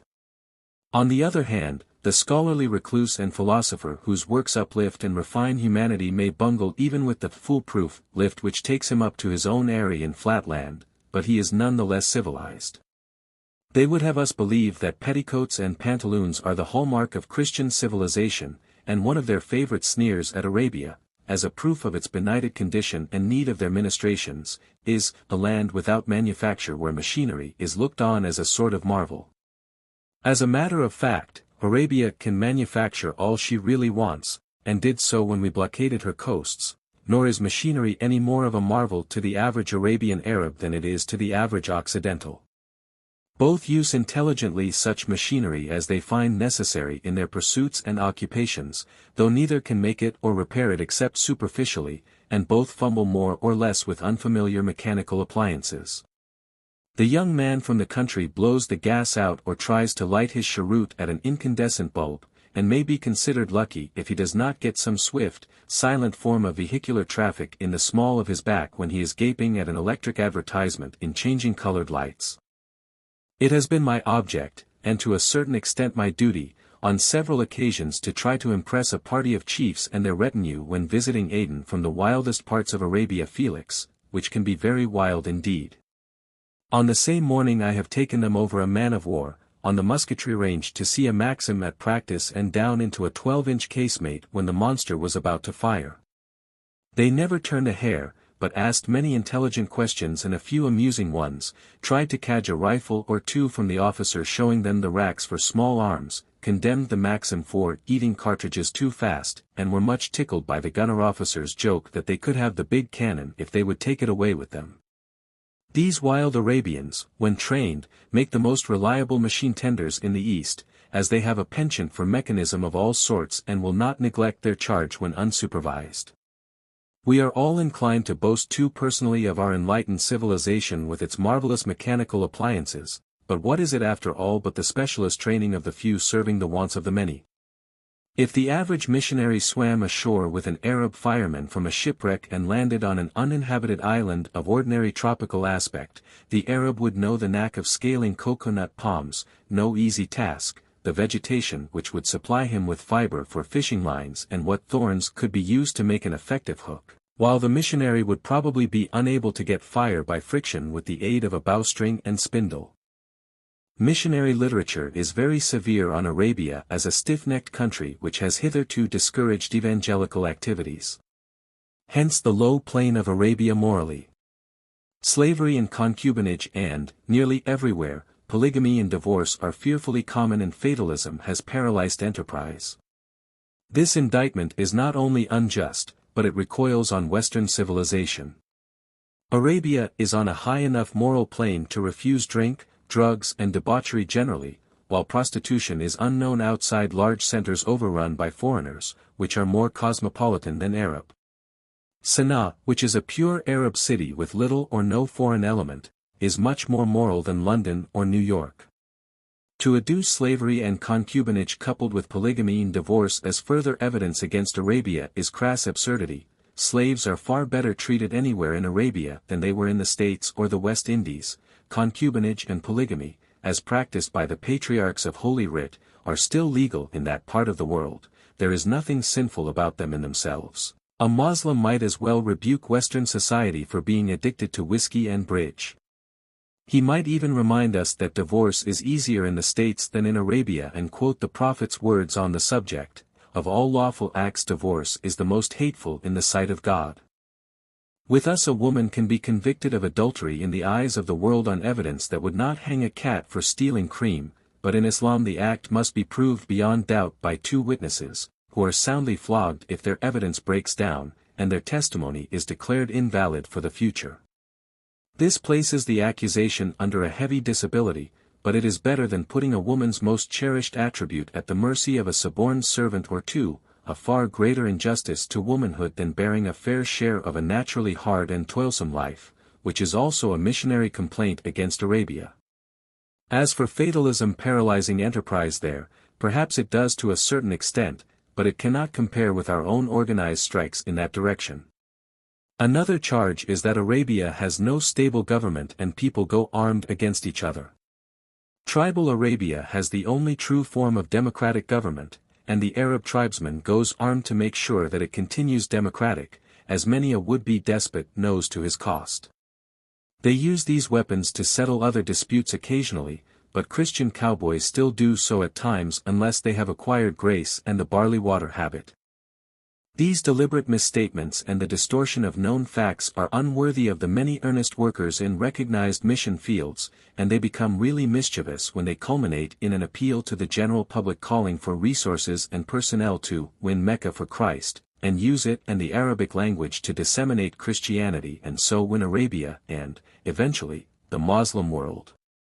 Christianity had a very good start in Arabia long before Muhammad's day, and, contrary to missionary assertion, was in existence there for centuries after his death. Not long before the dawn of Islam, Christian and pagan Arabs fought side by side to overthrow a despotic Jew king in Yemen who was trying to proselytize them with the crude but convincing contrivance of an artificial hell which cost only the firewood and labor involved and beat modern revivalist descriptions of the place to a frazzle as a means of speedy conversion, to a Jew or a cinder. Christianity lasted in Yemen up to the 10th century A.D. It paid tribute as a subordinate creed, like Judaism, but had far more equable charters and greater respect among Muslims. In fact, it was never driven out, but gradually merged into Islam, as is indicated by the inscriptions found on the lintel of ruined churches here and there is but one God. The published statement of a traveled missionary that the Turks stabled their cavalry horses in the ruins of Abraha's cathedral at Sana'a is misleading. The church which that Abyssinian general built when he came over to help the Arabs against the Jew king of proselytizing tendencies has nothing left of it above ground except a bare site surrounded by a low circular wall which would perhaps accommodate the horses of a mounted patrol in bivouac. The Turks probably used it for that purpose without inquiry. What is the use of bolstering up a presumably sincere religious movement with these puerile and mischievous statements? Apart from the rancor they excite among educated Muslims, who are more familiar with this class of literature than the writers perhaps imagine, they deceive the Christian public and place conscientious missionaries afield in a false position, for most practical mission workers know and admit that the wholesale conversion of Muslims is not a feasible proposition and that sporadic proselytes are very doubtful trophies. Knowing this, they concentrate their principal efforts on schools, hospitals and charitable relief, all based on friendly relations with the natives which have been patiently built up. These relations are jeopardized by the wildcat utterances which are published for home consumption. If a Christian public cannot support legitimate missionary enterprise without having it camouflaged by all this spiritual swashbuckling, then it is in urgent need of evangelical ministrations itself. Missionaries in the field have, of course, a personal view which we must not overlook, as it is entirely creditable to all parties concerned. The more strenuous forms of mission work in barbarous countries demand, and get, the highest type of human devotion and courage. It is a healthy sign that the public should support such enterprise and that men and women should be readily found to undertake it gladly. There is a great gulf between such gallantry and the calculating spirit which works from a strategic center to bring about a serious political situation which others have to face. Let us now examine the Islamic attitude toward Christianity. The thoughtful Muslim generally admits the excellence of Occidental principles and methods in the practical affairs of life, but insists that even earthly existence is made up of more than civilized amenities, economics, and appliances for luxury, comfort and locomotion. It is when he comes to examine our social life that he finds us falling very short of our Christian ideals, and he argues to himself that if that is all Christianity can do for us, it is not likely to do more for him, but rather less. He admits that his less civilized co-religionists in Arabia, Afghanistan, etc., lack half-tones in their personalities, which are black and white in streaks instead of blending in various shades of gray. He considers that Islam with its simple austerities is better suited to such characters than Christianity with its unattainable ideals. He himself has visited Western cities and observed their conditions shrewdly. He regards missionaries as zealous bagmen traveling with excellent samples for a chaotic firm which does not stock the goods they are trying to push. The missionary may say that he has no call to reform existing conditions in his own country, just as the bagman may disclaim responsibility for his firm's slackness, but such excuses book no orders. The traveled Moslem will shake his head and say that he has seen the firm's showrooms, and their principal lines appear to be labor trouble, profiteering and diluted Bolshevism, with a particularly tawdry fabric of party politics. He respects the spiritual commercial traveler and his opinions, if sincere, he is a judge of sincerity, being rather a casuist himself, but wherever he has observed the workings of Christianity in bulk it has not had the elevating and transcendental effect which it is said to have, that is, he has not found the goods up to sample and will have none of them. He seldom realizes, to conclude our commercial metaphor, that most Christian folk in countries which export missionaries are born with life members' tickets entitling them to sound, durable goods which are not displayed in our spiritual shop windows or in the missionary handbag, the prayers of childhood and the mother's hymn, the distant bells of a Sabbath countryside, the bird chorus of spring emphasizing the magic hush of communion on Easter morning, the holly-decked church ringing with the glad carols of Christmastide and the tremendous promise which bids us hope at the graveside of our earthly love. It is such memories as these, and not the stentorian eloquence of some popular salvation-monger in an atmosphere of overcrowded humanity, which go to make staunch Christian souls. The possible proselyte from Islam has to rely on what the missionary has in his bag. Large quantities of faith are pressed upon him which do not quite meet his requirements, as it is his reason which should be satisfied first. No one can believe without a basis of belief. There is also a great deal of slaughterhouse metaphor which does not appeal to him at all, as he looks on blood as a defilement and a sheep as the silliest animal in existence, except a lamb. These metaphors were used by our Lord in speaking to a people who readily understood them, but for some obscure reason they have not only been retained but amplified extensively to the exclusion of much beautiful imagery which is still apposite. We Christians reverence such similes for their associations, but a Moslem misses the point of them, just as we miss the stately meter of the Quran in translation. The would-be convert from Islam must, of course, learn to stifle any fond memories of the virile, vivid creed he is invited to renounce.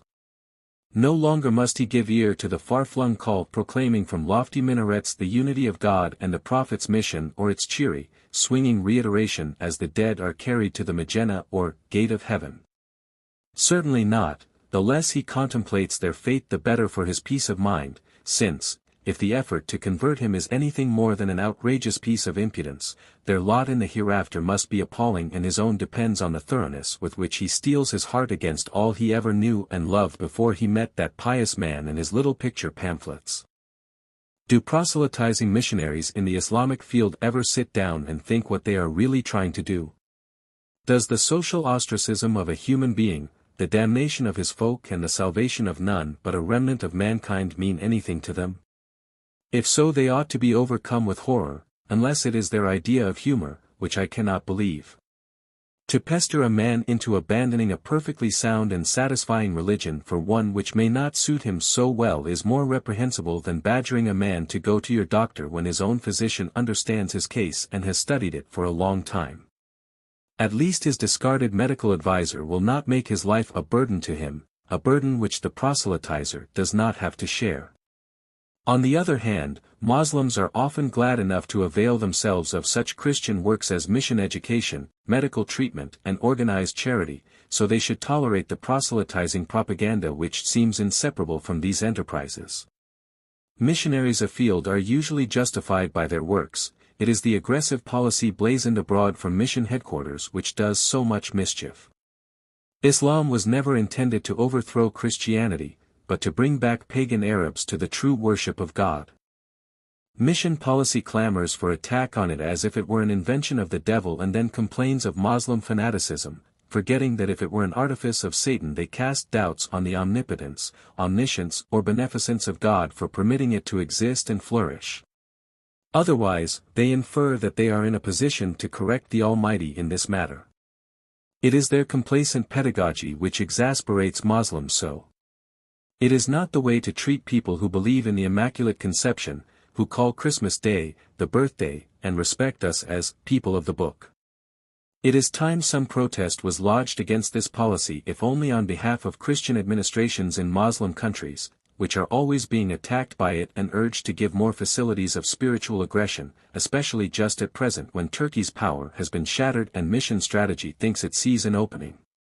There was never a less desirable moment for unchecked religious exploitation than now, when the war-worn nations of Christendom are trying to reconstruct themselves, and the world is seething with unrest and overstocked with discarded weapons of precision. There is no compromise in religion, nor should there be. You cannot go halfway in any faith, and no one wants a mongrel strain begotten of the two great militant creeds such as our leading exponent of paradox wittily describes as Chrislam. Yet surely there is a reasonable basis for a religious entente between Islam and Christianity. Think what Islam has done to advance the knowledge of humanity long before the dawn of modern science. Muslims, too, would do well to remember what Christian civilization has done for them in trade, agriculture, and industries. If you accept gifts from others you should tolerate their ways. It is but an ill-conditioned cur that bolts the food proffered and then snarls. A Muslim or a Christian worthy of the name will remain so. He may expand or, more rarely, contract his views, but will still be a Muslim or a Christian, as the case may be. No human being has the right to say that his conception of the deity is correct and all others wrong, nor is such a conclusion supported by the Gospel or the Quran. It is the alchemy of the human soul which can transmute the dross of a sordid environment to the gold of self-sacrifice, and the gold of inspired religion to the dross of bigotry. Whether we believe, as Christians, that Christ died on the cross and rose the third day, or, as Muslims, that he escaped that fate by an equally stupendous miracle, we know that he faced persecution and death for mankind and his ideals, and that both creeds are based on the same great doctrine: God is a spirit, and they that worship him must worship him in spirit and in truth.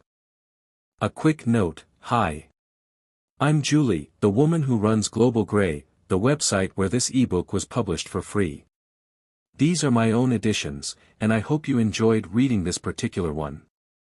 To support the site, and to allow me to continue offering these quality, and completely free, ebooks, please think about donating a small amount. If you already have, thank you. It helps with the site costs, and any amount is appreciated. Thanks for reading this, and I really hope you visit Global Grey again. New books are added regularly so you'll always find something of interest. Smiley face.